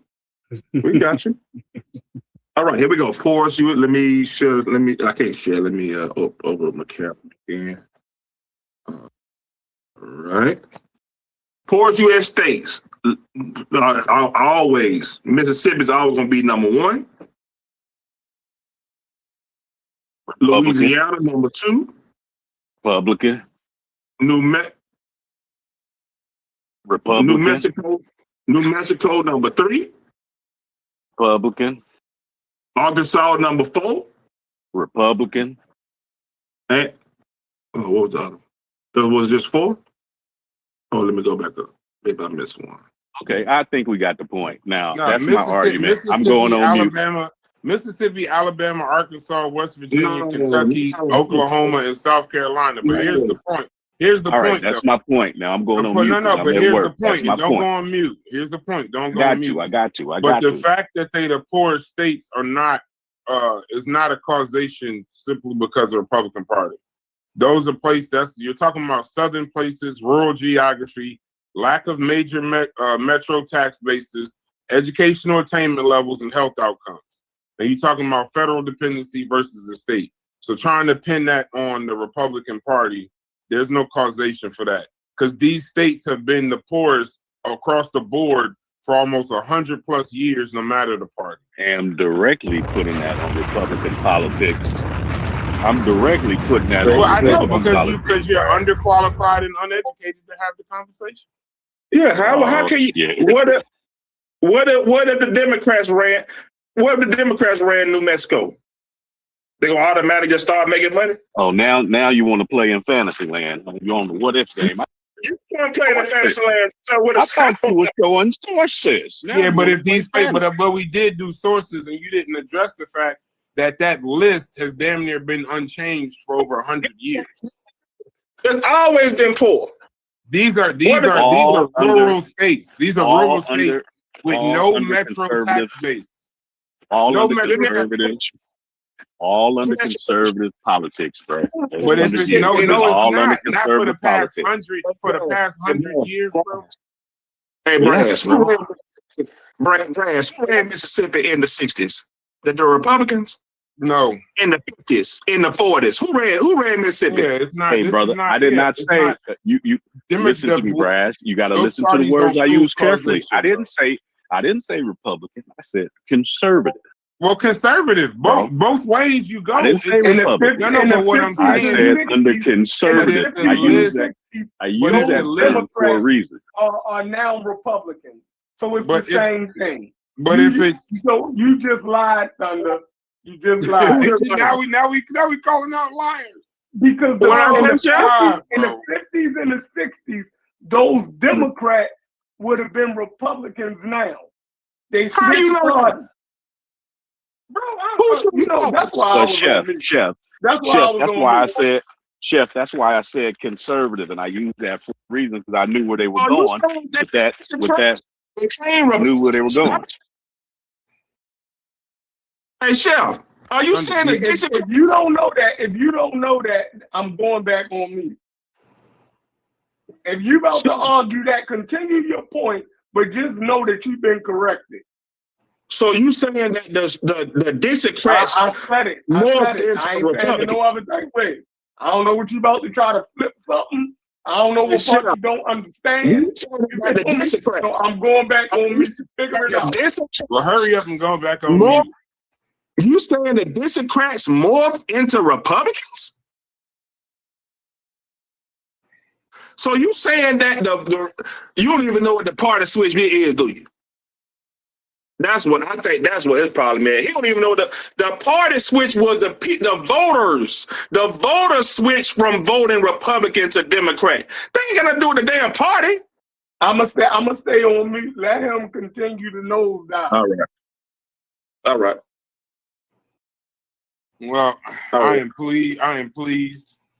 Thunder and Truist. Don't the party vote though? Don't the parties vote too? We got more people to walk down. What party vote? I know. I just asked a question. Ain't nobody walking me down. Fuck. We're joking, Gullah. Before you start showing guns and shit, we just joking. We just joking. Just making jokes. Don't forget tonight at 8:00, Stu Pease and Haskell will be doing a educational critique of Gullah's amazing presentation last night on the people of Egypt on the Carnivorous podcast. Make sure y'all pull back up for that. They I about think to that's going to be very look entertaining. crazy. I can't. They gonna look crazy. Yeah, I really wish they would. It's gonna cause more. What'd you say, brother? I said I really wish they wouldn't. Yeah, I know, but once you put the presentation in the air, and the fact that it was a good presentation, don't be concerned with any critique because you did good work. But once you put it into the air in YouTube, you leave it for critique. You offer it up for some form of and critique ain't always negative though, neither. Because the one thing I'm not gonna do, it ain't gonna be a negative Nancy show. We're gonna talk about that's why I asked you to answer that question in the chat. Because I also want to know what you was trying to achieve. So at least I have the ability. I don't know if Chef, you're gonna be there, right? Yeah, I'm gonna pull up. Right. So I don't have the ability to push back on stuff I don't know. That's what I'm trying to say. Yeah, I was trying to achieve shit, you know what I'm saying, the whole thing, but it was, you know, so they worry about the curve instead of the actual presentation. Weird as hell. All right. Well, we've been live 4 hours and 20 minutes, and I got to go back live at 8:00. So if y'all got any more points y'all want to make, I think now the beauty of these conversations is it allows us this is opening the door for Tri-Span. So I got to get with Corey so we can have a conversation because I enjoy these conversations way more than anything else. Do y'all got anything else y'all want to add? At least I can shut down the stream. Y'all got anything? I'm gonna go live. I'm gonna go live at 6:30 to go over Gulla's main points. So it's clear. I already been looking at it. You feel me? So whatever they say, you feel me, we'll know what his main points was, and it's clear. If they're gonna talk about a website or something like HTML, some crazy shit. That was wild. Like, so you know what I mean. So yeah, and I warm the crowd up like I did yesterday, and go over what y'all was talking about today because Reggie said some crazy shit that you literally just did what he said you was gonna do. This shit crazy. Reggie did some crazy shit. Got out of here. You feel me? Yeah, he got in here and got in here and said his shit and got the fuck on. That nigga was cooking. And Thunder, and I wanted to go over Thunder. Went over the community of skeptics yesterday, and they kind of jerked him around on some old crazy shit. Like they threw some wild ass shit at him on Wikipedia and tried to get. I was like, man, like they are a mess over there, man. Like, Go ahead, Thunder. If you notice, I still ain't got a date. They wanted me. He said he was not going to debate me unless I read the article for Sheikh Anta Diop, right? So that's the only reason I was there.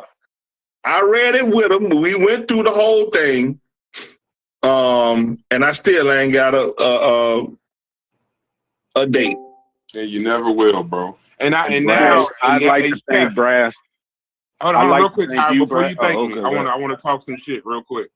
And I really hate the fact that you're not actually gonna have the debate, because that's something I would actually pay to see and even invest in to throw. Because anytime you could dog walk a motherfucker on some shit or some bullshit, I'm willing to throw money at that motherfucker. Back pocket, side pocket, and debit card. So if you need some investment in that, Thunder, we would love to see that, brother. I would love to see a dog walking at that level. They ain't arguing. They are not going to debate nobody over whether Africans and slaves are. It's an open and shut case. Hey, like we already. It's a shame. Hey, look at in the mortal words of Young Nudie from Atlanta. Look at what that money will make a bitch do. So trust and believe. For the right price, a motherfucker will argue anything. If you can argue flat Earth and man and monkeys and shit, you can definitely argue this conversation. No question. Chef, you kind of scared me on your on the E pluribus though. You scared me a little bit. You came on back, and that was a hell of a video. You planted some doubt. I was like, hold on, where's Chef finna go with this? You was like, did they do it? You was like, no, not necessarily. No, you said not necessarily. You said not in the way that we view slavery. Oh, and by the way, I gotta catch myself. When I say look at what that money make a bitch do, I'm not calling no grown men bitches. That's literally a song. We got you. No. The thing is, Thunder, what you'll learn about me, motherfuckers tend to take what I say and just turn it into motherfucking the next world war and shit. So I'll be having to clarify because later on I'll get in trouble. Hits and tell me I said some crazy shit. But no, I'm not calling men bitches. It's just a verse from a song. But I get thanks out now to Brass for a great show, Jeff and all you guys. And I also want to thank Thunder for allowing that information to come. 100 years of conservatism cannot change anything. Conservatism. This is crazy. But keep you poor. I just want to say that. And now, Thunder, you get to see what I've been going through by myself. Ignore the Democrats running the South for the damn to 150 years, and he looking at the last 40. That's crazy. But anyway, that's that. Do you think, bro? But yeah, Chef, you kind of had me scared, there, man. I was like, oh shit. No, yeah, that's because